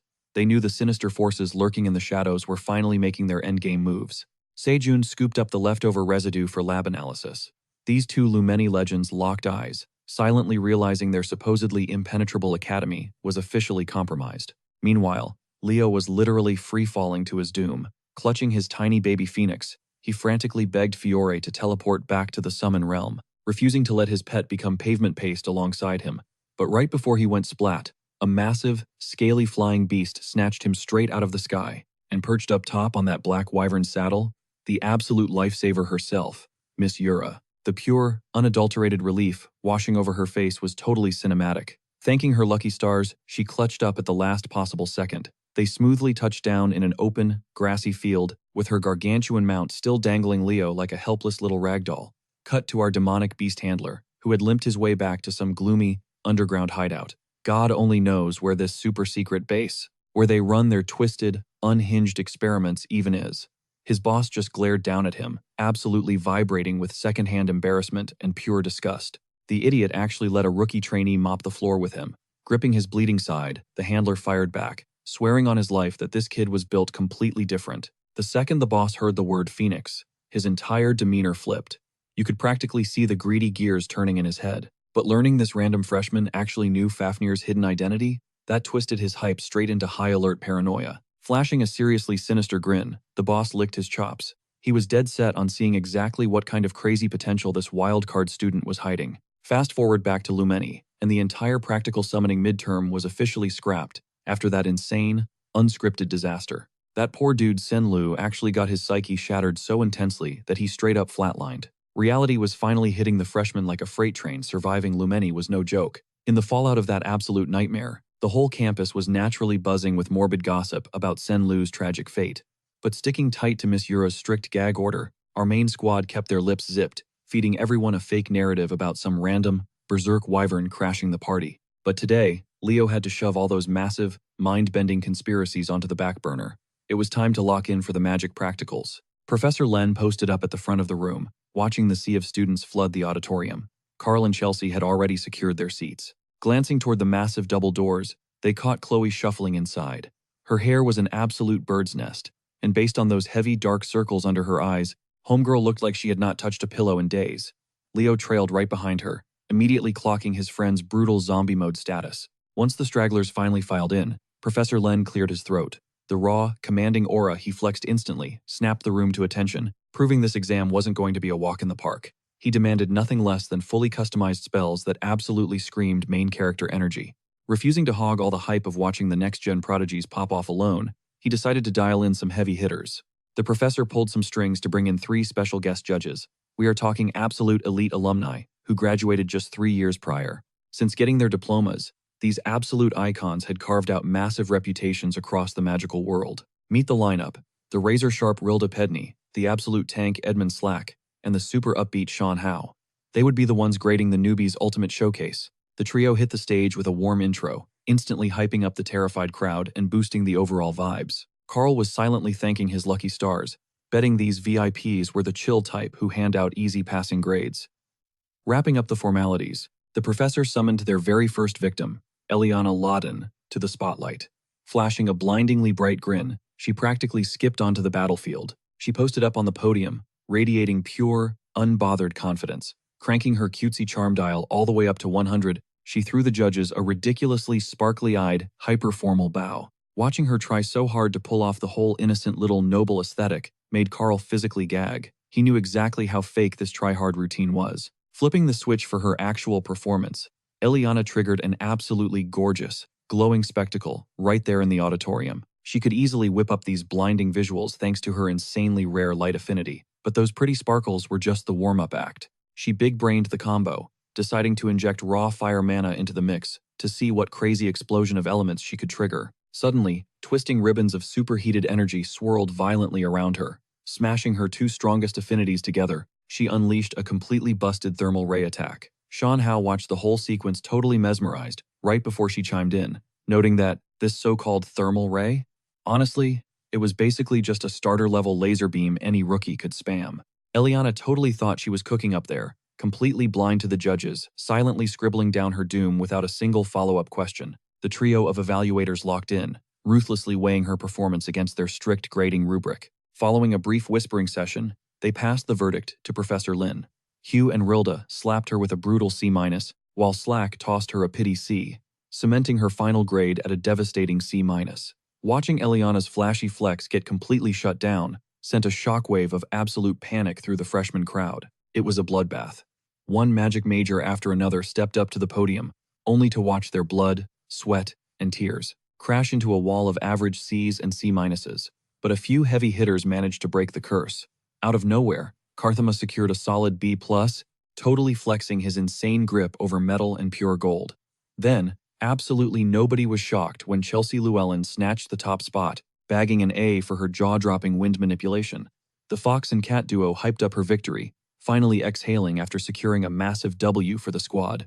But behind the grading desk, The judges were secretly yawning, severely underwhelmed by the entire lineup. Professor Lin had literally dragged them here, promising a roster of generational talents. Yet the stage had been completely devoid of actual prodigies. Glancing down at the dwindling stack of rubrics, only 3 names remained. Idmon Slack narrowed his eyes. He could sense these final 3 were the genuine article, the absolute elite that the sly professor saved for the grand finale. Striding onto the stage next was Abad Llewellyn, Chelsea's older brother. The second his boots hit the floorboards, the lecture hall collectively swooned. If the female students held the clipboards, he would have bagged an instant A+, purely for his top-tier visuals. But unlike the tryhards before him, Abad refused to pop off with some basic light show. Instead, he dove straight into a hardcore lecture, breaking down the complex physics of a spell he literally invented. After flawlessly mapping out the blueprint, he dropped the name of his custom masterpiece, Tempest. A smug grin crept across Professor Lin's face as the judging panel leaned in, completely hooked by Abad's words. The sorcery prodigy boldly declared that its finalized form would easily shatter the ceiling of top-tier magic. This wasn't some last-minute cram session. Back on his family's private estate, he had brutally ground out countless test runs, sharpening Tempest to a lethal edge. It got so intense he literally had to deploy the family elders, just to throw up a massive barrier network in case the spell went rogue. Sweating bullets and hyper-focused, the elite Llewellyn mages anchored the shields. Trapped in the eye of the storm, Abad was completely unchained, letting the monstrous mana inside his core detonate, blowing himself right off the grass and hovering silently in the void. Tempest woke up screaming. He pushed every single cell in his body into overdrive, to physically wrestle the atmosphere into submission. The frantic gales rapidly twisted into a catastrophic cyclone, capable of deleting anything it touched. The sheer kinetic output was so unhinged that even the reinforced barrier, stabilized by 4 veteran sorcerers, started cracking like glass. Snapping his eyes open, Abad watched his creation rip a helpless critter right up into the death zone. Pure panic spiked through his veins. There was zero chance he was letting his sloppy control flatline an innocent creature. That desperate drive to save a tiny life triggered his final awakening, letting him completely hijack the storm and force the Tempest to bow. Abad is an absolute legend, hands down the most legitimate main character material in the room, well, except for one specific guy. Snapping back to the lecture hall, Abad unleashed a heavily nerfed, compressed variant of his ultimate move, dropping. The uncapped version would probably vaporize half the campus, after all. Pushing wind pressure to its absolute maximum limit might sound basic on paper, but the veterans on the panel immediately recognized the insanely complex, high-tier mechanics running under the hood. The result? Abad casually strolled back to his desk, carrying the first flawless, unanimous A+ of the day. Chelsea sat in the back, quietly vibrating with hype, and whispering that her brother is literally built different. And speaking of absolute anomalies, Professor Lin practically glowed at the prospect of the next competitor stepping up to the plate. Obviously, it was the man, the myth, the undisputed golden boy, Leo Plav. Our guy stood up, radiating pure boss energy, and locked eyes with the panel. The advanced technique he was about to drop was a completely attributeless sorcery framework. He kept his mouth shut about the lore, but it was the exact same system he dominated with, back in his prime as the apex predator, the hero of the beginning. Planting his feet on the stage, Leo declared his radical concept, an untyped high magic system. The judging panel completely short-circuited. Intrigued but baffled, they demanded he explain himself. Leo was more than happy to drop some knowledge. It is a universal rule that every single piece of starter magic requires an elemental core. It is the unbendable law of spellcasting. But his pitch was simple. He engineered a revolutionary matrix that completely bypasses the middleman, hyper-optimizing the casting sequence to a god-tier level. The room's reaction was an absolute mess. Half the panel thought he was capping, while the rest were visibly shook. Desperate for clarity, they asked if this absolute madman was seriously trying to invent an entirely fresh paradigm for magic itself, while the 3 veteran judges flat out rejected the notion as pure delusion. Professor Len was grinning so hard his cheeks probably hurt, eyes gleaming with pure obsession. He wanted to lock Leo down as his exclusive mage right then and there. Edmund Slack, on the other hand, figured Leo was straight up capping, and felt completely let down. They came here to evaluate legit magic theories, not sit through some fairy tale. But totally ignoring Eidman's salty vibe, Professor Len literally couldn't hold back, jumping in to practically beg Leo to draft out this insane system. The rest of the judges had zero choice but to humor him. Leo Plav just grabbed a piece of chalk and got straight to work mapping out his formula. For a solid minute, the entire hall went dead quiet, leaving nothing but the aggressive click and scrape of chalk against the chalkboard. Breaking the tension, Rilda Pedney pointed out that only one single mage, in literally all of history had ever pulled off a completely unique casting technique for their high sorcery. Without missing a beat, Leo casually flexed that he already knew that. The star poet, Luna, was the only one to ever actually nail it. Sean Hooge was visibly heated. Was this cocky freshman seriously implying he could stand on the exact same pedestal as one of the most goated heroes ever? But Leo smoothly shut that assumption down. Obviously, he wasn't aiming for that. He fully admitted he couldn't hold a candle to Luna's magical prowess. He just pointed out that you don't need to be a freak of nature like her to invent a fresh casting method. He simply told the judging panel to check out the math he just dropped on the board, and their jaws practically hit the floor when they realized every single line of his theory was completely flawless.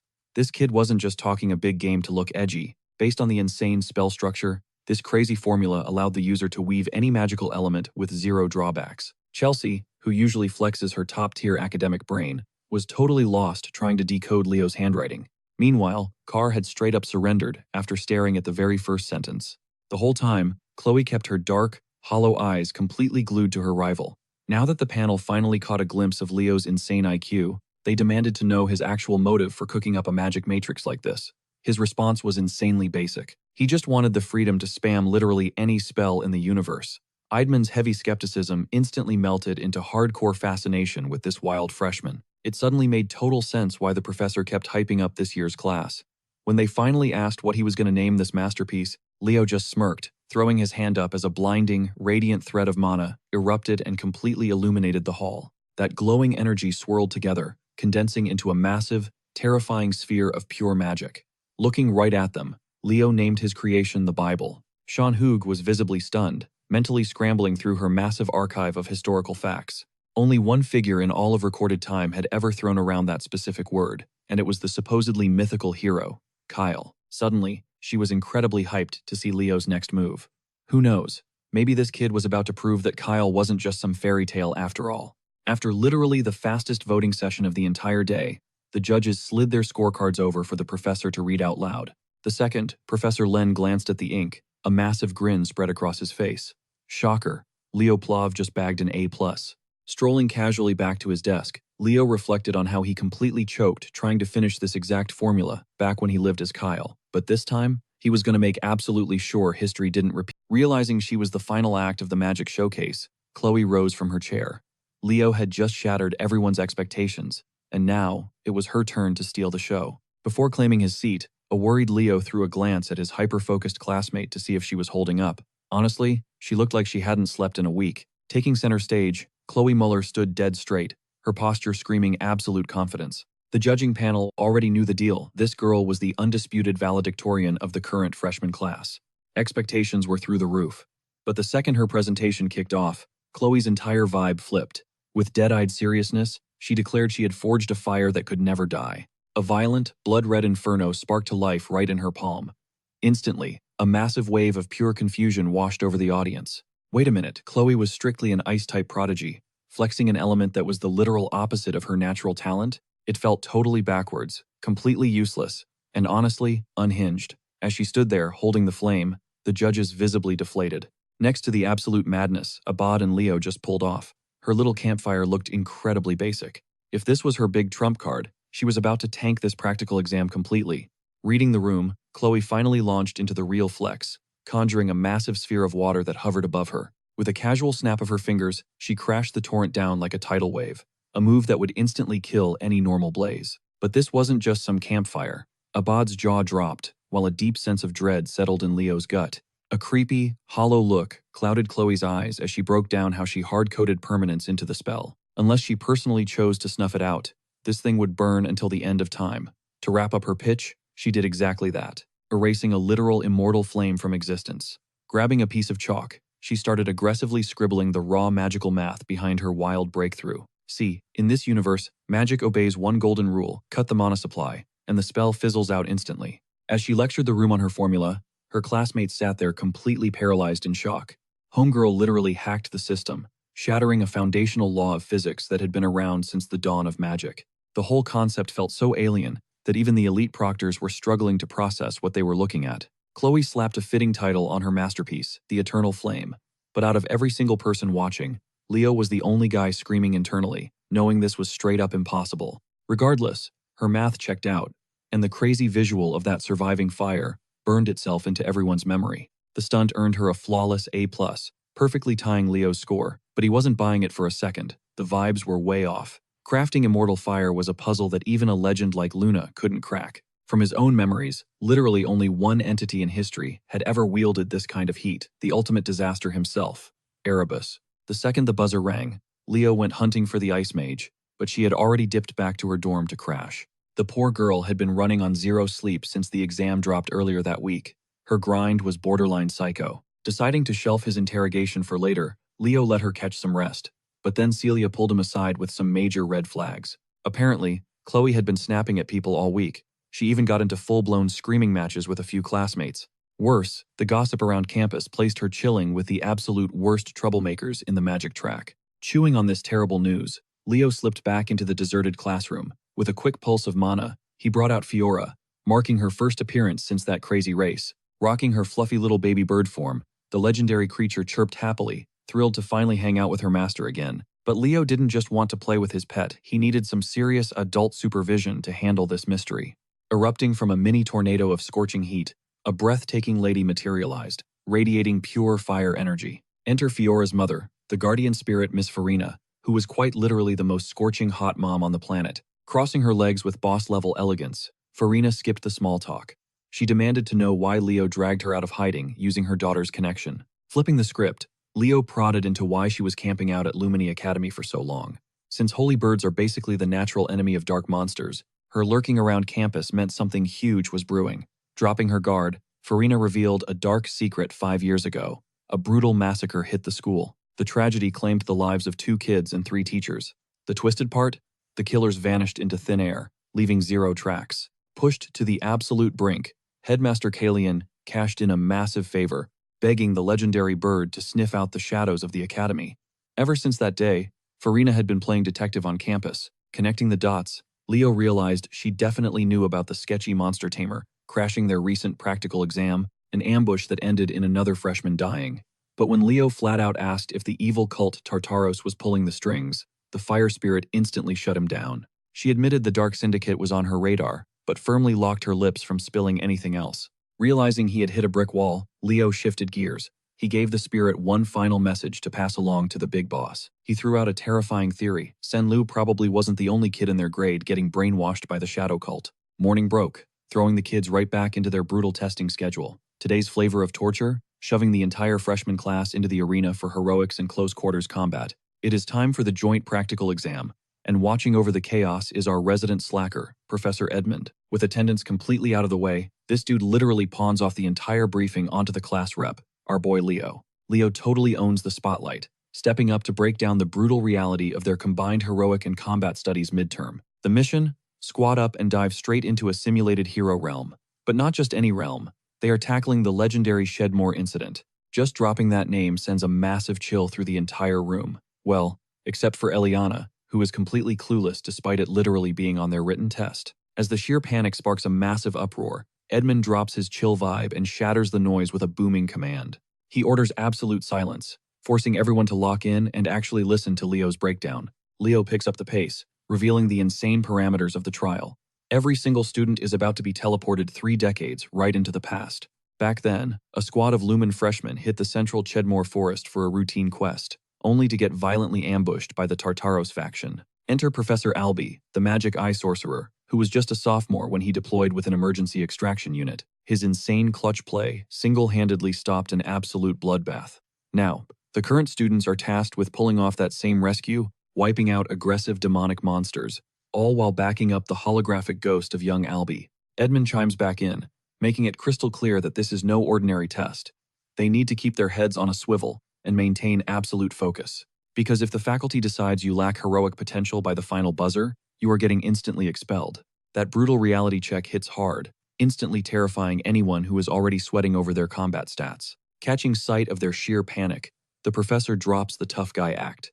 He reminds them of their massive grind and validates their current strength, telling them to just believe in their own hype. He might dress like a total hobo, but Edmund is an absolute master at playing the psychological game. Getting down to business, the roster draft officially kicks off.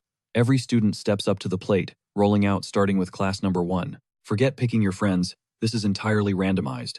You could end up fighting for your life beside a total stranger. It is straight-up gacha mechanics. One lucky pull lands you a god-tier squad, while a bad beat dooms you to the ultimate struggle. When Leo finally dips his hand into the box, he pulls ticket number 11.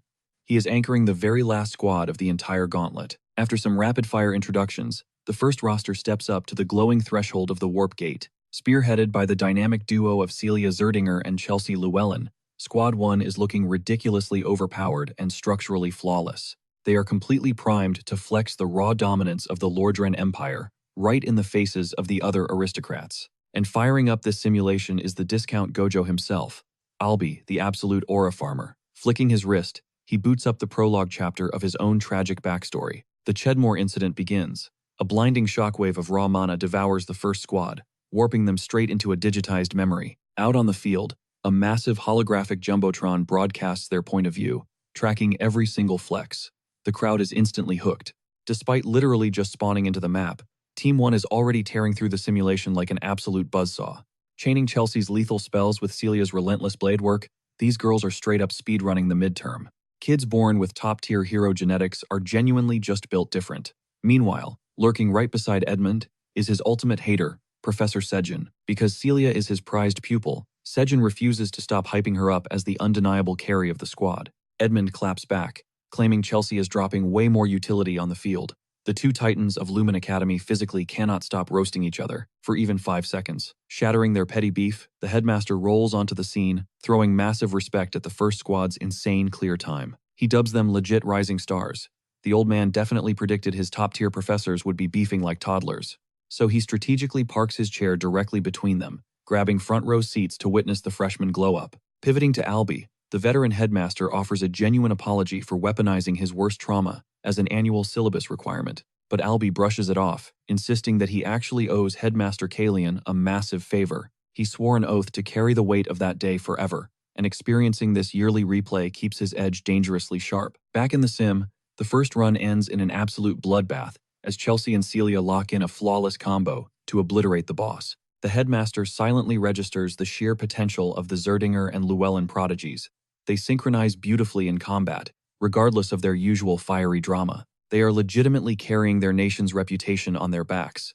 Following them, Team 2 puts on a totally mid-performance, but Squad 3 violently blitzes the map, in absolute god mode.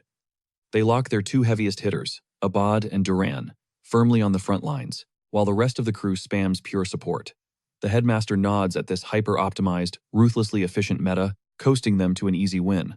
Shockingly, Team 4 heavily crashes the high ranks as well. Neela Carvin's healing output is insanely broken, but the real hard carry is Chenxia's glitchy, unpredictable movement tech. The headmaster immediately bookmarks the Eastern fighter as a massive threat to watch. Squad 7 completely shredded the Heroes World simulation, carried by two of their top-tier summoners. Up in the control room, Headmaster Kalian and his staff were absolutely glued to the monitors. Sure, the Academy boasted plenty of heavy hitters flexing their skills today, but everyone was secretly waiting for the main event. The intercom finally buzzed. Squad 11, you are up. Stepping into the arena alongside Leo Plav was none other than Chloe Muller. Watching them, Kalian completely spaced out. Seeing that kid sparked some serious flashbacks to his prime, back when he was just a hot-headed, fearless rookie, running deadly ops alongside the legendary Miss Farina. Down below, Squad 11 took their positions on the glowing runes. Leo locked eyes with Chloe, silent but ready. Professor Albi snapped his grimoire open, channeling mana to boot up the simulation for the 11th and final run of the day. The system announced the stage. Prologue chapter, the Chedmore incident. But everybody missed the fatal glitch, a creeping, pitch-black sludge dripping onto the summoning circle, frying the ancient runes. As a blinding flash engulfed the squad, Leo's gut screamed that they were walking into a trap. This was not the smooth, standard warp they had watched all morning. The teleportation energy felt jagged and violent. When the dust settled, the arena gasped, realizing only 2 students had actually vanished. The remaining members of Squad 11 were just standing there looking dumbfounded as the warped array sputtered out. Panic rippled through the observation deck. Professor Sejan shot out of his chair, while Headmaster Kalian immediately grilled Albi for answers. Pale and visibly shaking, Albi screamed to pull the plug on the entire exam. The grimoire's page holding the Chedmore simulation was bleeding with dark, unrecognizable magic. Someone, or something, had hijacked the system. The impossible had become reality. A rogue hero dungeon had just spawned out of thin air. Cut to Leo, who was completely mind-blown, staring at an alien, blood-red system prompt instead of the standard Academy user interface. It hit him like a truck. They had been thrown into a real dungeon. Chloe spun around frantically. The Academy's historical records were fully intact, meaning a glitch of this magnitude was literally unheard of. Leo tapped his comms, getting nothing but dead static. Realizing they were completely off the grid, Chloe started hyperventilating, desperately praying a rescue squad was on the way. But Leo immediately snapped her out of it, hitting her with cold, hard logic. If the faculty could breach this place, they would be here by now. That left them with exactly one play. The dungeon was daring them, and they had to clear it. Trembling, Chloe looked at him like he was insane. Historically, getting sucked into this specific anomaly was a guaranteed death sentence. Pushing forward meant walking straight into Tartarus's slaughterhouse. Her legs turned to jelly as the sheer terror broke her spirit, and she was totally giving up. But our main guy did not flinch. He crouched down, reminding her that she boasted the highest IQ in their entire grade. If they combined his brawn with her brains, they were basically untouchable. The usually arrogant mage chewed her lip, secretly fuming that Mr. Ice Cold was not shedding a single drop of sweat. Slapping her cheeks to focus, she demanded to know what wild strategy he had brewing. Leo laid it out. Objective 1, locate the missing freshman. Objective 2, survive. And to pull that off, they desperately needed an instant power boost. Chloe instantly fired back, arguing that farming experience was mathematically impossible without supply drops from the Academy. But Leo just smirked, dropping a massive hint. They were not the only ones stranded in these cursed woods. The realization hit Chloe like a brick, remembering that other squads had vanished before them. Before she could process it, Leo deadpanned, telling her to hop on his back. Her face went nuclear red at the wording, but Leo was 0% joking, pure Chad energy. They could not let the upperclassmen take the brunt of Tartarus's assault, and squishy casters like her had garbage stamina stats, so he was not taking no for an answer. Cut to the deepest, darkest part of the woods, where a grotesque demon named Chubarn was glued to his magical surveillance feed, stalking the trapped students. Seeing a two-man rescue squad raised an eyebrow, but the demon was not losing any sleep over it. He was betting his life. He could squash these Academy rejects like literal bugs. At least, that was the plan until he zoomed in on Leo's stat sheet. The demon's jaw dropped. The kid possessed the legendary all-class, and the arrogant villain act vanished. Forget the other stranded parties. His prime target was now this absolute anomaly of a student, who was casually piggybacking his mage through a death zone. Back on the ground, a thick, toxic fog started blinding Leo as they pushed deeper. Not willing to risk an ambush, he triggered Aaron's signature aura technique. Igniting his internal mana, he coated his entire body in a humming energy field, pushing his perception stats through the roof. Every rustling leaf, every heartbeat, became crystal clear in his mind. Spotting an orc ambush ahead, he tossed Chloe a warning, but she was already casting. With a flick of her wrist, a devastating barrage of ice spikes shredded the tree line, obliterating the mob in seconds. Well, almost. One battered green skin managed to survive, desperately raising a war horn to his lips to summon the horde. Chloe's heart practically stopped, but before the first note even sounded, Leo vanished, reappearing to instantly decapitate the beast before she could even blink. Watching a pure speed blitz like that slapped her with a harsh reality check. The skill gap between them was insane, and she secretly wondered if she would ever catch up. Leaving the corpses behind, the duo broke through the brush, only to find exactly what they were looking for. 4 terrified Academy kids, completely boxed in by a demonic hunting party. Zero hesitation. Leo vaults straight into the chaos, barking at Chloe to play the good little support mage and back him up. The frontline girl is sweating bullets trying to cast her magic, but this massive demon completely blitzes her. He is literal seconds away from tearing her apart like a damp tissue. Before a shriek even escapes her lips, Leo materializes out of nowhere. One flawless slash, and the fiend is dust, leaving the surrounding horde absolutely paralyzed in shock. The rest of the squad is left buffering, jaws on the floor, while our boy drops the coldest post-rescue pose imaginable. Completely starstruck, the rescued girl stammers out, asking if he is their knight in shining armor. Leo just drops a smooth affirmative, locking his radar onto another beast lurking in the backline. This bozo is already channeling a massive ultimate, screaming something about avenging his fallen bros. Out of nowhere, the sky literally starts raining these grotesque, fleshy leech nightmares. Does our main character even blink? Nope. He pivots like he is channeling pure Genshin Impact energy, ignites his blade, and deep fries those parasites into extra crispy skewers. The students are once again hit with the blue screen of death over how insanely busted he is. Leo is not about to let them go away from keyboard though. He snaps at the girl to drop her magic, right now. Charging up Arc Ray, she blasts the demon straight into the Shadow Realm. Total annihilation, not a single atom left intact. Chloe is totally shook. One look at that signature magic, and the identity of this random student clicks instantly in her brain. Under the dying sunset, the girl is practically worshipping Leo with gratitude, but Chloe completely gives her the cold shoulder. Brushing past the praise, Chloe strictly announces she needs a private word with her partner, earning some serious side-eye for the disrespect. Chloe blocks the haters, leans into Leo's ear, and drops a bomb. That girl is Aaliyah Zeron, also known as the little sister of Professor Albie Zeron, who tragically lost his life 30 years back. But wait, the lore gets darker. Chloe spills the real nightmare fuel. Because this is Aaliyah's squad, they are canonically locked into a wipeout scenario. Their fate is sealed, no matter what they do. She explains that 3 decades ago, a night-tier demon from Tartarus named Chubarn ambushed this exact spot, and Aaliyah's crew was the absolute first to get massacred. The entire demonic raid was basically a targeted hit on Aaliyah, a once-in-a-generation prodigy, permanently cementing her name as a tragic casualty in the hero history books. Chloe begs Leo to play it smart, ditch these doomed, non-playable characters, and clear the dungeon requirements with literally anyone else to guarantee their own survival. Leo raises an eyebrow, asking if she is seriously suggesting they cut and run.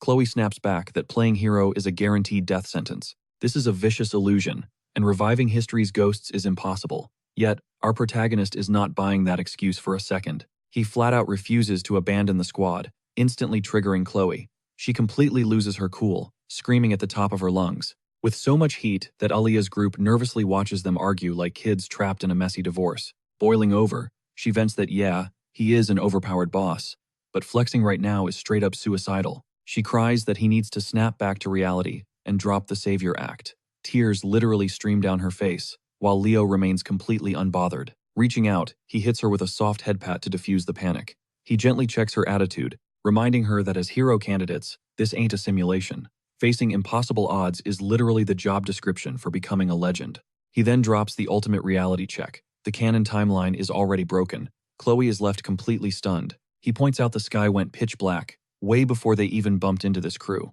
Historically, Aaliyah's squad should already be 6 feet under, utterly slaughtered by Chubarn. Catching his absolute dead-serious gaze, Chloe swallows her rising panic and caves, trusting whatever crazy master plan he is cooking up. He declares the new mission: escort Aaliyah's team out alive. 0 exceptions. Staring at his back, Chloe feels his entire vibe shift into boss mode, and the bitter realization hits he is leagues beyond her once again. Her fists clench tight. The inferiority complex eats her alive as she contemplates pulling her grimoire out. Cutting back to the rescuees, the green-haired kid, Taiyao, starts questioning why High Command only dispatched 2 upperclassmen. Dina and Bilak immediately put their tinfoil hats on, suspecting Leo is an undercover Tartarus agent. But Aaliyah completely vetoes that theory, reminding her squad that the dude just shredded elite demons, like cheap origami, to save their necks. Then, the real talk slips out. She casually confesses she is crushing hard. He is 100% her type. The rest of the group collectively cringes, throwing her massive side-eye. Aaliyah plays innocent, wondering why Dina is so shook. Dina claps back, admitting she thought nobody besides Albie could ever crack Aaliyah's ridiculous standards. Slicing right through the gossip, Leo orders the rookies to lock in. Evacuating this death trap forest is priority number 1. Taiyao acts clueless, asking why they need to speedrun an exit when backup is here. Leo wastes 0 time splashing cold water on that naivety, revealing a night-tier demon is currently prowling the area. The mood instantly plummets to absolute 0. Just one of those boss-level entities possesses enough firepower to wipe a 100-man battalion solo. The panic finally sets in. Leo emphasizes that picking fights is completely off the table. Pure survival is the only objective. Watching him take command, Aaliyah silently realizes this mysterious upperclassman gives off the exact same energy as her older brother. Tearing through the woods, the crew is literally running for survival. You can practically taste the saltiness radiating off Chloe, still fuming over their previous clash, but the ever-observant Aaliyah reads the room instantly. Meanwhile, total chaos erupts back at the academy as faculty members tear through ancient archives, desperately hunting for clues on how a simple piece of paper could mutate into a full-blown dungeon. The headmaster breathes a massive sigh of relief while turning to Professor Albie, thanking the stars that third parties haven't crashed their disaster yet. Right on cue, the blonde dude verifies that only 2 life signatures remain active inside the cursed zone. Doing the mental math, the headmaster realizes a solid 3 hours have vanished, meaning pitch blackness has already swallowed the area. He hits Albie with a heavy question. When exactly did he obliterate Shoebarn back in the day? Albie coldly states he wiped the floor with that garbage demon right around the stroke of midnight. Suddenly, the doors fly open. Elena storms in, dropping massive intel about the shady dealer who slipped Leo that demonic summoning catalyst. But her sentence hangs in the air as a terrifying, suffocating wave of mana hijacks the headmaster's attention, threatening to detonate right inside the office. Catching Albie completely spiraling out of control, the old man jumps in to de-escalate the situation. Ripping his arm free, Albie aggressively mutters that he needs to clear his head outside.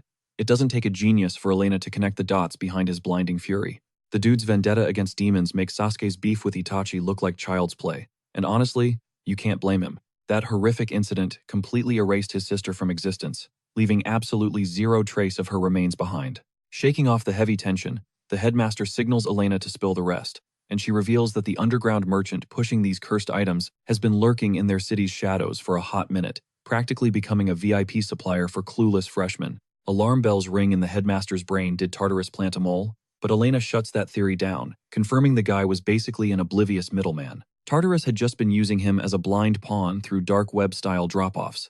Stroking his majestic facial hair, the veteran wonders what the villain's ultimate endgame could possibly be, until his blood runs cold.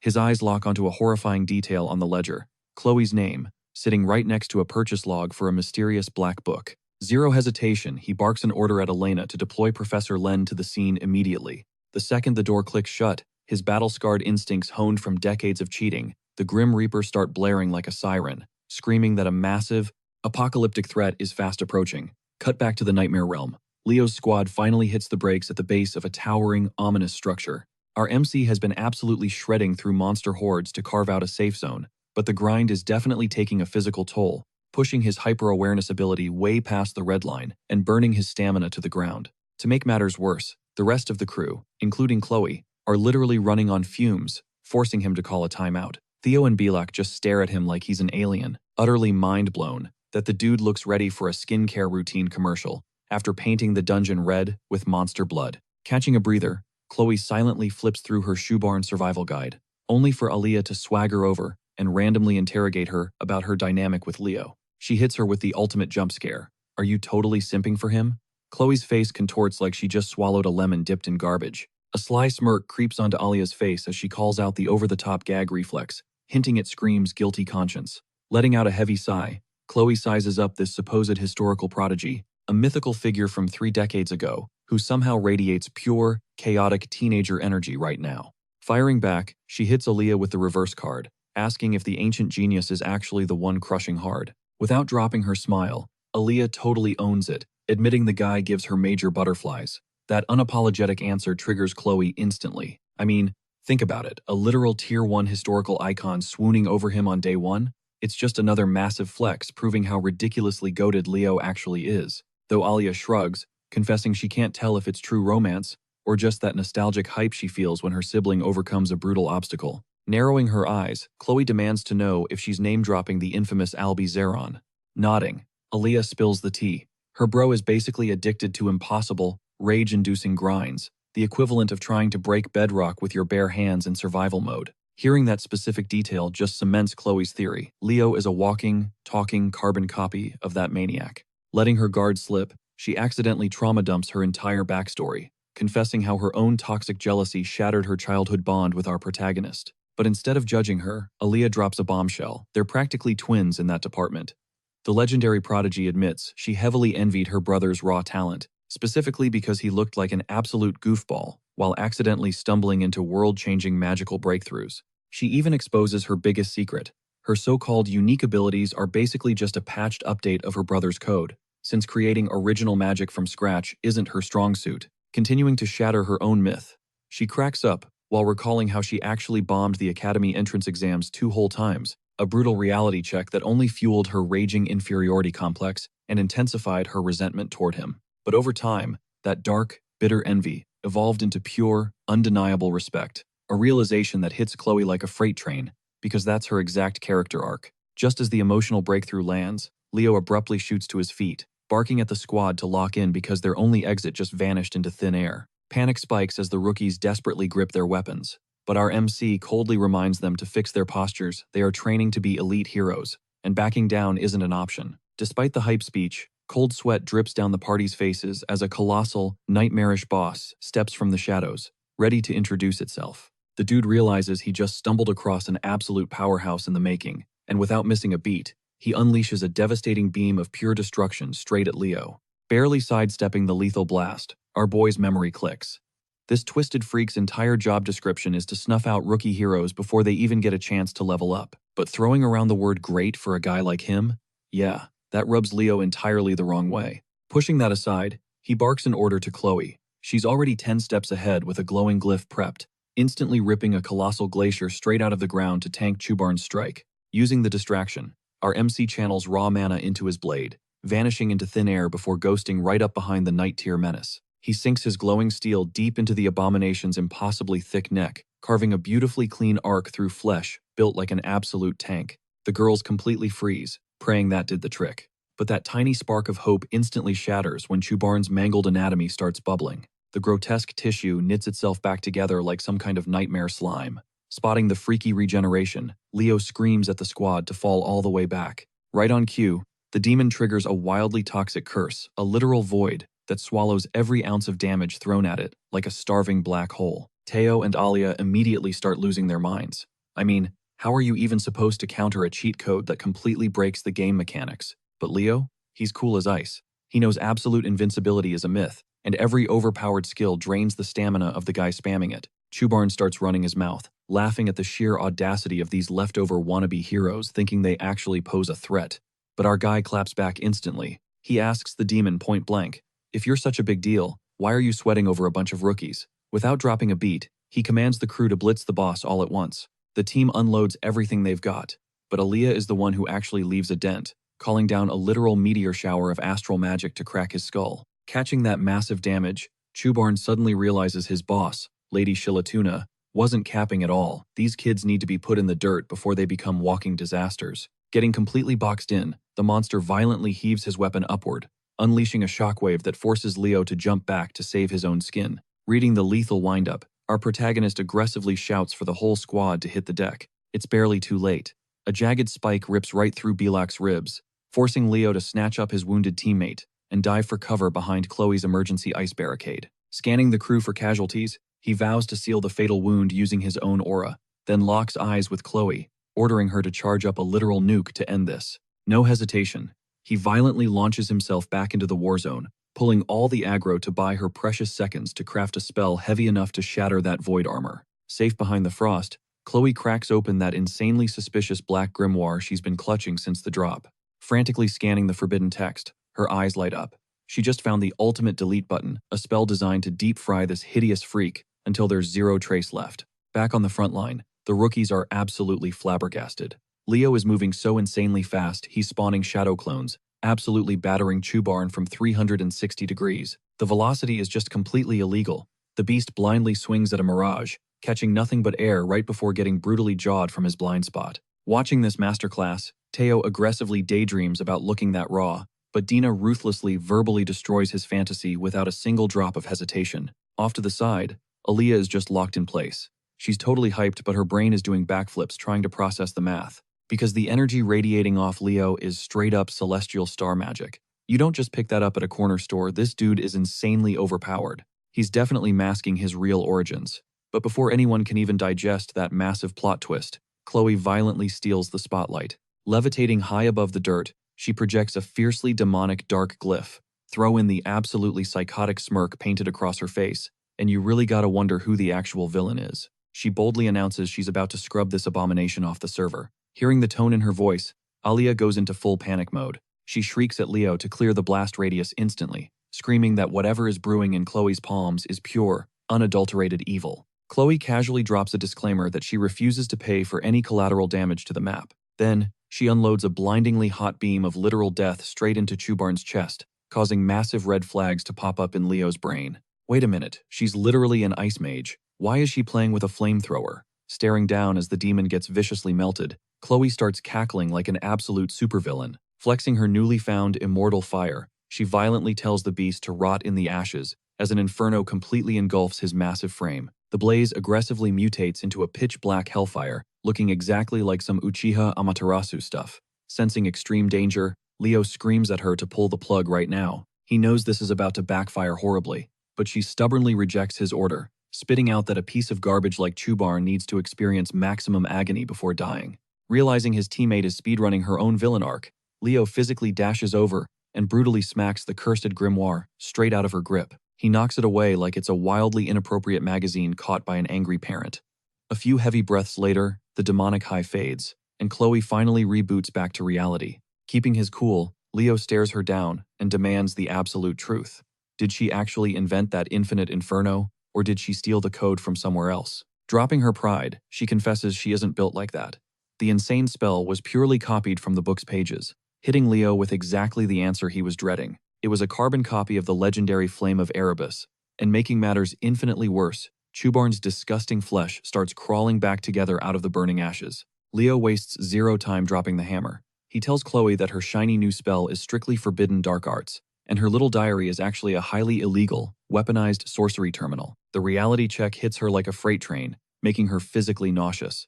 Eyes glued to the floor, she whispers that she's entirely too tainted to ever claim the hero title again. But Leo aggressively yanks her out of her depression era. He keeps it 100% real, reminding her that literally nobody, not even him, saw that broken void armor coming. That proves this demon totally abused that power when fighting Aaliyah and her squad back in the day.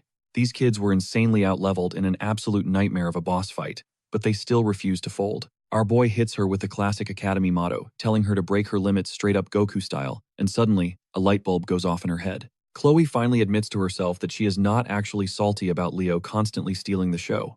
Deep down, she is a massive fan. I mean, the dude just radiates way too much main character energy for anyone to realistically rival. Right on cue, Aaliyah steps up and hypes the blonde up, handing her that final surge of confidence she desperately needed. Now that the void curse is completely shattered, Leo squares up to finish this brawl. But before he swings, a massive shockwave of pure mana hits the radar. It is Chloe. She is finally shattering her own ceiling, leveling up so she can fight side by side with him instead of just riding his coattails. With top-tier backup now locked in, our guy feels a sudden wave of nostalgia as her spellcasting triggers memories from his past life. Flashes of his old raid party flood his mind, and that familiar glow pumps his veins with serious adrenaline. Out of nowhere, Chubarn blitzes our hero, slamming into him with a brutal heavy attack. Leo manages to tank the initial swing, but the demon sneaks in a dirty follow-up that completely shatters his guard, sending him flying straight through the timber. While our boy scrambles to his feet, Chubarn casually strolls over, mocking this so-called washed-up hero and telling him it is past his bedtime. But right at that split second, a single snowflake gently falls past Leo, dropping the entire forest into a sudden deep freeze. All the panic instantly vanishes. He stands tall, roasting the demon right back by reminding him that trash mobs like him have never caught a win before, and tonight is no exception. The monster just glares back in pure confusion, totally convinced this kid is inhaling some next-level copium, completely clueless that Chloe is currently hovering right behind his back. She is getting ready to drop the absolute most overpowered spell of the raid. Tossing a silent thank you to Leo for sparking her evolution, she finally unleashes her signature skill. It is an insane technique named Ice World, immediately burying the entire combat zone in a bone-chilling tsunami of raw energy. With a single flick of her wand, the ground below instantly snaps into a glacier so dummy thick it honestly breaks the game's physics. Hovering above the chaos, she summons gigantic crystal spears programmed to obliterate any poor soul caught in the crossfire. Yet somehow, Chubarn stands there without flinching. Seeing the boss turned into a literal demonic popsicle without a pulse, Leo casually strolls over to his iced-out enemy. The second his fingers graze the frost, the creature's soul evaporates into dark smog, leaving behind nothing but that sketchy black magic grimoire. Igniting his blade with blistering flames, he impales the cursed book, sparking an explosive eruption that incinerates it into ash. The system immediately pops off with alerts, handing him massive points for rescuing the first years and wiping Chubarn off the map. But what actually blows his mind is how Chloe completely hijacked the most valuable player title by inventing a brand new spell category mid-fight.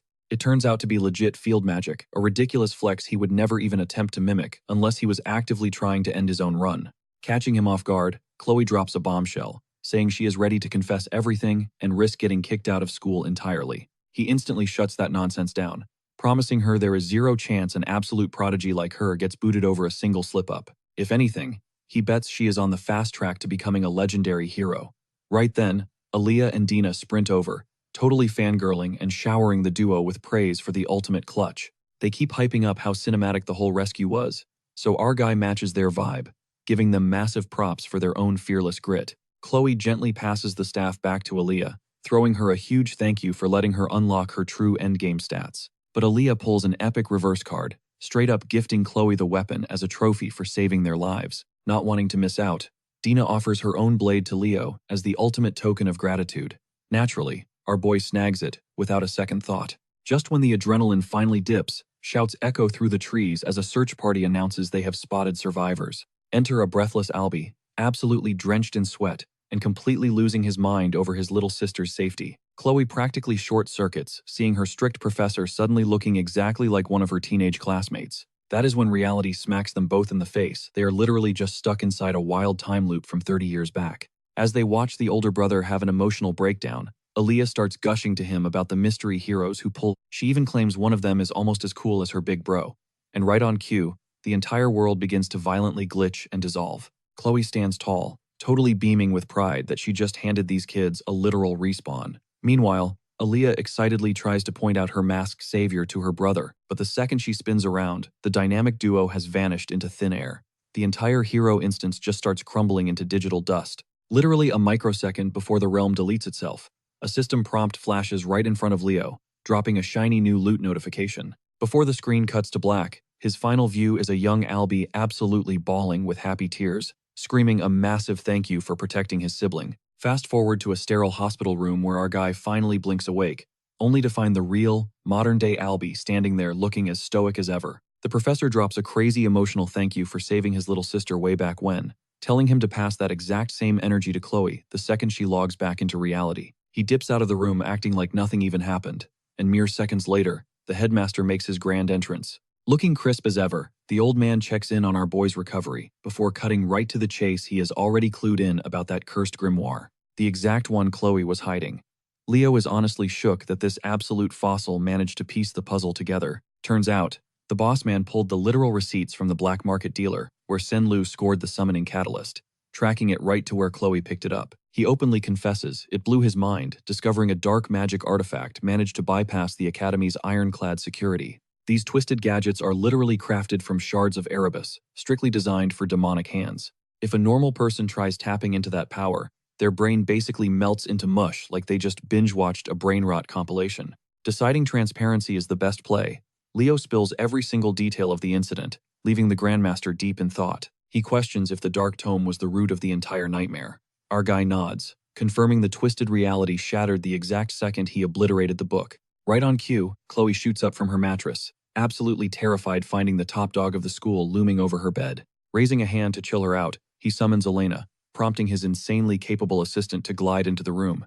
She is lugging a massive, cloth-bound package that perfectly conceals the blade, and Crystal Dina surrendered just a bit ago. Along with Alia's signature weapon, Chloe's jaw practically hits the floor, seeing a Dreamworld staff manifesting straight into reality. Narrowing his eyes, the old man hits Leo with the ultimate glare, demanding to know how he snagged an absolutely impossible loot drop. Catching Chloe's stunned reaction, our boy clocks that he is the sole winner of this prize, sparking a massive déjà vu to his entrance exam glitch. According to the system rules, farming drop items from a still-breathing hero's domain is literally impossible. It is a universal law that has stood since day one. Leo silently speculates if this glitch is secretly linked to the Fairy King's ancient oath. He comes clean about scoring it as battle loot, but the stubborn boomer doubles down, grilling him on whether it genuinely spawned from Albie's dimension. Caught in the hot seat, our protagonist cooks up a half-baked lie that sounds just plausible enough to slide. He shifts the blame entirely onto the dark magic, claiming it warped the hero's realm into an actual raid dungeon. The alibi holds water for about 2 seconds before the principal fires back with a lethal counter-interrogation, demanding to know why Leo scored the legendary loot while his partner got zilch. Luckily, our top-tier waifu material jumps right in. She argues the system probably calculated Leo's massive carry potential, rewarding him with the entire treasure pool for doing the heavy lifting. Buying the theory for the moment, the old man declares he will be running a highly classified shadow op investigation on campus. He grants them temporary custody of the legendary gear, firmly stating that everything goes back to their original bloodlines eventually. The second his stealth op concludes, the handover happens all to ensure the public never sniffs out the Dark Machine scandal. Utterly baffled, Chloe stares him down, desperately asking why the top authority figure is actively shielding her. Flexing that glorious mustache with a knowing smirk, the principal drops a chilling truth. The deadliest enemies aren't always lurking outside the school gates. Having casually dropped that massive plot twist, he orders the duo to heal up and struts right out the door. The millisecond the door clicks shut, Chloe's entire personality flips from intense to incredibly shy, nervously playing with her hands. Looking like a total romance anime protagonist, she is mere seconds away from pouring her heart out to our boy. But the universe completely rejects her romantic moment as three panicked girls suddenly crash through the doorway, stressing over Leo's condition. Dialing the chaos meter up to 11, the boomer principal hilariously peeks his head back into the room. Turns out his old age kicked in and he totally forgot to drop the memo about a massive victory banquet happening tomorrow night. He demands they show up flexing their absolute best formal drip to celebrate the entire class surviving the brutal midterm arc. Cut to the event, where the announcer is absolutely vibing, hyping up the red carpet while placing bets on whether the guys or the girls will steal the spotlight. Spoiling the mood, a squad of literal NPCs from Class 5 crash the venue, strutting around like they own the place. Flexing about how easy the exams were, they blend into the massive wave of students flooding the hall to devour the buffet. Instantly, the tea starts spilling from every table, while our favorite background duo absolutely demolishes the catering like ravenous beasts. Mid-bite, Carl suddenly freezes up, scanning the room and realizing their squad is nowhere to be found. At that exact second, the speakers erupt as the announcer shrieks into the mic, teasing the arrival of the next heavy hitters. Catching the snacking boys completely off guard, Nella and Eliana hit the floor, serving pure supermodel energy. Rocking gowns that literally stop traffic, they leave the guys completely jaw-dropped. But the girls instantly go on the offensive, mercilessly flaming the boys' outfits, asking if they raided their grandpa's closets for those tragic suits. Before the boys can recover, the MC cranks the hype to maximum, shouting out the Llewellyn siblings. The duo glides into the hall, radiating pure aristocratic elegance, sending the entire crowd into a frenzy as Carl watches them get instantly swarmed by fans. Eliana basically brushes it off. They are campus royalty, after all. But before the chatter dies down, the MC grabs the mic to hype up the next duo hitting the red carpet. Enter Celia and Leo. The power couple aura is actually insane. You can practically feel the heavy tension though, because Celia looks rigid as a board walking next to him. Meanwhile, our boy the class rep is out here flashing a heartbreaker smirk so radiant, it should literally come with a flashbang warning. Nella completely loses her mind, jumping out of her seat. Carr and Eliana? Yeah, they immediately start hyping up their insanely dripped out class president. But then, the microphone mysteriously finds its way right back to our favorite spirit-possessed menace. She bounces on stage, screaming at the crowd to check the vibe of the banquet. One look at her, and all the color straight up drains from Carr's face. Bless the random students who actually holler back that the party is a massive W. That tiny bit of validation is the only thing stopping her from going full psycho. Keeping her cool, she smiles and says she loves the energy. And then, she casually drops a tactical nuke on the entire room. Midterm results are going public. Tonight, the hype completely flatlines, and Carr just groans that his appetite just checked out. Miss Announcer smirks like she knew they would panic. She quickly clarifies that the admins are only exposing the top 3 absolute monsters. Just the podium finishers from each department are getting named tonight.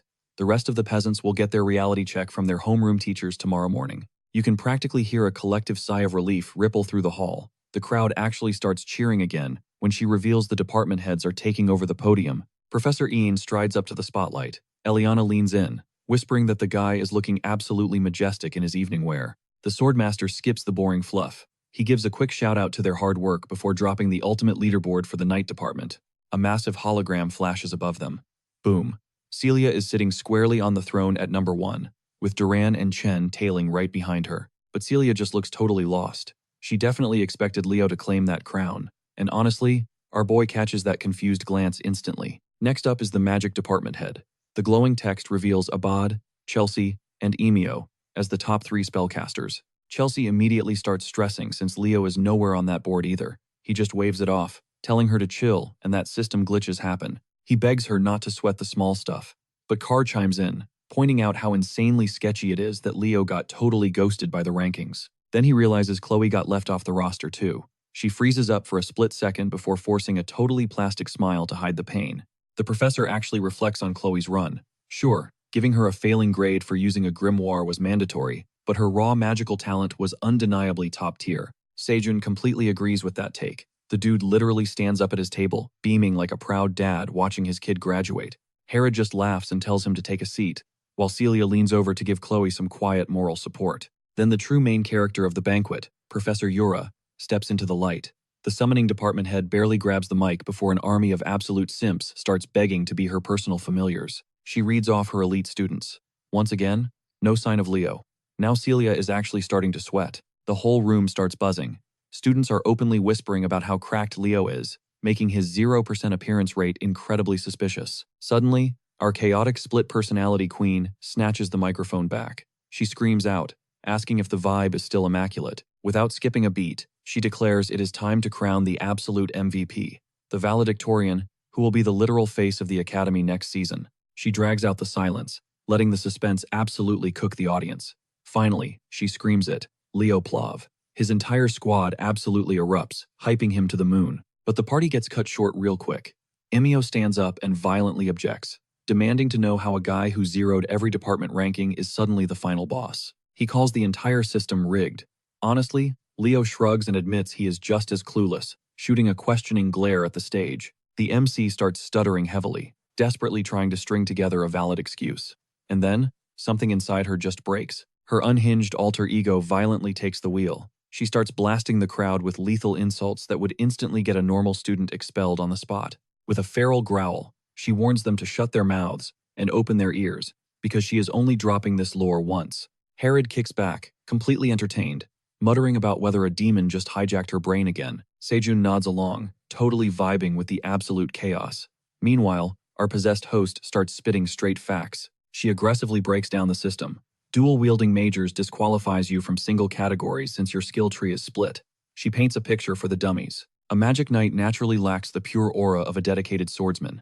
At the same time, their spellcasting will never outdamage a pure mage. But when you fuse the two, the hybrid damage output completely obliterates any single class. She screams that Leo's combined practical score literally broke the scaling charts. Emio tries to mumble some weak excuse about written tests, but she instantly verbally destroys him in front of everyone. Then she drops the craziest spoiler of the night. Leo cleared the Hero Realm mission. And not just cleared it, he completely erased Shubarn from existence. The entire hall goes dead silent. Total shock. Meanwhile, Leo is playing it terrifyingly cool, just casually farming aura points like he didn't just break the server. The NPC students are literally paralyzed, staring at him. Eliana and Carr completely lose their minds, screaming out loud, demanding to know how in the world he duo-cleared a lethal tier dungeon. Our MC does not even flinch, keeping a straight face and completely ignoring their panic. Up on stage, the fierce alter ego logs out. The host shrinks back down, stuttering nervously into the mic like none of that madness just happened. Sejun casually drops the mic, basically saying her job here is done. She wraps up her speech by telling the crowd to just vibe and enjoy the party, instantly flipping the room's entire energy. While whispers flood the banquet hall, Yura pauses her meal. She locks eyes with Len, dropping a massive hypothetical. What would the leaderboards actually look like? If dual-class students actually counted toward the major scores? Len does not even blink. He fires back that the entire ranking system would have been flipped completely upside down. With zero hesitation, he explains that every single student would have dropped down a peg. Yura connects the dots, asking if that means Leo actually took the crown, and the magic professor totally validates it. Yep, our boy was deadass, number one. Yura's jaw practically hits the floor as she realizes Leo would have dominated the summoning. Department 2, while Ein chimes in, confirming the absolute beast would have swept his class as well. Yura struggles to even process this insane flex, but Ein points out that Leo's wild dream of mastering every class is not just talk anymore, it is actually happening. Len jumps back into the chat, confidently declaring that, despite all this hype, Leo's ultimate destiny is 100% tied to sorcery. Yuri is absolutely not having it, immediately barking back that she is claiming Leo for the summoning track. Meanwhile, the Glacial Knight tunes out their petty beef and casually states Leo is a prodigy born for the blade. The room instantly erupts into screaming and cursing, while the assistant professors just sweat drop and share a wildly panicked look in the background. Cut to the very next morning. Carr is completely wrecked from partying way too hard, and Chelsea throws shade, saying she has never witnessed a human inhale 2 entire liters of orange juice like that. Suddenly, Professor Herod marches into the room, demanding absolute silence. He slaps a massive world map on the board and builds up the hype for their upcoming field trip, teasing a journey straight to the land of the elves. The entire class instantly loses their minds with excitement, knowing full well this excursion usually means free reign to pick their vacation spot. They are already daydreaming about luxury getaways, but Herod violently shatters their hopes, jabbing a finger at the map, and officially announcing their destination, El Salvakia. The hype dies immediately. That region is basically a frozen wasteland, so naturally, the entire room erupts into a massive whining session. Herod ruthlessly cuts them off, revealing the true mastermind behind this icy nightmare, their very own class, Rep. Everyone is completely blindsided. Leo just sits there looking like a total angel, while Carr snaps his neck toward him, fiercely demanding to know why he would actively choose a literal freezer. Leo basically tells them to stop crying about it and start stuffing their bags, warning them to stock up on gear as soon as possible. Eliana goes full drama queen, weeping as she vows to buy all the gloves in existence, while Chelsea is actually hyped to finally flex her winter wardrobe. Meanwhile, Leo zones out entirely, secretly knowing something they do not. While the world thinks El Salvakia is just a pile of snow, it is low-key the mythical, hidden sanctuary of the fairies. A wave of nostalgia hits him as he wonders what Silrod has been up to all these years. Fast forward to their arrival in the freezing city. Leo takes charge, ordering Nella to secure their potions while he goes solo to hunt down the heavy-duty rations and gear. After engaging in an absolutely cutthroat haggling war, he snags a killer discount and walks away loaded with supplies. The shopping spree leaves him totally drained, but suddenly, his internal alarm bells start screaming. A deeply unsettling aura is leaking from a nearby alley. He clocks his location, the 13th block, and zeroes in on a very specific storefront. It hits him. This is the exact spot where Sen, Lou, and Chloe previously scored their sketchy sorcery machines. Ditching his bags, Leo cautiously steps through the door, only to find the place eerily deserted. The only thing inside is a singular, innocent-looking teddy bear, just sitting weirdly in the dead center of the room. At first glance, it is nothing crazy. Totally logical if the Academy cleanup crew had already gutted the joint. But Leo's gut tells him this is a massive red flag. His brain finally connects the dots. That stuffed toy has zero reason to be chilling in an empty room, especially since Lumani supposedly confiscated everything and locked this place down. Trusting his instincts, he instantly lunges forward to slice the plushie, but the toy abruptly does a mid-air flip, vomiting a horrific black sludge that Leo immediately clocks as pure demonic energy. And this is no low-level mob. The thing is practically sweating top-tier curses and absolutely sickening vibes. As the grotesque puddle of shadows twists into a physical shape, it actually tries to talk. Leo squints hard, sensing something wildly familiar about that sinister tone. The creature instantly starts trash-talking, mocking our boy's razor-sharp instincts for detecting the ambush before locking eyes with him. The terrifying truth drops like an anvil. He is staring down Witch Queen Salatna, one of the 3 legendary Legion commanders the heroes completely failed to wipe out in the past. Except, this is clearly just a proxy body. The demon questions if he is some kind of magical knight, brutally taunting that his overpowered perception is exactly what is going to get him killed right now. The monster launches itself forward, and Leo barely scrapes by with a desperate dodge. The strike still clips his arm, hitting him with a harsh reality check. In his current state, he is completely out of his league against her. The witch slowly slithers closer, sadistically thanking him for serving up such a tasty meal. Right as she winds up for the killing blow, a cocky smirk suddenly spreads across Leo's face. Out of nowhere, a blinding flash of light erupts from behind him, blasting the demonic nightmare, and brutally slamming it face first into the concrete. Struggling to drag its broken body away, the monster screeches out the title of the Sorcerer of the Magic Eye. The camera pans to the doorway, revealing Professor Albie just standing there, radiating absolute main character energy. The fiend lets out a furious hiss, but quickly flips the script, realizing that an audience just means front row tickets to a better bloodbath. But the second this creature tries to blindside Leo, Albie is already 10 steps ahead. He unleashes an absolute masterclass in trash talk, while igniting a blinding, massive magic circle beneath them. Branding the beast as nothing more than a giant heap of cursed garbage, colossal pillars of radiant light erupt, cleanly severing the monster's head right off its shoulders. Triggered by the massive disrespect, the severed head aggressively lunges at our golden boy, viciously hissing about feasting on his delicious fairy eyes. Albie remains entirely unbothered. He claps back that he has zero interest in some cheap bootleg copy, ordering the monstrosity to just perish. Unleashing an overwhelming beam of pure energy, he completely vaporizes the nightmare into nothing but shredded plushy stuffing.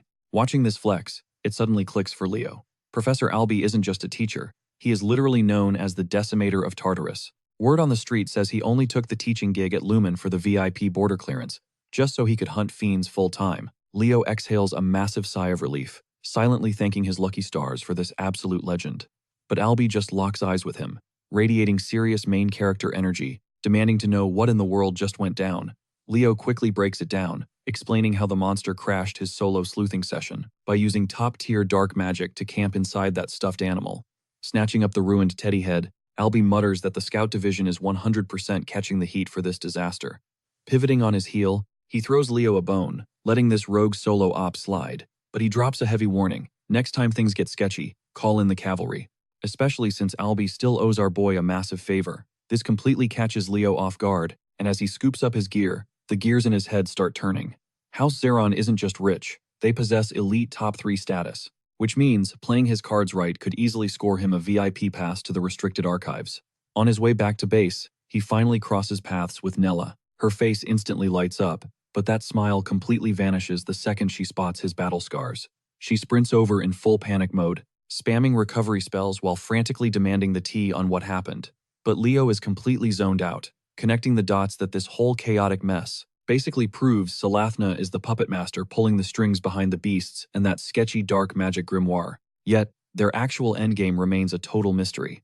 Fast forward 1 week, and the entire student body is huddled in front of a colossal warp gate. While Leo plays squad leader, running through the survival checklist to ensure his crew is fully prepped, Celia randomly pulls up, super curious about why his squad is dipping to El Salbequia. He casually brushes it off as a chilled-out summer getaway to dodge the brutal heat wave. She flashes a smirk, admitting she absolutely despises freezing temperatures, wishing him good luck before rolling out with her own clique. Watching her vanish into the crowd, he pivots back to his squad and gives the green light to march.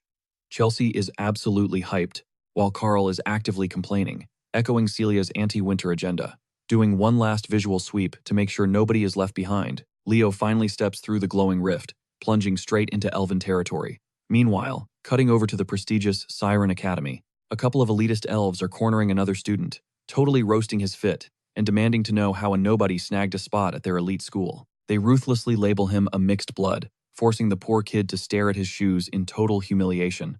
That is, until a new challenger enters the chat, loudly ordering the duo to drop the mean girl act and start behaving like actual scholars. The snobs immediately try to flip the script, asking if her eyes aren't bleeding from staring at his tragic wardrobe. But she is completely out of patience and proceeds to verbally annihilate them. She loudly dares them to hand over their own pricey uniforms if they have such a massive problem with what he is wearing. Absolutely rattled by her unhinged energy, the bullies command her to act classy. She doesn't even flinch, firing back and questioning how they aren't painfully embarrassed for jumping one defenseless kid. She shoos them away like pests, leaving them to angrily mutter about how she is acting totally feral. Pivoting back to the victim, she questions his freezing cold outfit choices. He shyly admits some jerk swiped his gear, quietly dropping his name as Luca Inaris. Hearing this, Runia's rage meter instantly spikes again, while an incredibly awkward Luca desperately tries to hand back her borrowed scarf. She totally waves him off, telling him to keep it. Catching her entirely unbothered and overly hyped mood, he gives her a confused look, prompting her to spill the truth. Her spirit companion has finally hatched. Luca's face brightens as he hypes her up, and she flashes a $1 million smirk before sprinting off. Runia books it straight to her father's office, where he immediately scolds her to drop the dad title while on campus grounds. He is visibly sweating bullets as he confirms that Fernia's egg has successfully cracked, sending her excitement levels through the absolute roof. But then he drops an absolute nuke, someone else already locked in the soul pact. The color completely drains from her face in real time. He promises he is running a full sweep, but she aggressively slams her hands onto his desk, demanding to know exactly which thief hijacked her magical partner. Cutting back to Class 5, the squad safely touches down at the destination academy, instantly whining about the sub-zero temps. Leo brutally tells them to just deal with it. Instructor Herod suddenly slices through the chaos, commanding formation and throwing out a pop quiz about the local lore. Chelsea instantly shoots her hand into the air. She geeks out, explaining the capital Velkia is named after a legendary fairy knight trained by Luna, the stellar poet. But deep down, Leo is smirking. He remembers the real Velkia, less of a majestic knight, and way more of an annoying, bratty student to both him and Aaron. Someone cracks a joke that despite having a totally trash attitude, the dude actually bagged the legendary fairy knight title. Professor Harold backs her up.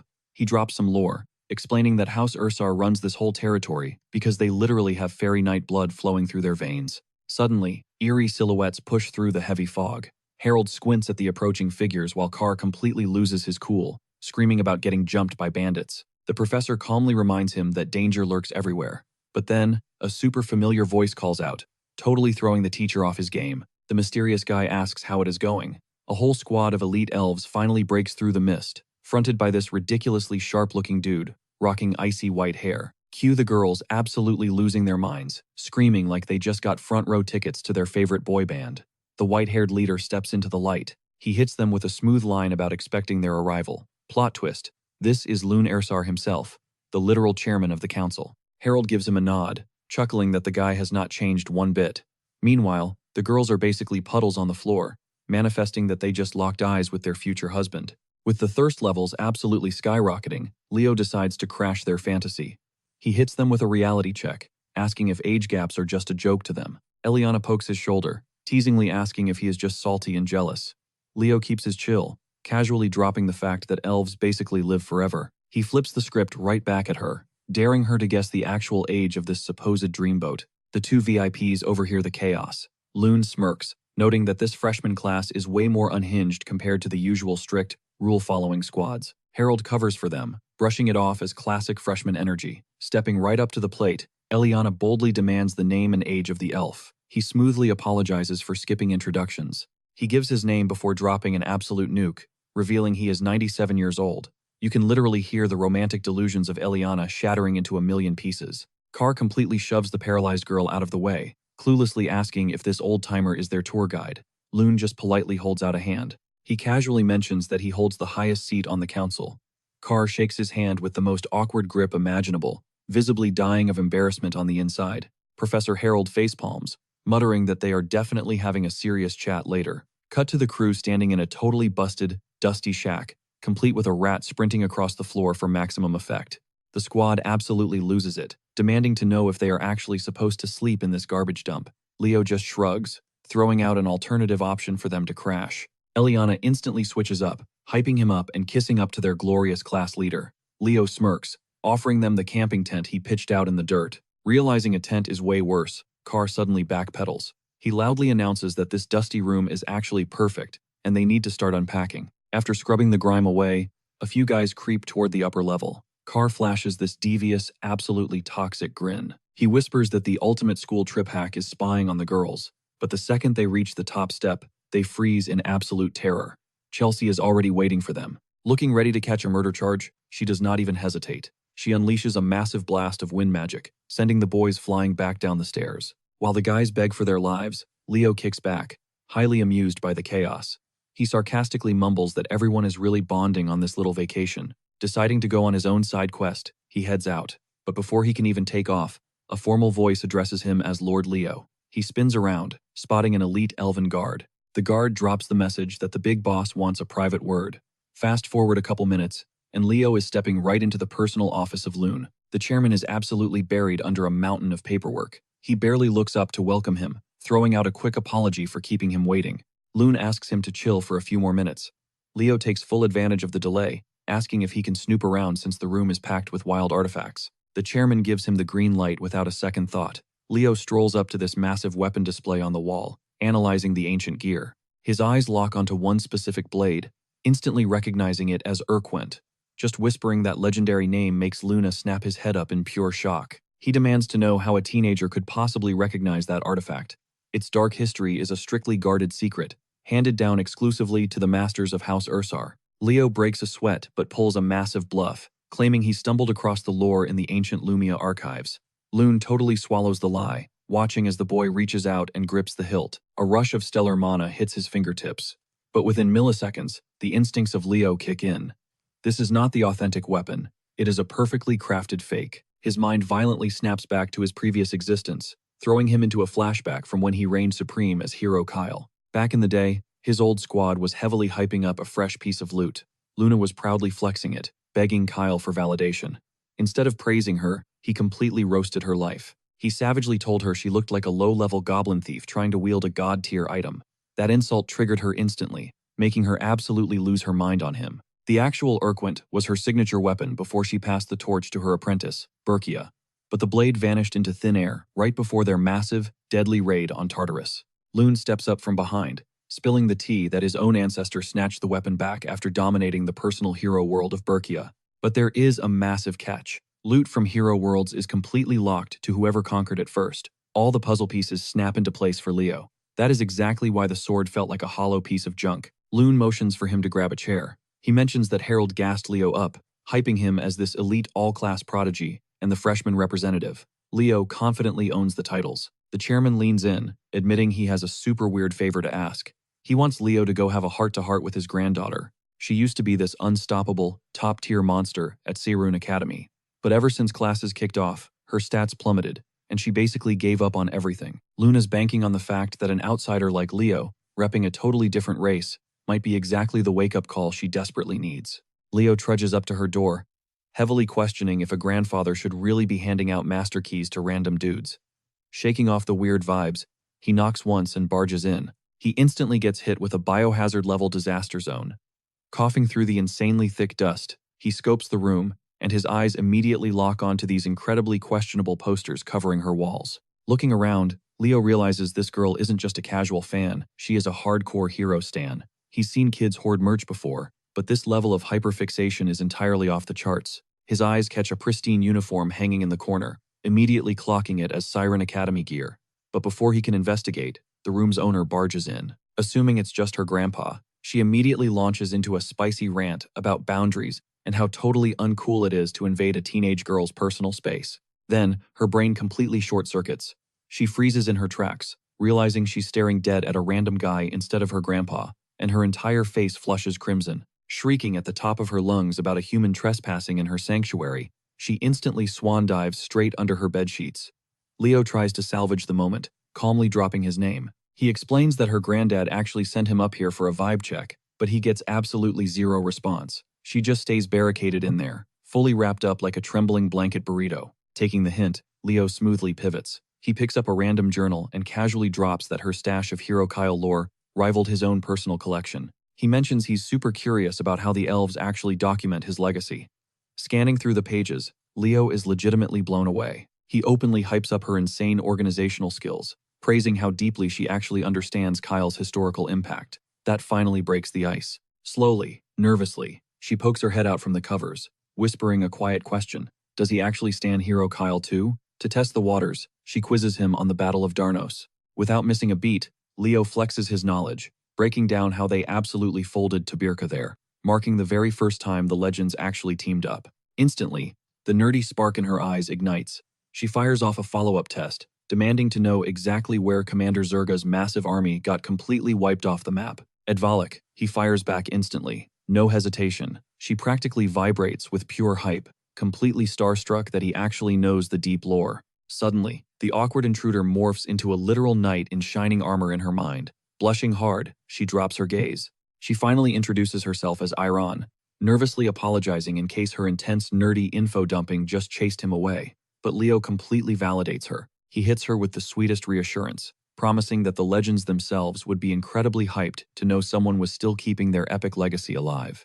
Empowered, Aran boldly drops her biggest theory. Kyle is totally the unrecorded fifth hero. Leo instantly backs her up, validating Kyle's legendary status. He even casually mentions dropping by a club dedicated entirely to researching that specific lore.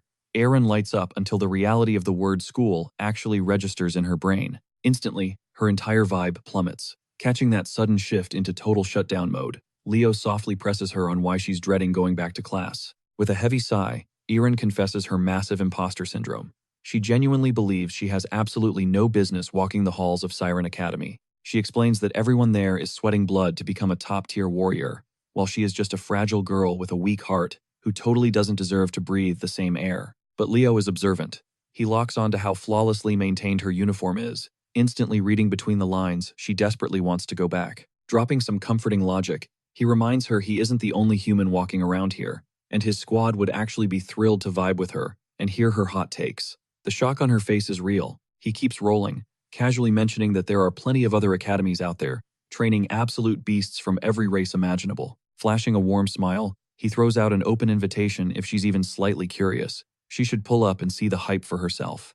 With that perfect mic drop, he heads out. The second the door clicks shut, he gets hit with a massive jump scare. Luna's literally camping outside, eyes sparkling like absolute anime stars. Getting way too close, Luna loudly whispers, begging to know if Leo actually managed to hold a full dialogue with Aaron. The grandpa literally wipes away a dramatic, theatrical tear. Overwhelmed by the miracle of his introverted granddaughter actually speaking, Looney insists on blessing Leo with premium magical loot. Knowing you never skip free rewards, Leo happily accepts. The ecstatic elder drags him straight into the royal vault, giving him a blank check to grab whatever his heart desires.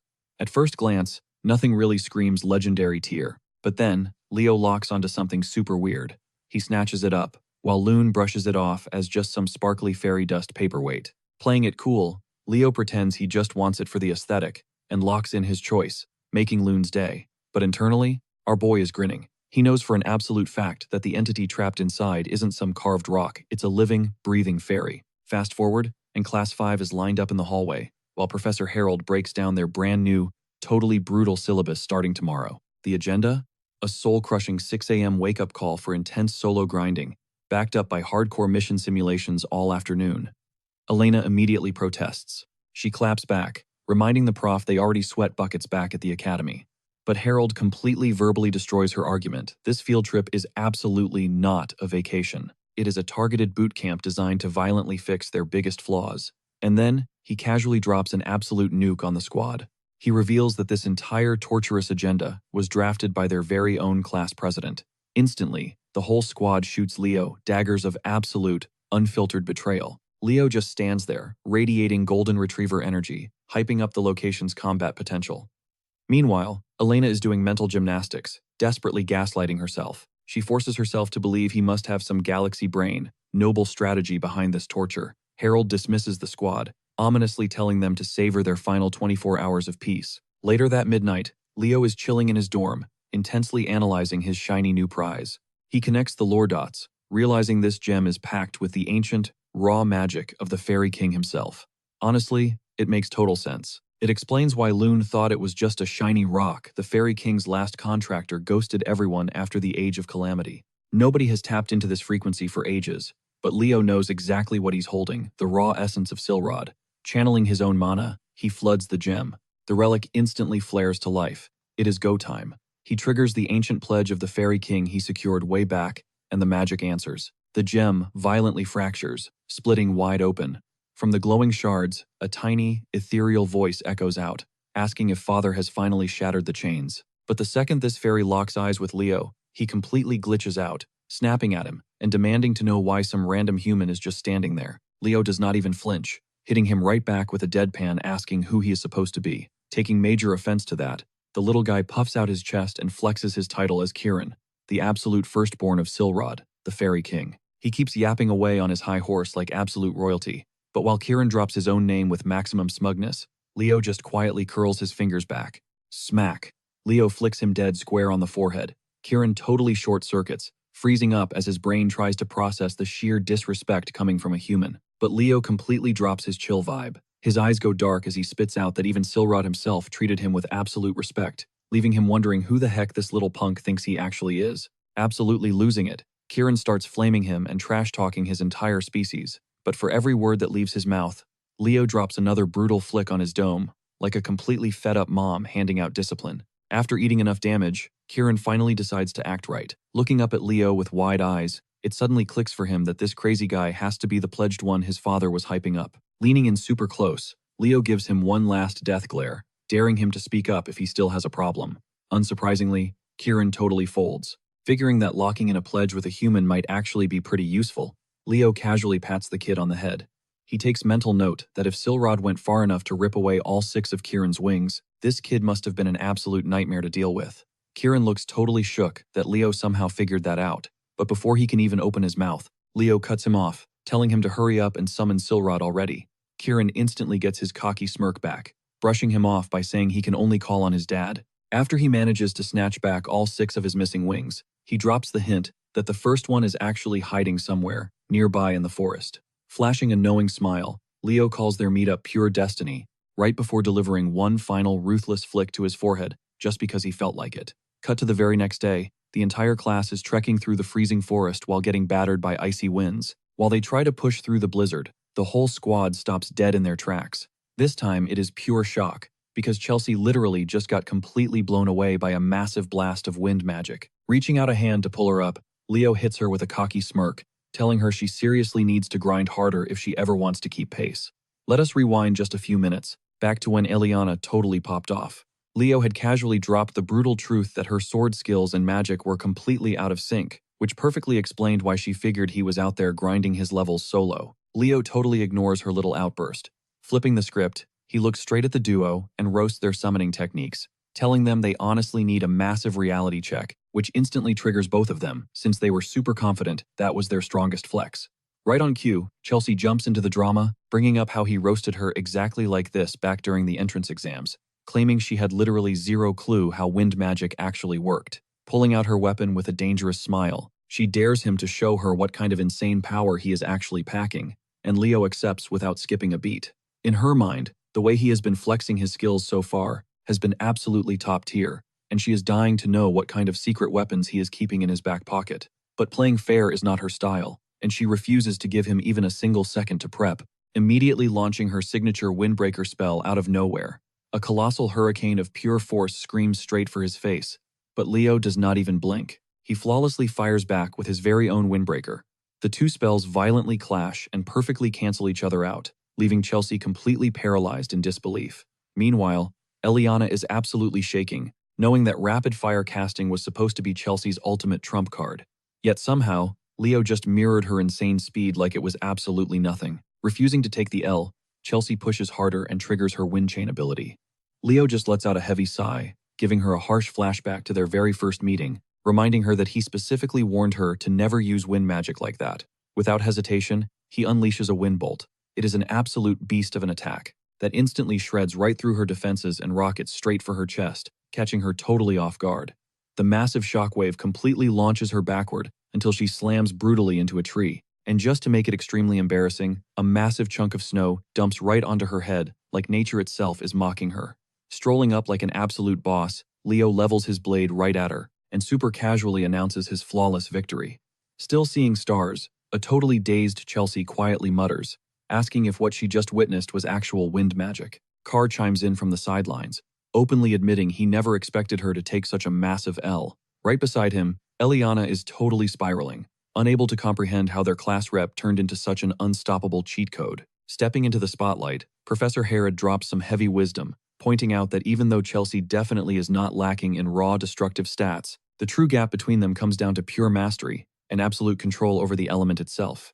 While the lecture happens, Leo just chills out, casually giving head pats to a super grumpy-looking cat. As the professor keeps preaching to the class, he hits them with the harsh reality that even when they start unlocking flashy new abilities in the upper tiers, they absolutely cannot afford to abandon grinding out the basic fundamentals they already possess.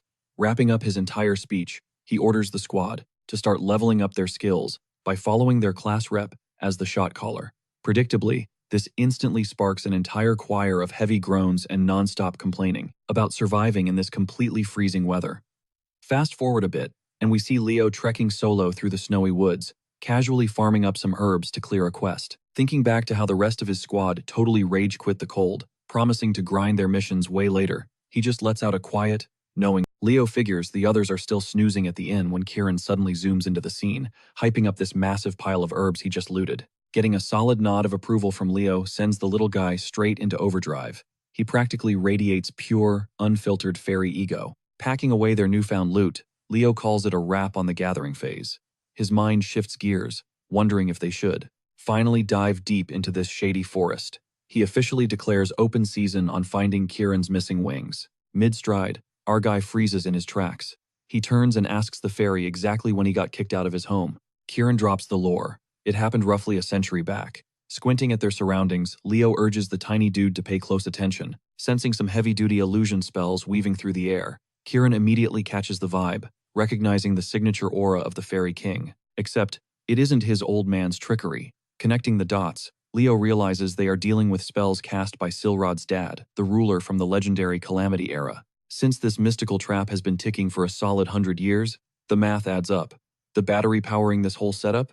It has to be Kieran's stolen wings, twisted into some archaic, dark ritual. Out of nowhere, a raspy voice shatters the silence, echoing a rumor about some top-tier loot stashed nearby. A suffocating, toxic energy blankets the zone, putting our duo on high alert. The shadowy figure creeps into view, demanding to know what business mere humans have trespassing in elf territory. Unfazed, Leo claps back, pointing out the absolute irony of a rotting corpse wandering through these woods. Triggered, the gnarly skeleton snarls about how Tartarus claimed this turf ages ago. Kieran completely loses it, screaming at the top of his lungs that this ground is a sacred fairy haven. Bursting into hollow laughter, the bony menace relentlessly roasts the little guy. It genuinely questions how a pathetic runt could ever claim the fairy title. That insult hits way too close to home. Sparking with violent energy, Kieran absolutely snaps and launches himself straight at the undead trash talker.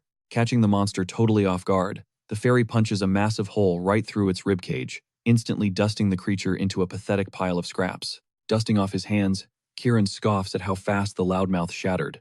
Leo shoots him a bewildered look, wondering aloud, since when do elegant fairies brawl like unhinged berserkers? Giving a casual stretch, the tiny scrapper brushes it off, claiming their pure magic naturally vaporizes rotten energy anyway.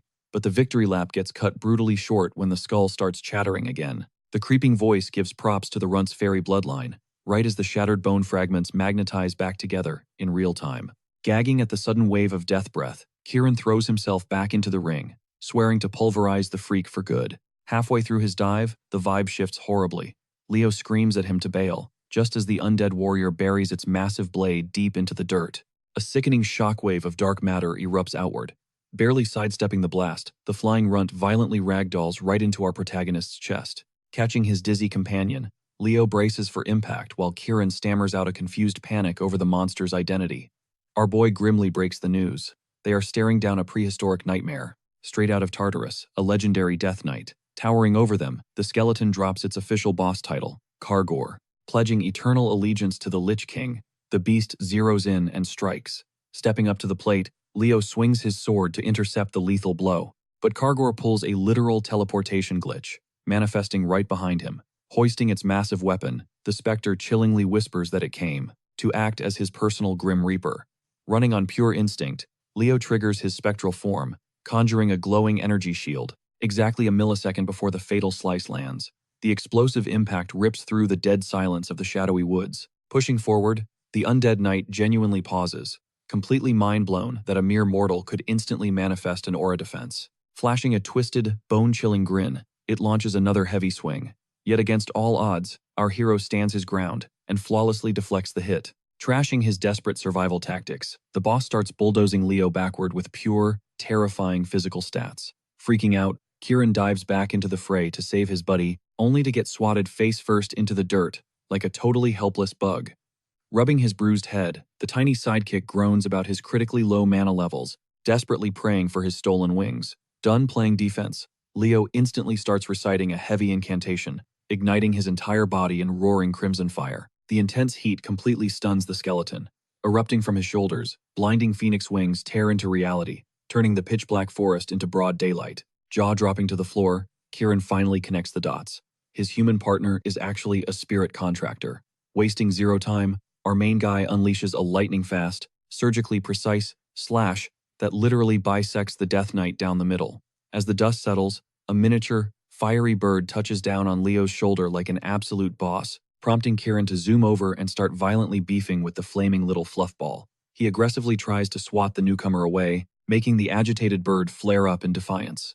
But before this pet rivalry can turn into a cage match, that cursed skeletal voice booms out from the rubble, aggressively promising that nobody is walking out of this graveyard breathing.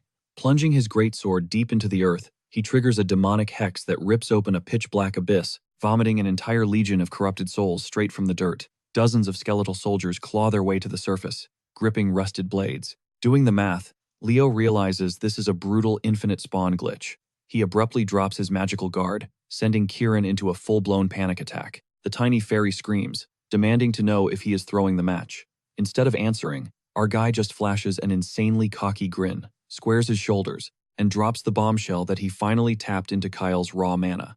Without skipping a beat, he slams an earth ripple spell, detonating brutal kinetic shockwaves in every direction, totally wiping out the mob's footing. Smelling blood in the water, Leo violently dashes into the horde, carving through the bony infantry like an absolute blender. He just hits a vortex slash and completely ghosts the Death Knight. The massive boss absolutely loses its mind, roaring for a straight-up one-on-one duel. But our boy just roasts the dude for cowering behind his mob of minions. Hitting a massive jump boost, Leo rockets into the sky, leaving the shrieking monster in the dust. After putting serious distance between them, he finally touches down. Still, the math isn't mathing what is a literal Death Knight doing chilling in a fairy forest. While he is wrapping his head around that, a random skeleton trips out of the woods. Leo grips his sword, assuming it is just a leftover mob, but before he even swings, the bony creep gets instantly vaporized. Out of nowhere, an elf steps up and points his blade dead at Leo, interrogating him about summoning the undead. Totally unfazed, Leo throws his hands up and clarifies he is literally just a Lumern student passing through. Spotting that classic Aaron drip, Leo pegs him as a Siren Academy kid. The elf, completely ignoring logic, instantly goes on the offensive. Leo effortlessly sidesteps the strike and bashes the guy into the dirt with his sword pommel. Suddenly, a voice cuts through the tension, begging them to chill, and a fiery-haired elf rushes in, desperately apologizing for her classmate acting out of pocket. She drops her name as Runia and swears that the rest of the Siren crew is not completely unhinged like this guy. He brushes it off and asks what they are even doing out here. She mentions field training, so Leo matches her energy, explaining his squad is out on a field trip. He then dips out to drop the update on his professor. Runia waves him off, but our guy freezes for a second, trying to figure out why her name rings a massive bell. Cut back to her, and she is already absolutely flaming one of her teammates, basically calling them an idiot sandwich. Regrouping at the academy, Luna is super skeptical about this whole Death Knight lore. Sure, random mobs have been spawning, but a boss-level threat is totally wild. Professor Hard immediately goes to bat for Leo, straight up stating the kid has zero reason to cap. Right on cue, a pompous voice echoes through the hall, claiming that rookies usually mistake facts because they lack experience. A dark-haired elf strolls into the scene, practically rolling his eyes at the idea of a freshman surviving a literal death knight. He introduces himself as Professor Heridium. Luna gives him the floor, and this guy immediately starts reaching, claiming Leo probably saw a basic skeleton knight, and panicked, because the real deal would have wiped him from existence in a split second. He asks Harad if he seriously buys this fantasy. Without skipping a beat, Harad doubles down, proudly flexing that Leo is their ultimate top-tier representative. That actually catches Heridium off guard. He mentally shifts gears, realizing this kid might be a big deal if he can shift the stubborn mindset of the Siren elites. Pivoting hard, he asks if Leo has the magic chops to match his sword skills, and pitches a massive crossover class between Lumern and Siren. Fast forward, and the entire student body is vibing at this massive gala. Carr is basically starstruck, mind blown by how crazy expensive everything looks. Chelsea brings him back to reality, pointing out that obviously it goes hard, the literal emperor, through this bash. Eliana and Nella are absolutely hyper, buzzing about getting a taste of that legendary Siren curriculum. Leo, on the other hand, is still side-eyeing the whole thing, figuring Heridium is the kind of boomer who needs to see the receipts before believing anything. His overthinking gets cut short when Runia randomly pulls up, asking for a dance. They glide across the floor with flawless synergy, like they have rehearsed this for decades. She totally geeks out, discovering he knows the traditional elven steps, and Leo drops a casual flex that he picked it up ages ago. Realizing she completely missed his name tag, she finally asks who she is dancing with. The split second the name leaves his mouth, the vibe violently flips.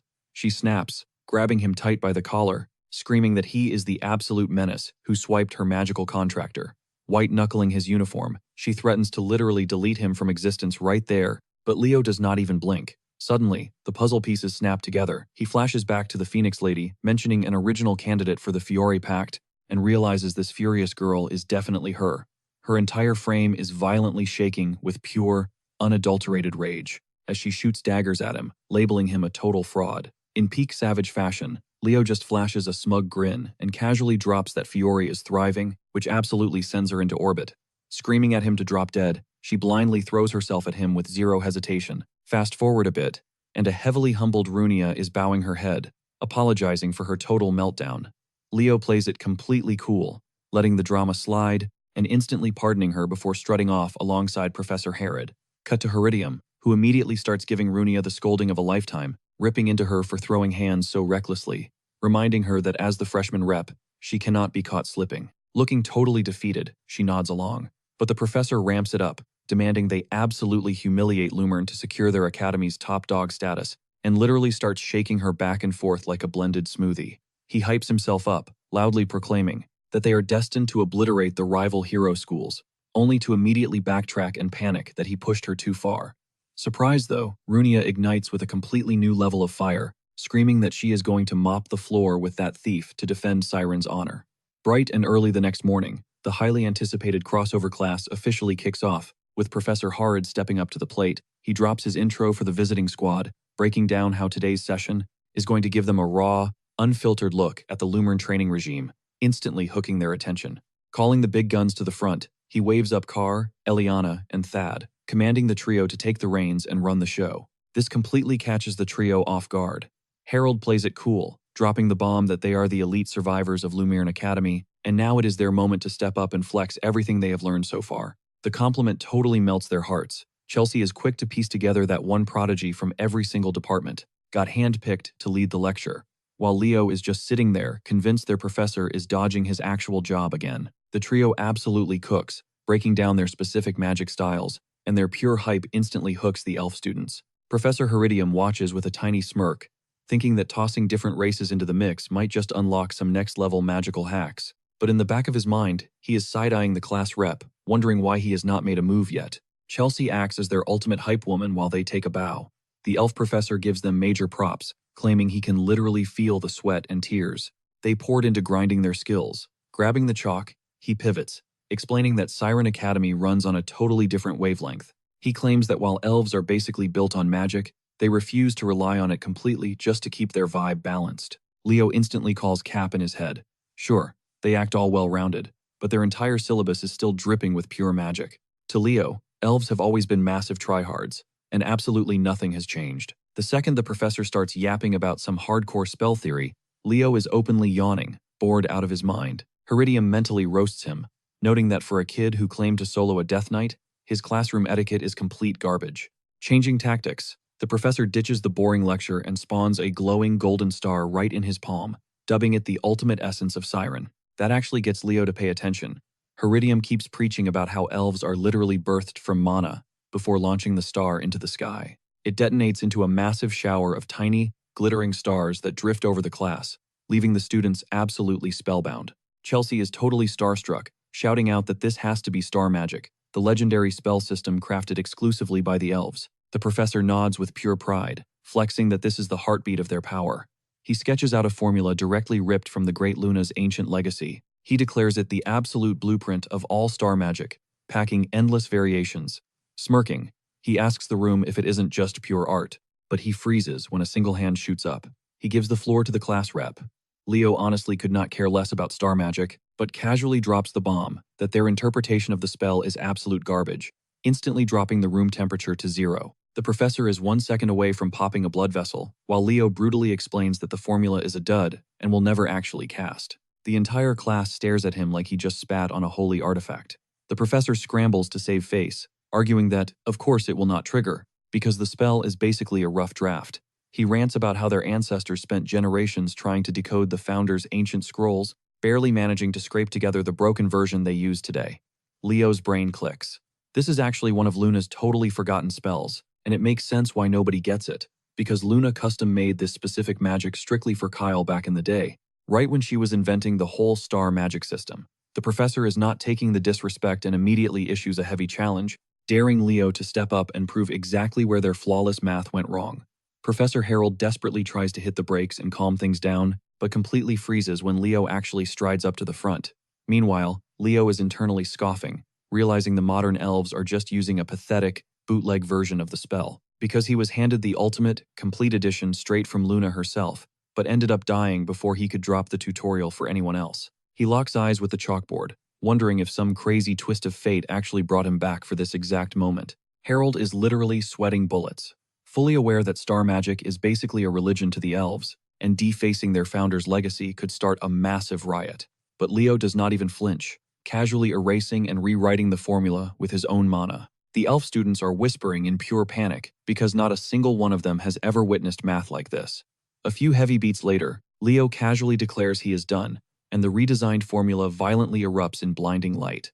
The professor is left staring at the runic pattern with literal tears forming in his eyes, shakily whispering, asking what kind of god-tier spell this is, and if Leo has actually cast it before. Suddenly, Leo gets yanked right back into a vivid flashback, standing on the edge of a breezy cliff where Luna shouts his name, fiercely bragging that she finally perfected her ultimate masterpiece. She flashes a massive, warm smile, and promises to teach Kyle a magic that literally forces flowers into full bloom while he stands there clutching a radiant, golden blossom.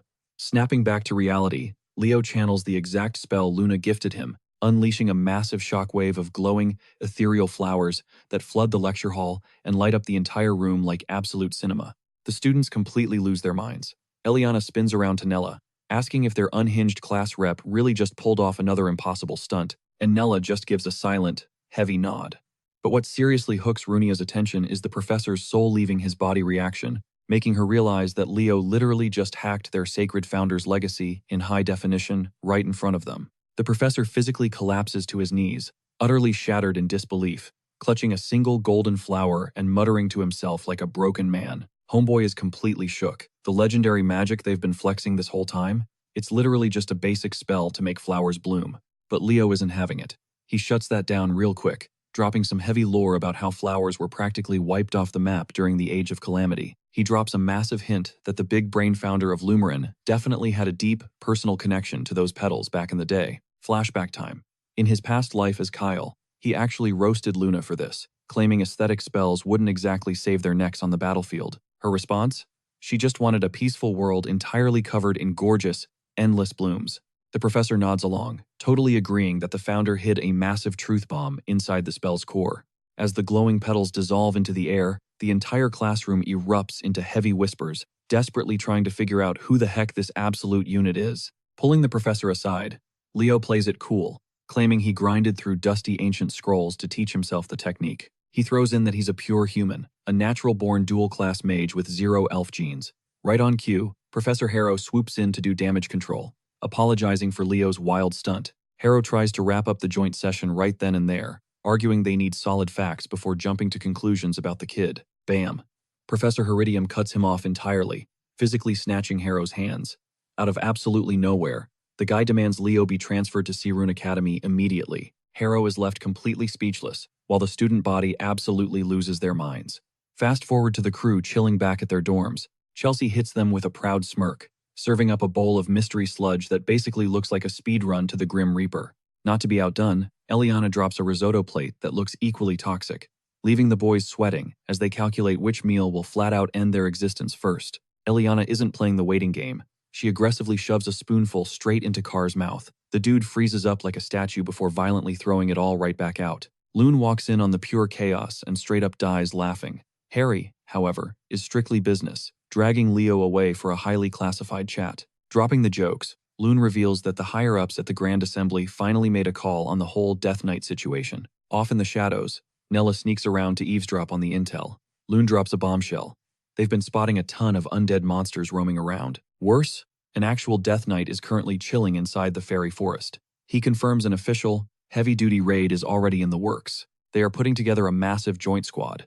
With the rest of the gang secretly listening in, Loon warns that this mission is way too heavily scaled for freshmen. To survive, they'll be hard carried by the Searun upperclassmen. But Leo sees right through the old man, asking if that's the real reason he popped up. Loon gives a defeated sigh, admitting he's actually here on a personal favor because his granddaughter specifically requested an audience with Leo. Stepping out of hiding, a super nervous Aran timidly asks how he's doing, confessing she only showed up because he previously gave her the green light. Leo tries to do the whole polite introduction thing, but the girls instantly mob her, aggressively squealing over how incredibly cute she is. The intense energy completely breaks Aran's social battery, sending her sprinting up the stairs while desperately spamming apologies. The girls just stand there, wondering if they accidentally traumatized the poor kid. Loon shoots Leo a look that basically screams, "You fix this." Without dropping a single word, our boy heads up to the second floor. He spots Aran huddled into a tiny ball out on the balcony. Smooth as butter, he drapes his jacket over her shoulders, making her jump out of her skin. She panics and tries to shove the coat right back, but he just waves it off, telling her to chill. Getting straight to the point, he asks why she bailed on Searun.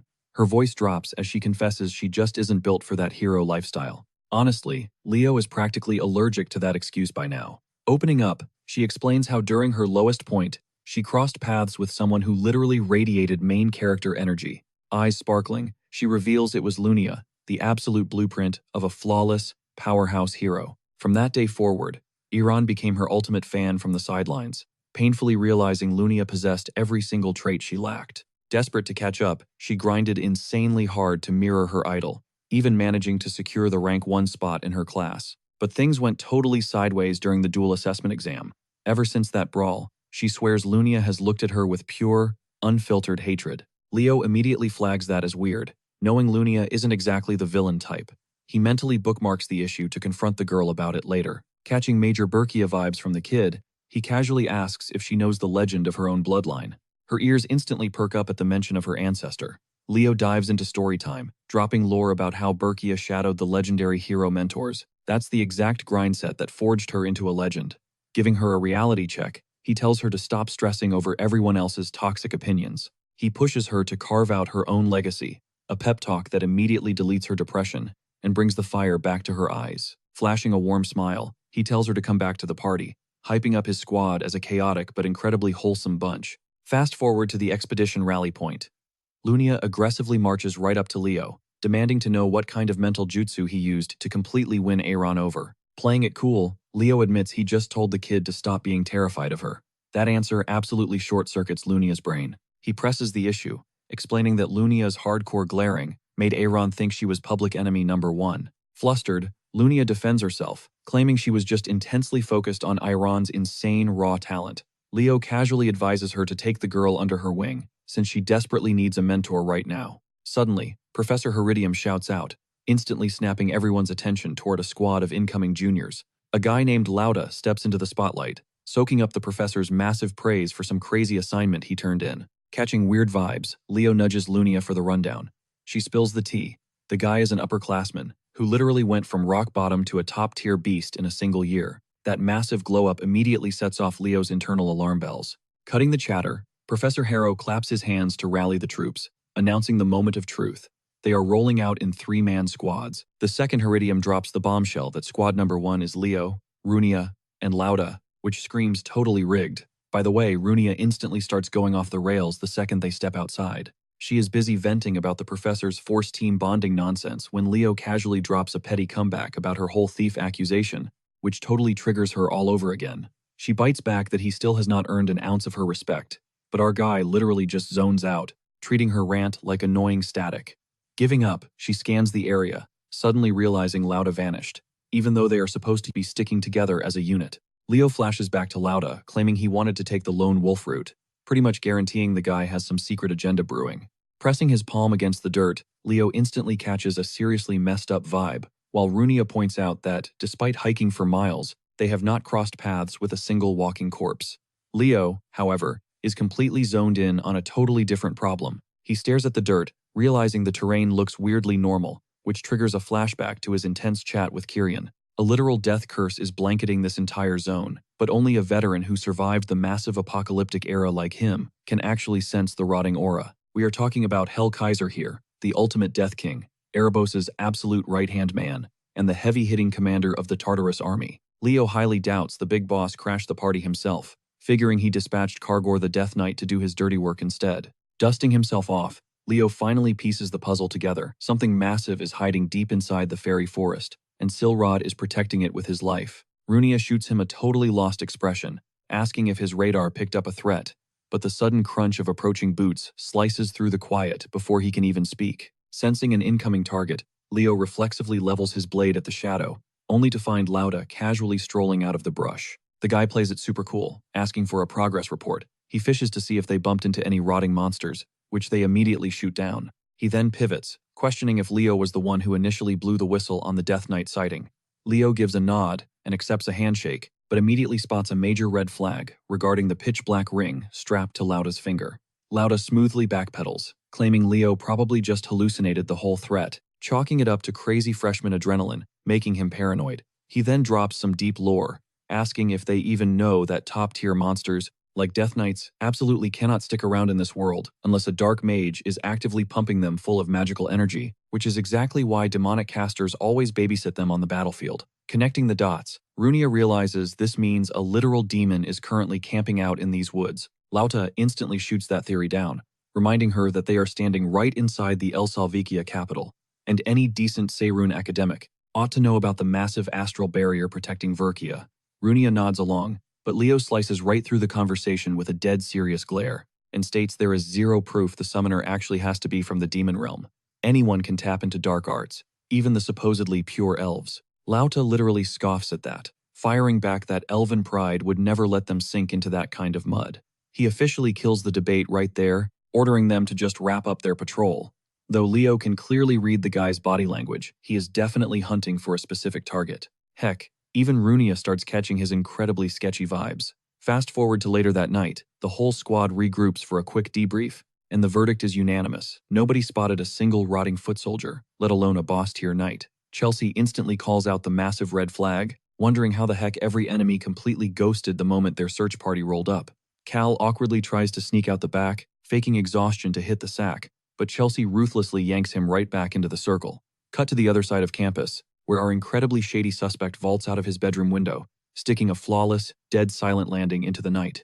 Going full stealth mode, Leo infiltrates the residential hall and ghosts right into Lauda's empty room. He totally predicted the guy would pull a vanishing act, but hitting the jackpot, he discovers a sketchy map with the fairy forest border circled in bright red. Suddenly, Runia practically kicks the door down, aggressively interrogating him about why he is creeping around in the dark. Moving with insane speed, Leo slaps a hand over her mouth to muffle the chaos, whispering that they are literally on the exact same mission, except their target has already bolted.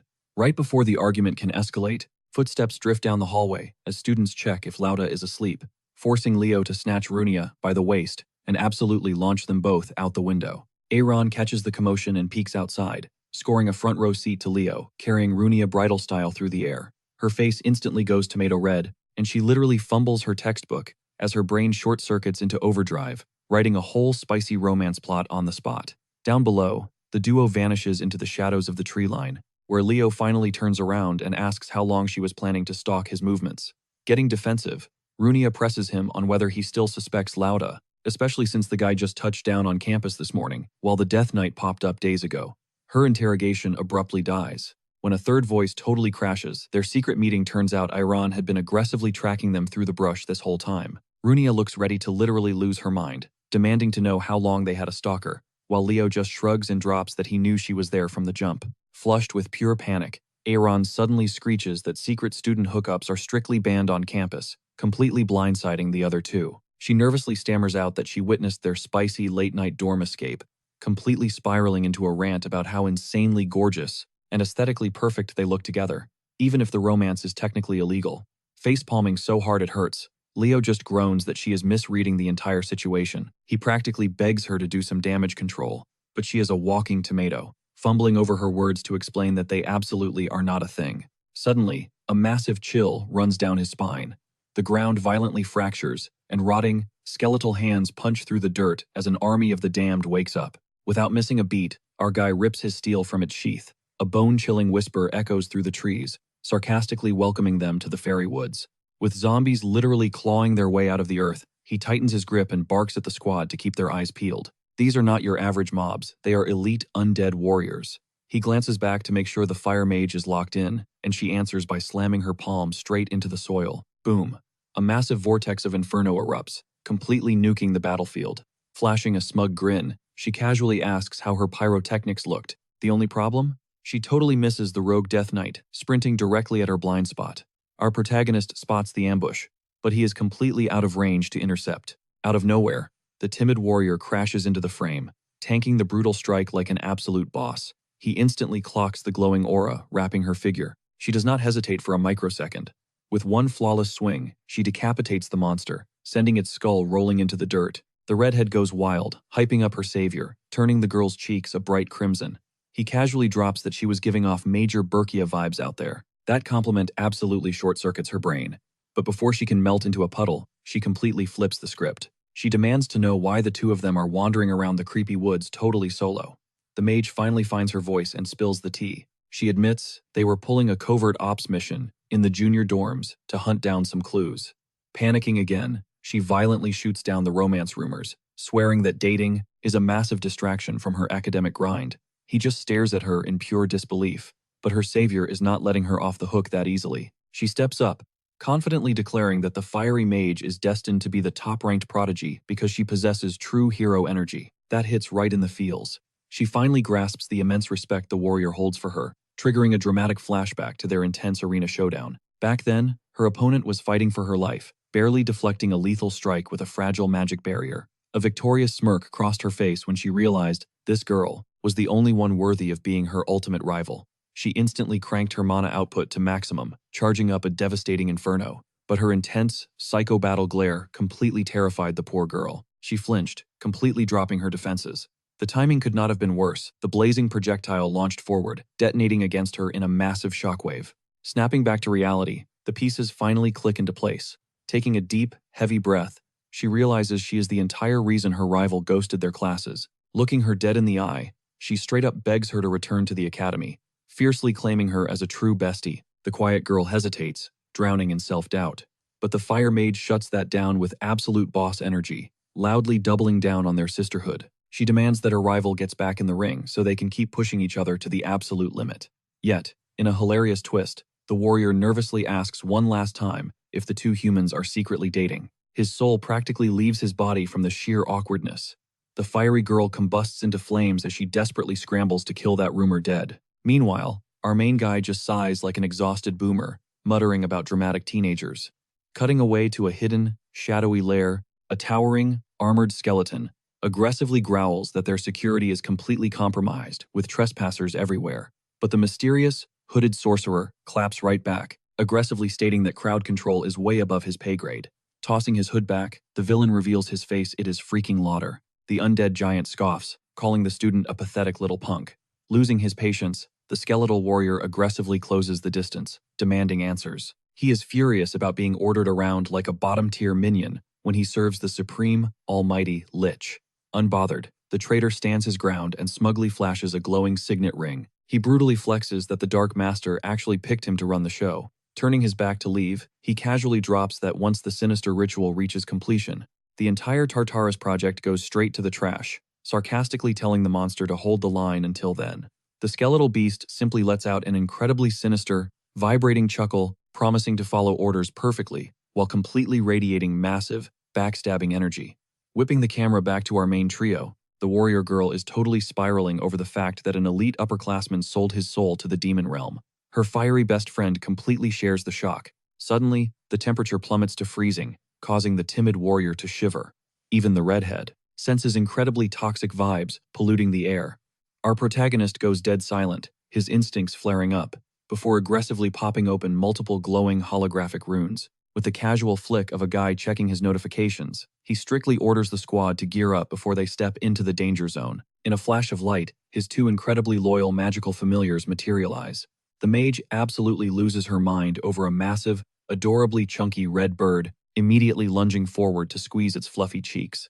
When the confused warrior asks for a lore drop, the swordsman officially introduces Fiore and Kieran to the chat. That epic summon leaves her utterly starstruck. But the boss shuts down playtime instantly, commanding them to lock in as they march straight into the belly of the beast. The shadows completely swallow them whole, with our guy dropping a heavy warning that the tutorial phase is over.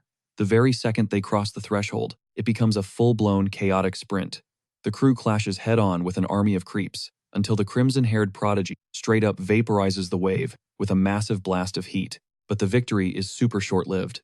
Disgusting, pitch-black aura violently bleeds from the roasted skeletons, ripping them right back from the dead. The terrifying visual makes her click. The puzzle pieces together, a high-level dark sorcerer has to be pulling the strings nearby.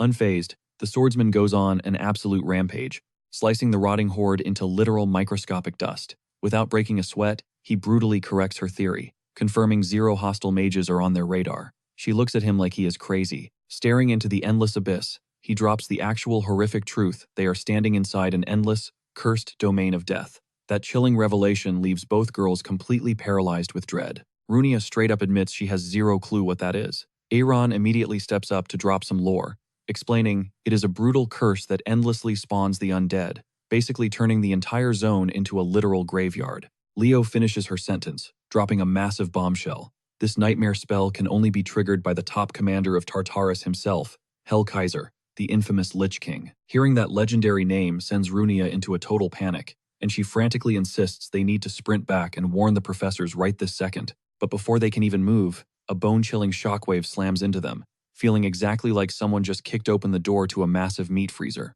A wicked voice echoes out, welcoming the hero candidates to their new eternal graveyard.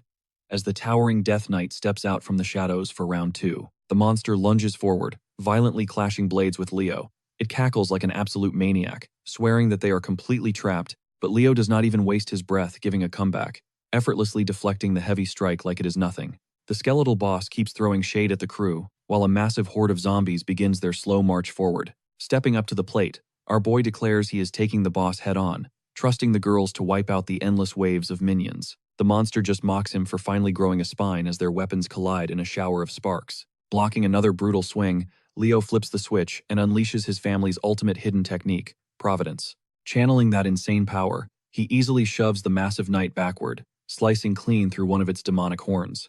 The skeletal warrior stumbles back, demanding to know if he just used Phoenix Fire, but Leo gives him zero room to breathe, revealing he actually fused it with Zerdinger's flame aura. The once cocky monster starts trembling, staring down at its own weapon, which is literally melting into slag. One more devastating slash launches the armored giant flying through the air, crashing hard into its own horde of rotting soldiers. Dragging itself up, the Death Knight stares in pure disbelief, terrified by how a random teenager could wield this much raw power while rocking the absolute craziest look in his eyes. Before the boss can even process what is happening, a gigantic meteor of fire plummets from the heavens. Runia flashes a wicked smirk as her blaze ability completely incinerates the entire skeleton army into pure ash. She strikes an incredibly flashy victory pose, leaving Aaron completely speechless, since the girl literally vaporized half the forest and did not even blink. A little while later, Aaron pulls Leo aside, genuinely questioning if the fiery redhead is actually an elf, because her chaotic, ultra-violent energy is completely off the charts. Suddenly, Leo halts right in his tracks. He spots a fresh footprint in the dirt and warns them that this nightmare is far from over. Pushing deeper into the charred woods, a suffocating, incredibly toxic aura of death heavily presses down on the girls, making it super hard to breathe. Out of nowhere, a voice cuts through the gloom, demanding to know why they are trespassing in a totally restricted zone, and Runia nearly jumps out of her skin when she realizes it is just Senior Rauda. The upperclassman smoothly lies, claiming he is out here investigating the sudden zombie outbreak. The redhead quickly fills him in, dropping the intel about the massive curse, but Rauda plays dumb, looking super skeptical. Runia is completely baffled by his reaction, considering the dark energy around them is literally thick enough to choke a full-grown monster. Leo instantly goes full detective mode, remembering reports of Lumern students accidentally messing with cursed relics from Tartarus, and completely unaware they were triggering forbidden dark magic. Throwing his hand up, the main character blasts a powerful revealing spell, illuminating the glowing, sickly trails of pure dark magic floating around, which leaves both girls absolutely terrified looking at the undeniably evil residue hovering right in front of them. Leo completely exposes the senior, stating as a fact that Rauda willingly embraced the dark arts and sold his soul to Tartarus. The traitor fiercely clenches his fists, bitterly mumbling about how insanely annoying the freshman is. Dropping the act, Rauda casually reveals that a priceless piece of Lady Luna's hero record is actually buried right beneath their feet, which hits the crew like a massive truck. The corrupted senior just laughs at the clueless student council, bragging that they have zero idea it is here, and blindly claiming the mythical artifact rightfully belongs to him. Aaron furiously yells back, calling his selfish plan a massive disrespect to the legendary hero, knowing perfectly well the snake just wants to hoard the power. Runia gets fully locked in, turning to Leo and hyping him up to absolutely jump this traitor and drag his unconscious body straight to the faculty. Gripping his hilt tightly, Leo draws his blade. He looks back at his squad, deadly serious, warning them that things are about to get incredibly lethal. With zero warning, Rauda unleashes a massive, crackling bolt of lightning that nearly blindsides the entire group. But Leo has insane reflexes, instantly mirroring the exact same cast, which causes the twin spells to violently crash and completely neutralize the attack. He shouts at the girls to brace themselves, because they are finally experiencing a real, raw fight against pure evil. Rauda chuckles in sheer disbelief, utterly mind-blown, that a regular human managed to perfectly replicate ancient elven sorcery, and intensely questions who this kid actually is. But underneath that smug smirk, his ego is heavily fracturing, because this random freshman did not just completely shut down his magical assault, he also tore apart his entire master plan. The traitor quickly calculates that if the girls jump in to help, he is completely cooked, so he lifts a single finger and violently detonates a massive wave of dark energy in every direction. Sensing the massive spike in danger, Leo frantically screams for the squad to hit the deck as the senior fires off an absolutely catastrophic attack. Acting on pure instinct, Aaron throws up her animus armor, tanking the brutal shockwave to keep Runia safe until the smoke clears. The shield user is totally stunned that a basic tier magic hit with the force of a bomb, but that confusion instantly morphs into pure horror. Leo is slammed flat onto the dirt, while Rauda slowly stalks toward him like a hungry predator cornering its prey. She screams out that they have to rush in and save him, but out of nowhere, the heavily damaged Death Knight teleports right back into the mix. The towering skeleton walls them off, declaring their lives are officially over. which ironically just makes the fiery redhead even more hyped for a brawl. She urgently barks at Aaron to hold the aggro and keep the bony boss distracted while she channels something massive. Meanwhile, Rauda looms over our downed protagonist, sarcastically asking if the kid has any pathetic last words. Leo, bleeding but smiling, shoots back that the arrogant senior is getting way too ahead of himself and gives a subtle nod to Kieran. The tiny fairy zips through the air like a bullet, colliding straight into Rauda's floating purple magic orbs, causing the spheres to violently detonate and blasting the corrupt elf backward like a ragdoll. Moving like lightning, Leo springs right back to his feet, blade locked and loaded, while the battered upperclassman weakly scrambles to push himself off the ground. Staring up into the utterly merciless, dead eyes of the freshman, the traitor starts pathetically begging for a second chance, but his free trial of life just expired, and Leo ruthlessly separates the villain's head from his shoulders in one swift swing. Kieran starts hyping up their absolute victory over the Death Knight, but completely freezes when Rauda's supposedly dead body violently jerks awake. A dark pulse of magic blasts the fairy backward. Meanwhile, the unhinged elf literally snaps his own severed head right back onto his shoulders. Flashing a completely psychotic grin like a kid breaking a toy, he looks dead at Leo, hyping up how satisfying it is going to be to permanently pack up the Academy's golden boy.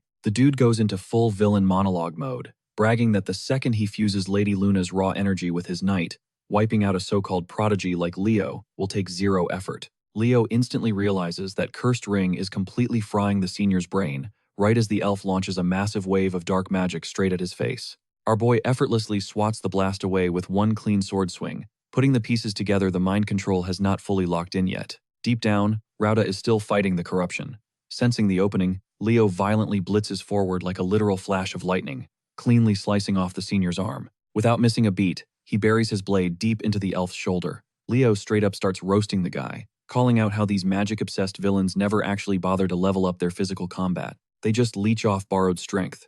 Staring him down, Leo dares him to keep spamming his healing factor, promising to chop him into pieces until his mana tank hits dead zero. Inside Rauda's fractured mind, that demonic artifact starts whispering absolute poison. It relentlessly mocks him for getting cooked by a literal teenager when Leo is not even their actual target. The artifact aggressively pushes him to stop messing around and finish the ritual, warning him that Leo is just baiting him into a massive waste of time. Unnoticed, that freshly sliced off hand is literally dragging itself across the blood-stained dirt. Peeking out of the corner of his eye, Leo catches a glimpse of the girls and breathes a quick sigh of relief, seeing them holding down the fort. But when he snaps his focus back to the corrupted senior, something screams wrong. That right arm is not growing back at all, sending Leo's spidey senses totally out of control. Total panic takes over Kieran's face as the tiny fairy furiously points at the ground. That severed hand just traced the final rune of a massive summoning circle. Choking on a mouthful of blood, Rauda hits them with a deranged smile. His entire body erupts in a blinding crimson aura as he declares that they are officially out of time. The girls completely freeze up as the demonic array pulses to life. The sheer terrifying energy is so heavy that even the undead Death Knight snaps its neck around to watch. Trusting his gut, Leo massively backflips away from the epicenter. The very earth violently shatters apart, making way for a colossal, bone-chilling skeletal hand ripping its way to the surface. Kieran is practically hyperventilating, begging to know what kind of nightmare this is. Keeping his eyes locked on the threat, Leo drops the heavy truth it is a skeleton king. They just pulled the aggro of a literal boss-level disaster. Absolutely drunk on the surging dark aura flooding his veins, Rauda cackles like a total psychopath. He marvels at the rush, completely convinced this god-tier energy belongs to Lady Luna herself. Seeing zero humanity left in the elf's eyes, Leo knows the senior is completely lost to the darkness. He does not hesitate, aggressively launching himself high into the sky. Mid-air, he fiercely screams that such absolutely disgusting, putrid magic could never belong to their legendary founder. Rauda just flashes this arrogantly entertained smirk. Like a moving mountain, the Skeleton King swats its gargantuan hand down. Leo barely perfectly avoids getting squashed into a pancake, skidding across the dirt as the crazy elf bursts into even louder, unhinged laughter. Bragging at the top of his lungs, Rauda flexes that he has absolute authority over the undead king. A terrified Kieran instantly questions if they need to tactically dip out of there. But Leo's gamer instincts are screaming that this monster is heavily flawed. Ducking a lethal shockwave, he breaks it down for the fairy. The ritual was incredibly sloppy and super rushed. There is absolutely zero chance Rauda can keep this thing spawned indefinitely. Going back to Academy basics, Leo points out that maintaining a massive summon constantly drains a colossal amount of mana. The play is simple, kiting the boss until the senior completely burns out. Slipping a fresh surge of mana into his tiny companion, Leo locks in and asks Kieran for heavy support fire. Bursting into action, Eren recklessly darts forward to pull aggro, giving Leo the perfect window to nuke the giant with high-tier holy magic. But the smoke clears, and the skeletal titan just completely shrugs it off. Its hollow eye sockets ignite with a demonic crimson flare. Hauling a skyscraper-sized sword over its head, it prepares to strike, forcing our boy to vault backward once more. Leo instantly clocks the insane stat difference between them. But winning is not the objective, survival is. However, the corrupted elf refuses to just sit back and watch. He coldly snipes Leo with a nasty curse exactly right as he touches the ground, catching him totally off balance.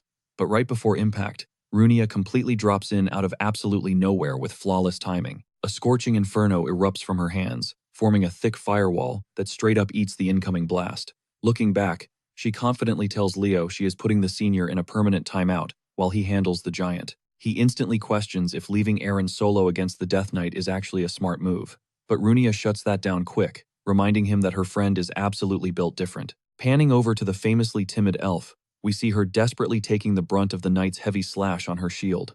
The sheer kinetic impact violently drags her boots across the jagged rocks. The undead warrior brutally taunts her, calling her insanely foolish for trying to solo a heavy hitter like him. Detecting her desperately trying to close the gap, the beast violently swings again. Showing crazy reflexes, she completely ducks underneath the fatal blade. Her internal monologue is racing. If she drops the ball right now, her entire squad is essentially cooked. Channeling all her momentum, she violently buries her blade right into his chest cavity. But the Death Knight just mockingly chuckles at the zero damage hit before absolutely launching her through the air with a devastating front kick. Gasping for air, she barely forces herself onto her trembling knees.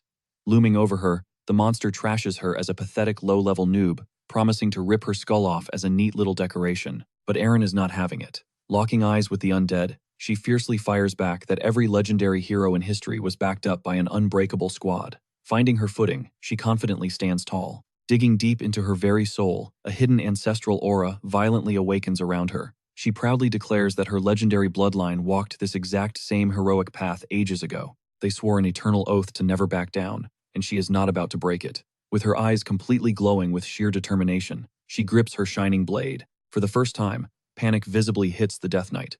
Recognizing the terrifyingly pure fairy energy radiating off her, the monster aggressively rushes in to finish it. But our girl is totally unfazed. She hits him with a stone-cold glare, revealing that he is about to witness an ultra-secret art strictly reserved for elite fairy guardians. As the hulking skeleton blindly barrels into her strike zone, she violently pops her ultimate ability, Evergreen.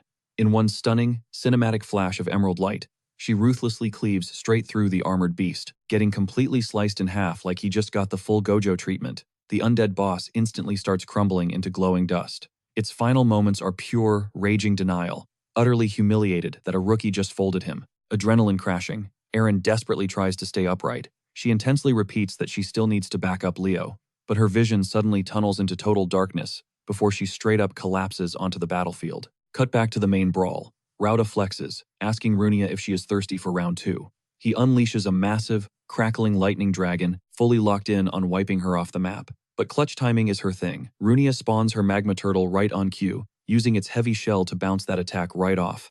The upperclassman's jaw straight up drops as his own electric blast ricochets and punches a massive hole through him. Runia just smirks, roasting him for thinking she would be an easy target. She follows up with a raging inferno strike, completely swallowing him in hellfire. Rauda hits the dirt looking like a burnt piece of toast, while our redhead turns her back. But her confident grin instantly morphs into pure terror, when a surprise barrage of needles violently pierces right through her. Seeing this, Leo screams her name, totally dropping his guard. Huge mistake. The Skeleton King closes the gap in a flash, and backhands him with so much raw force that Leo gets nuked across the battlefield. Miles away from the chaos, Leo violently pulls himself from a shattered tree trunk, clutching a wrecked arm while Karen buzzes around him, totally freaking out. The fairy is practically having a meltdown pointing at his wound. Leo just brushes it off, telling her to chill since he still has a pulse, and immediately marches back toward the war zone. But he freezes. The undead titan just triggered a massive area of effect curse, turning the whole landscape into a dizzying nightmare. Not on his watch. Leo tags Fiora in, ordering her to crank up the volume. The baby phoenix shreds the air with a piercing screech that completely shatters the hex, instantly patching up Runia and Eren.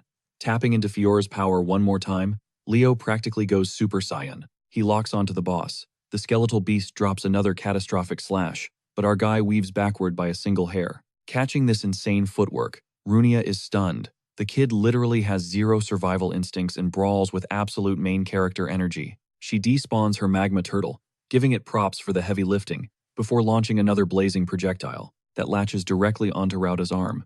Still talking trash, he claims her fire is just as pathetic as she is, but she hits him with the ultimate lore drop. Her bloodline is permanently bound to the Phoenix. Her ancestors made a blood oath to burn Tartarus to the ground, dragging every single demon down with it. Rauda tells her to quit yapping, but suddenly, the vibe aggressively shifts. That fire on his wrist? It straight up refuses to go out. The panic sets in.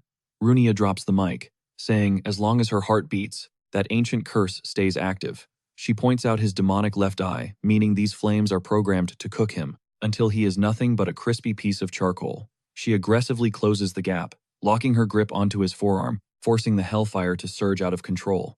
The catch? This move cooks the user too.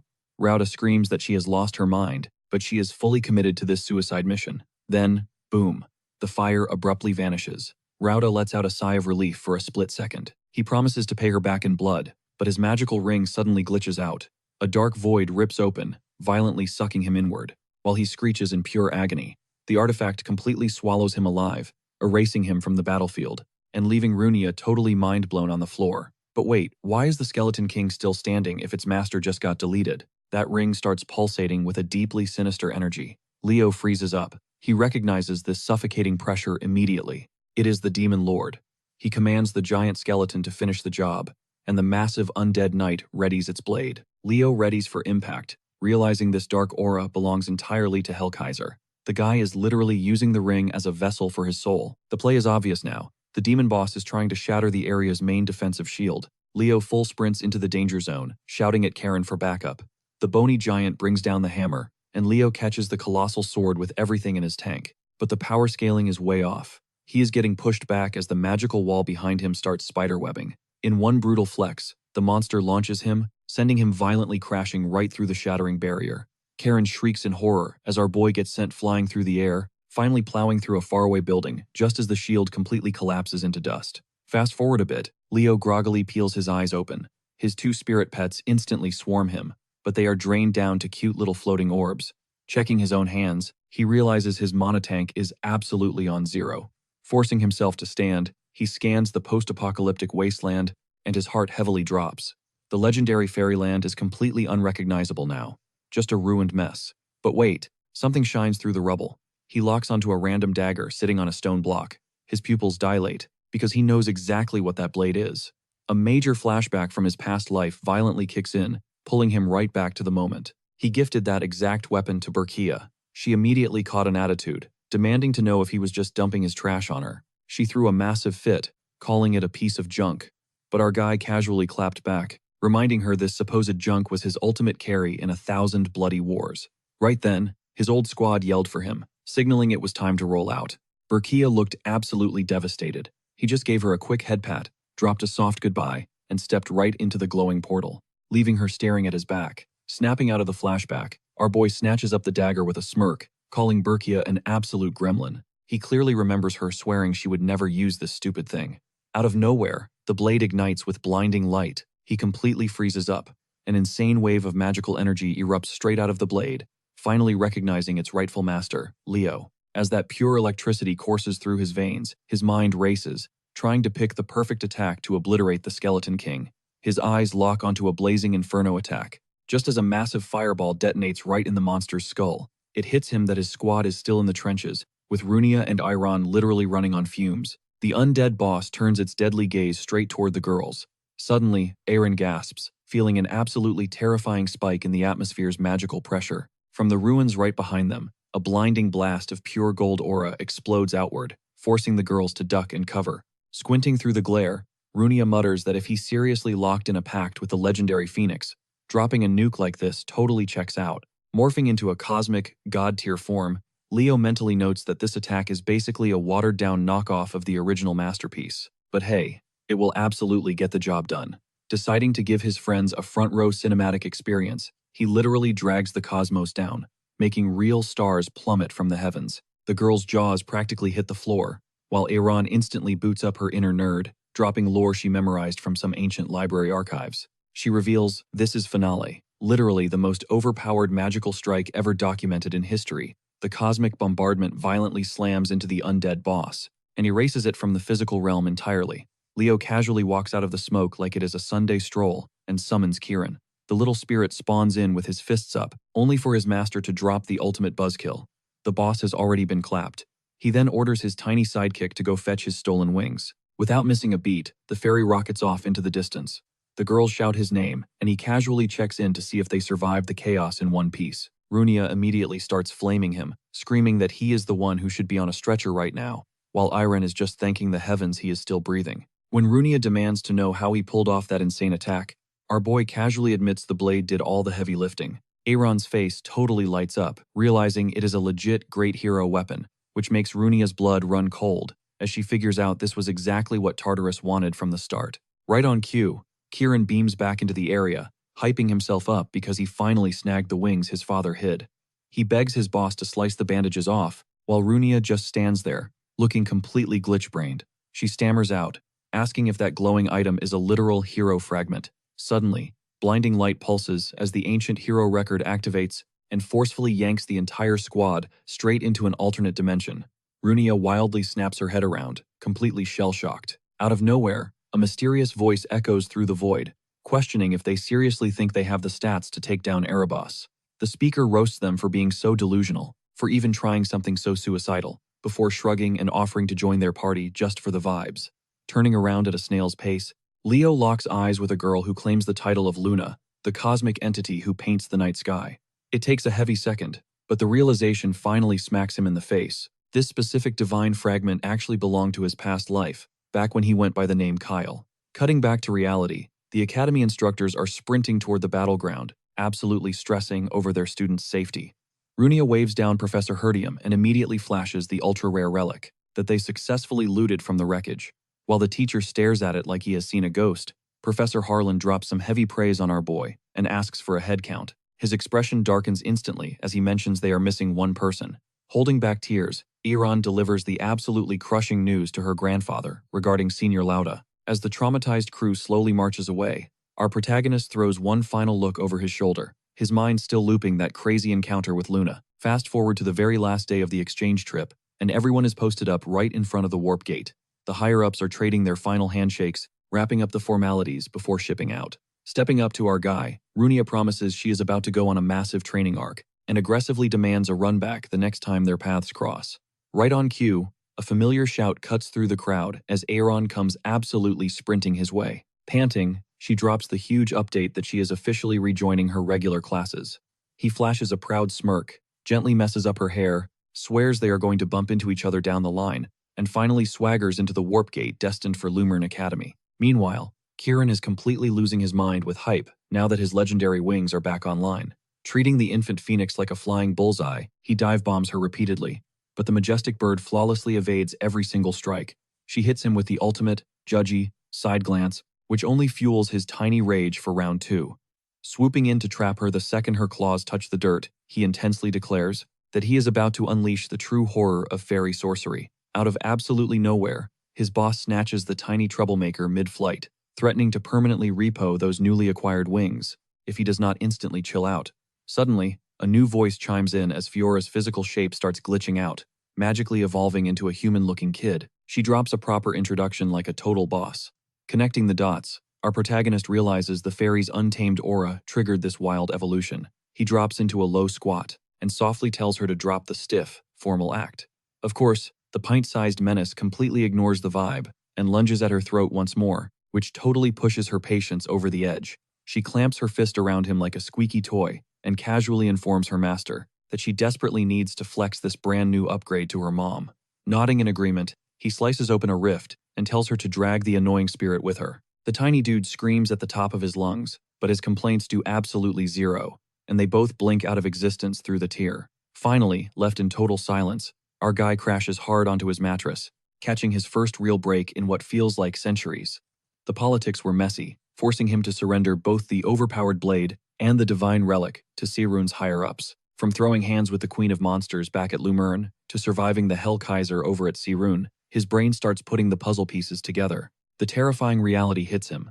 Tartarus is systematically hunting down and erasing every last legacy of the great heroes. And worst of all, there are still deep-cover traitors hiding within the walls of his own academy. These rats need to be exterminated just like Rauda.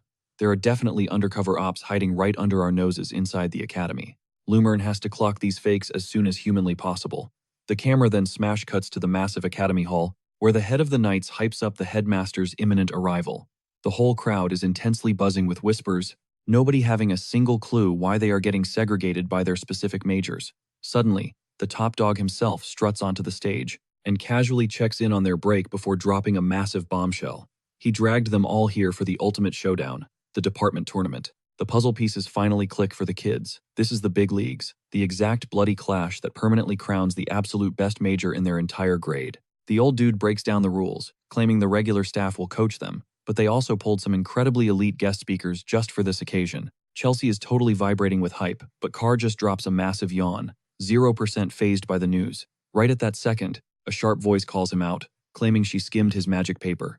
Toru absolutely cooks Carr right in front of everybody, brutally labeling his work as straight-up garbage. She then basically grabs the mic and declares the entire freshman class is an absolute joke. She viciously drags them all, exposing how they only slapped those magic essays together just to scrape by with a passing grade. Emio literally sweats bullets, squeaking out a nervous question about his own paper. She instantly fires back, remembering his exact 17-page info dump, and completely violates him by calling it nothing but basic common sense. He triggers into a massive, salty rant, but the whole crowd instantly glazes over, nobody catching a single word of his yapping. Toru is brutally interrupted when Senior Lee violently crashes the scene to drop his own cinematic intro. Flexing his absolutely massive biceps like a movie star, he aggressively preaches that real knights just smash through their issues using pure physical stats and screams that endless grinding is the only cheat code to greatness. The freshmen instantly stampede toward him, desperate to escape that boring lecture at warp speed. Out of nowhere, another upperclassman named Ulta slides into view. He throws a random pop quiz at the crowd, asking what a true summoner actually needs most. The kids wildly throw out guesses, but completely flop on every single one. Ulta then drops the cringiest bomb, stating the ultimate secret weapon for a summoner is literally just love, which earns him the most massive, collective, bombastic side-eye in history. The headmaster clears his throat to keep the momentum going, and declares these absolute legends of Lumerian will be their designated mentors for the war ahead. But then, the old man totally glitches out in pure confusion, pointing out that Leo is chilling completely by himself in the middle of nowhere. Every single head snaps toward our boy, totally lost on the context, but Leo just hits them with a freezing cold smirk, boldly claiming he has officially marked his territory in the all-class zone. Toru squints, demanding to know what kind of flex that is, and literally asks if he forgot to take his sanity meds today. The big boss steps in, firmly reminding him this is a strict bloodbath between the specific majors. Every single faction instantly starts thirsting over him, desperately trying to draft him. But the old dude just chuckles, realizing Leo might actually be cooking up something brilliant. He warns the kid that this is literally a 1-in-a-million shot to get personally mentored by the elite guests. Our main character fires straight back, swearing he is not about to fumble this massive bag. He boldly declares he is hijacking absolutely every single class available. The headmaster instantly drops his smile, deadass asking if Leo understands he is basically signing up for a massive one versus all against the entire academy. But Leo does not flinch a single inch. After an insanely intense stare down, the old man waves the white flag and begs for a quick timeout to figure this mess out. Off to the side, Terua and the magic prof are scheming incredibly hard to poach him for their own squad. But on the complete flip side, Lee quietly watches this absolute gigachad standing his ground and claims he is radiating pure knight energy. Out of nowhere, Yura instantly respawns into the frame and locks Ulta in a highly brutal chokehold for completely slacking on his mentor duties. The headmaster finally grabs the mic to keep the ball rolling and drops the ultimate rules. This year is a straight-up, chaotic battle royale, a total free-for-all between every single faction. Back in the faculty lounge, the staff is totally mauling over this wild idea. They heavily argue that throwing hands will permanently wreck the school's good vibes. The boss sharply shuts that down, arguing that surviving a massive bloodbath actually levels up their friendship stats. Professor Lin is simply not buying it, desperately pushing back and claiming they have absolutely zero history of doing this. The headmaster hits them with a savage reality check, stating that this year they have a literal anomaly enrolled. On day one, everyone was utterly shook. He chose the all-class route, and the entire staff totally bet he would crash into a massive wall and flop early. But totally defying all logic, Leo is still violently gatekeeping the absolute #1 rank. The old man then leaks some incredibly massive intel, revealing the Academy's shadow board is now heavily watching his career with intense personal interest. The professors are left standing there completely flabbergasted by the news. The bulky night coach demands to know if the higher-ups actually want to permanently crown an all-class legend in the history books. Yura starts noticeably sweating, getting chilling flashbacks of the elite members and instantly connecting the dots. Those literal titans are the exact ones secretly buffing our main boy. Professor Len is practically throwing a massive party in his head for his kid. Realizing this heavily unlocks a totally new meta for future generations to copy. The principal violently cuts the mental celebration short. He spits absolute facts, saying eventually, Leo will be totally forced to lock in a specific major. The camera smash cuts to the combat fields, where the entire class is heavily shivering and whining about the freezing temperatures. Professor Ain claps his hands to fiercely focus them up, confidently revealing he spawned a massive glacier, specifically to force them to learn proper aura control. Out of nowhere, he sharply singles out Celia, leaving her totally shook. He heavily dares her to test her absolute limits, aggressively ordering her to try and melt his frozen barricade, using just her raw fire aura. She gets totally amped up by this. Bursting with confidence, she straight up nukes the area, unleashing a blazing inferno that sets off a massive shockwave. Off to the side, Leo is casually striking a hardcore JoJo pose, but when the smoke clears, Celia drops her jaw. That giant block of ice does not have a single scratch on it. That is when Professor Ein drops the bombshell. Today's lesson is all about mastering the legendary aura-breathing style known as Hero Breath. Striding right up to that indestructible frozen wall, he drops some heavy lore. This technique actually originated from the Beastkin before getting tweaked so regular humans could actually handle it. Celia is completely blindsided when her literal ice professor suddenly erupts in a raging fiery aura, blasting out an attack that makes her previous explosion look like a joke. The sheer force shatters the glacier into tiny fragments, leaving her sweating buckets. She cannot help but wonder if that insane breathing technique is the secret sauce behind his god-tier aura. Some random guy in the back absolutely loses his mind, screaming about how the teacher is supposed to be a pure ice mage. But the blonde student steps in with the facts, pointing out that, since the professor used to raid high-level dungeons, he definitely snagged a secondary elemental power along the way. The teacher flashes a grin, confirming that Duran hit the nail perfectly on the head. Even though fire literally clashes with his natural icy core, the output completely outclasses Celia because the technique hyper-boosts his base aura. With that mind-blowing flex out of the way, he officially kicks off the training session. Leo is just standing there utterly speechless, before it suddenly clicks in his brain. This entire time, that was the exact signature technique Arian used. Fast forward a bit, and the entire training grounds are packed with students sweating it out and trying to master the breathing cycle. Ein flashes a proud smile, pretty stoked about the rapid progress his class is making. Meanwhile, Eliana completely ragdolls onto the dirt from sheer exhaustion, prompting the teacher to hand her a tissue. Her face totally lights up, calling him a genuine green flag. But their wholesome moment gets cut short when they spot Leo sweating bullets, totally zoning in, but seemingly hitting a massive wall. The professor hides a smug smirk. It is definitely a rare sight to witness the boy struggling so hard to unlock a basic manifestation. He instantly plots to use this roadblock as the ultimate excuse to drag the kid into some intense late-night tutoring sessions. But out of nowhere, the eyes of the teacher absolutely bulge out of his skull. He notices a terrifying detail in the rhythm of the boy. He immediately marches over, demanding to know exactly who on earth taught him how to inhale like that. Ein then drops a massive lore bomb. This legendary breath style was originally crafted by a Beastkin alum of Asnia Academy. The professor had to water it down for fragile human lungs, yet the current flow of Leo is a flawless, raw replica of the original Beastkin method. Unfazed, our main guy nods and confirms the theory. Mind completely blown, Ein instructs him to forcefully reroute the core manifestation point in his body and pump all his raw mana straight into that specific zone. Taking the cue, Leo cranks his energy to the max. An insanely massive pillar of roaring crimson aura instantly erupts into the sky. Standing nearby, Duran is literally blown back by the pure shockwave of that flex. The entire courtyard instantly erupts into wild murmurs, with every single student freaking out over what they just witnessed. Ein cracks a huge smile, hyping the boy up and calling him an absolute anomaly. Our guy just hits him with a humble grin, tipping his imaginary hat to the praise. We instantly jump cut to the academy corridors. Chloe is currently fighting for her life, trying to balance an absolutely towering stack of heavy textbooks. Leo slides into the frame, jokingly pointing out her struggle.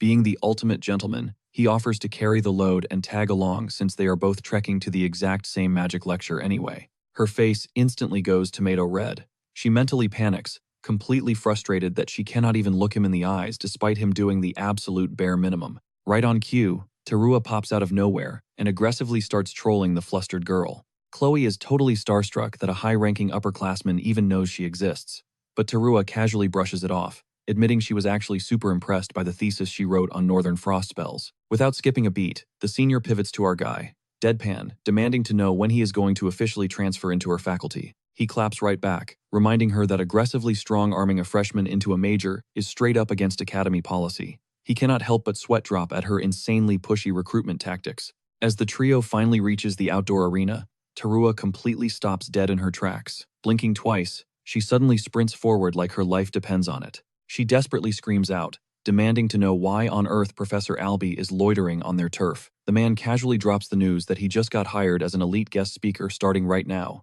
leaving her absolutely shook. She completely loses her cool, throwing a massive tantrum over the fact that he stubbornly refused to host a masterclass for her specific grade. While the rest of the peanut gallery grabs popcorn for the drama, Leo just stands there watching this supposedly elite senior act like a literal toddler. Honestly, he totally gets it. Any aspiring mage would kill for a front row seat in his classroom, considering the dude wields insanely rare fairy tier magic. Professor Len finally enters the chat, officially announcing that the Golden Maestro himself will be taking over the podium today. Midway through his speech, he spots a highly suspicious first-year student creeping in the background. Without an ounce of hesitation, Len physically drags Terua away by the collar like a stray cat, forcing her back to the office to grind out paperwork for the upcoming tournament. With the chaos cleared out, the Golden Professor officially kicks things off. He introduces himself using his ridiculously edgy, legendary moniker, the Evil Eye Magician. The underworld literally knows him as the Tartarus Destroyer, a title he earned after absolutely vaporizing countless demons straight back to the abyss. He scans the crowd and drops a trick question. What is the absolute most critical factor in a wizard duel? Emio violently shoots his hand up, cockily declaring that having a massive mana pool is everything. That gets instantly vetoed. Chelsea chimes in, betting it all on casting speed, but the professor brutally shoots that theory down as well. Carr shoots his shot, guessing that having overpowered elemental spells is the key, but he gets completely curved too.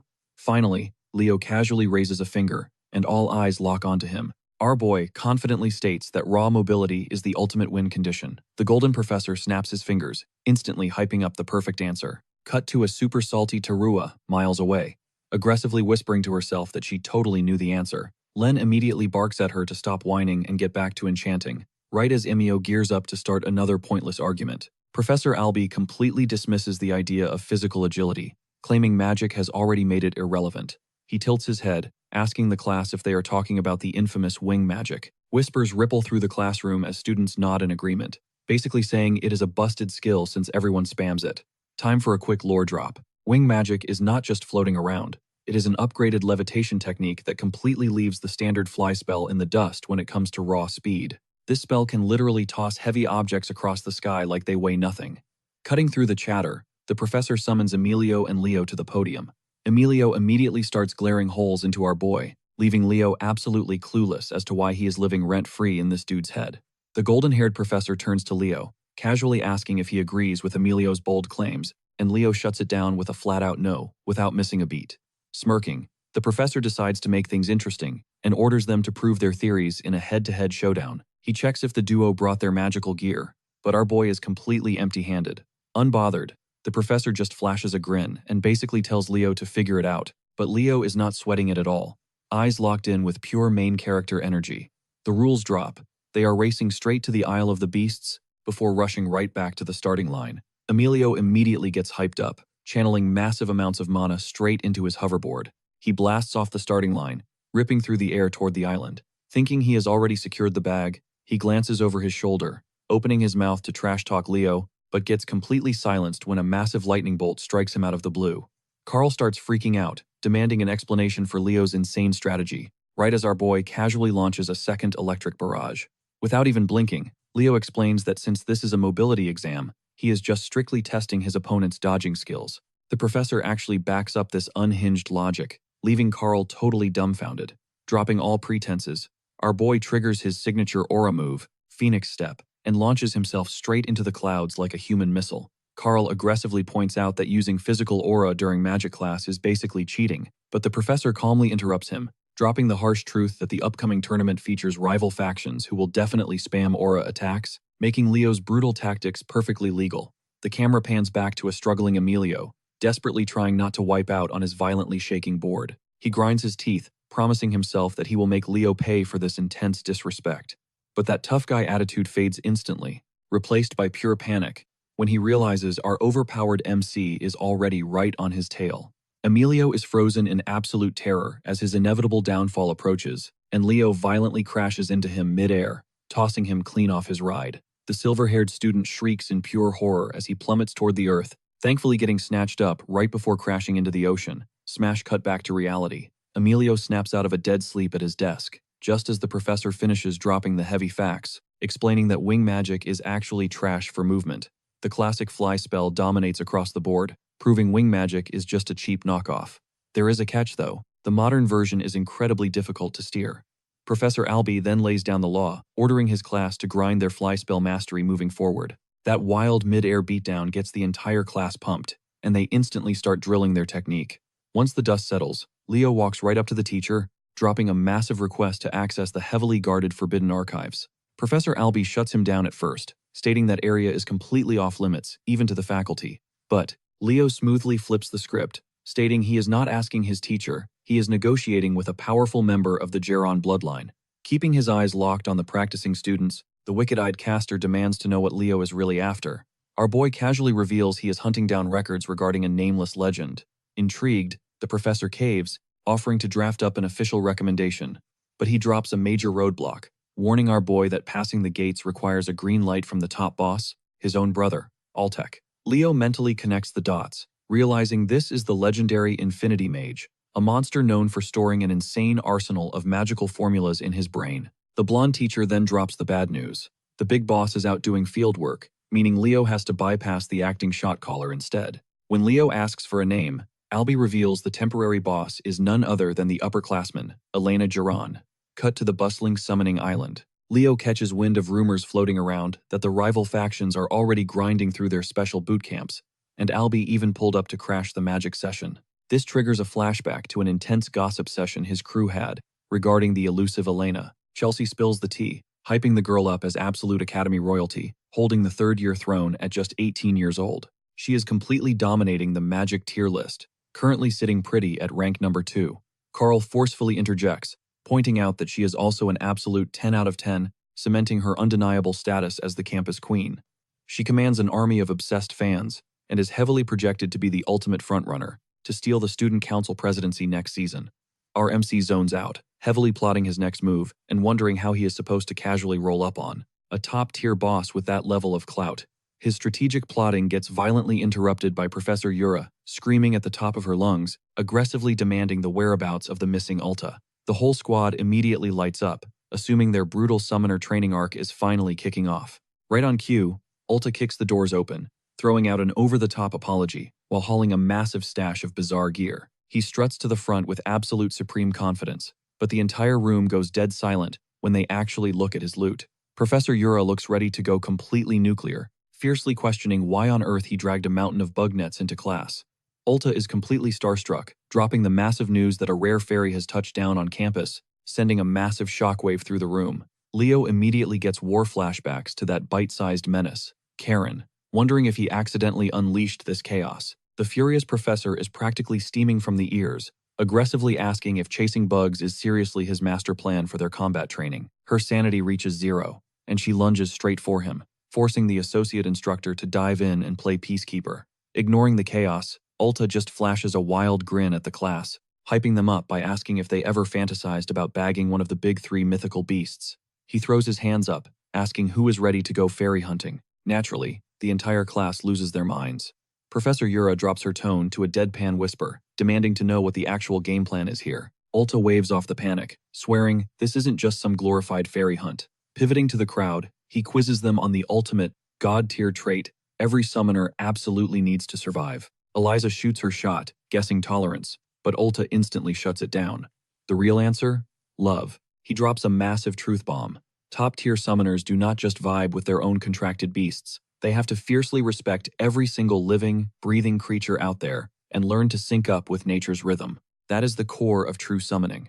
Watching this unfold, Leo lets out a heavy sigh, low-key thinking the dude is totally unhinged even if the philosophy is completely spot on. Professor Yura chimes in, backing him up.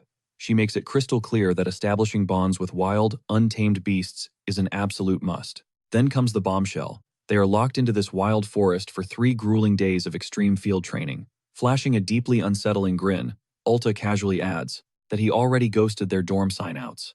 Translation? Nobody is going back to their cozy beds. Pure chaos erupts as the reality of surviving in the unforgiving wilderness sinks in. Kids start whining about ruined weekend plans. Eliza remains surprisingly chill about the whole ordeal, until Ulta silently shoves a basic-looking butterfly net right into her grip. That definitely shatters her cool facade.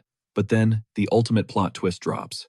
0 summons allowed. 0 aura. 0 magic. Just pure, unadulterated human survival instincts. Hearing this, the entire class collectively loses their absolute minds. Ulta just dips out, leaving behind a massive uproar as students scream about the deadly monsters lurking in the shadows.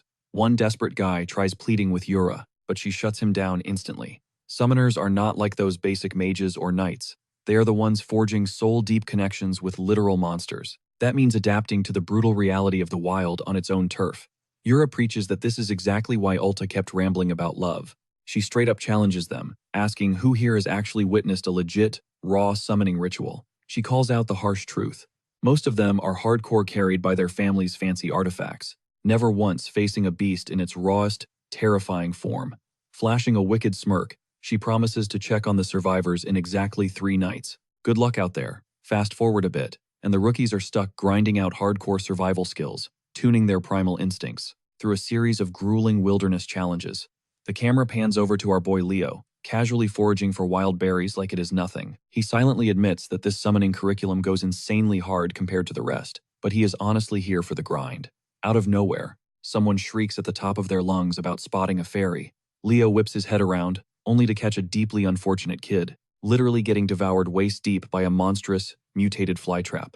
And his classmates? They just stand there, absolutely paralyzed, not lifting a single finger to save him. Instead of jumping in, they ruthlessly roast the guy for blindly sprinting into a danger zone. Ignoring the peanut gallery, Leo zeroes in on the actual menace, smirking down from a high branch. Deciding this fairy desperately needs a reality check, Leo makes his move. Karan zips into the air, already plotting which helpless student to mentally destroy next, but the little gremlin gets absolutely blindsided by a hidden trap popping out of nowhere. Boom! Trapped in a literal dollar store butterfly net. You cannot make this stuff up. Leo snatches the struggling fairy out of the dirt, reminding him about that strict warning to stay in his lane. Karan immediately plays the victim, swearing he wasn't griefing anyone. He insists he is just out here, running recon on some wildly creepy vibes taking over the forest. Leo calls his bluff, but the desperate sprite swears on his life that things are getting seriously twisted. Cut to a crackling campfire. Leo stares the fairy down and demands the real intel. Karan spills the tea, explaining that the local wildlife has gone completely feral, snapping aggressively at everything. He tripped over the chaotic students while scouting, which accidentally turned him into local celebrity bait. Leo instantly spots the plot hole. This entire zone is heavily guarded by the legendary phoenix, Purina. If things were actually going down, she would have obliterated the threat by now. Dropping a massive bomb, Karan reveals Purina isn't even on the island. That piece of info completely blindsides our guy. The sprite explains that upon landing, Fiora stumbled onto a cryptic note. Her mom had totally bounced to meet up with the mysterious Oathbearer. Naturally, the baby phoenix was super bummed out about missing her mom, but before they could even process that, the forest creatures started losing their minds. Teaming up to solve the mystery, Fiora charged headfirst into the darkest depths of the woods, with Karen tailing right behind her. Doing the mental math, Leo realizes Fiora is technically the second most overpowered beast in this biome. If something sketchy was happening, she definitely picked up the scent. The timing is way too convenient. Purina vanishes, and the forest instantly goes hostile? Yeah, there is absolutely zero chance that is just a coincidence. He shoots a mental ping to Fiora via telepathy, but gets nothing but dead air. Figuring she is caught up in something crazy, he scoops up the fairy in one swift motion. Plunking Karan right onto his shoulder, Leo announces a rescue mission. He tells the tiny dude he is picking up some seriously nasty energy spikes, radiating from the far west sector of the island. Karan immediately starts crying about getting dragged into yet another life-or-death boss fight. Smash cut to an eerily quiet, neon-glowing lake hidden deep in the woods.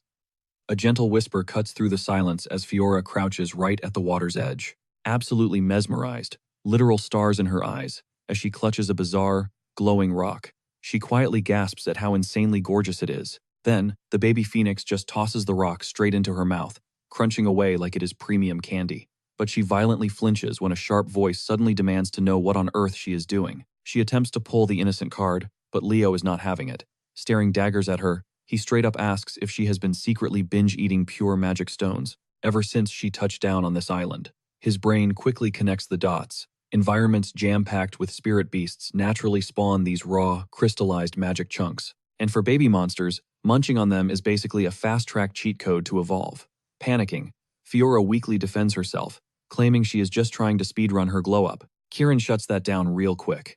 He reminds her she's literally an S-tier spirit beast, while our guy casually points out those crystals are straight-up gourmet snacks. Still, bullying the lower-level monsters for food? Not a good look. She instantly backpedals, dropping some lame excuse about totally planning to share the loot. Kieran isn't buying a single word of it, sparking their usual chaotic shouting match. Luckily, Leo steps in to play peacemaker before things go off the rails. He pivots the conversation, demanding answers about the freaky stuff going down locally. She drops her guard, revealing she caught some seriously cursed vibes radiating from a specific sector of the woods. Mid-sentence, the air turns ice cold. Both of them freeze dead in their tracks as a suffocating, heavy pressure swallows the clearing. Our boy's instincts start screaming. He knows that exact sickening signature. It's the deranged beast summoner they clashed with earlier. Trusting his gut, he materializes his blade and orders his crew to brace for combat.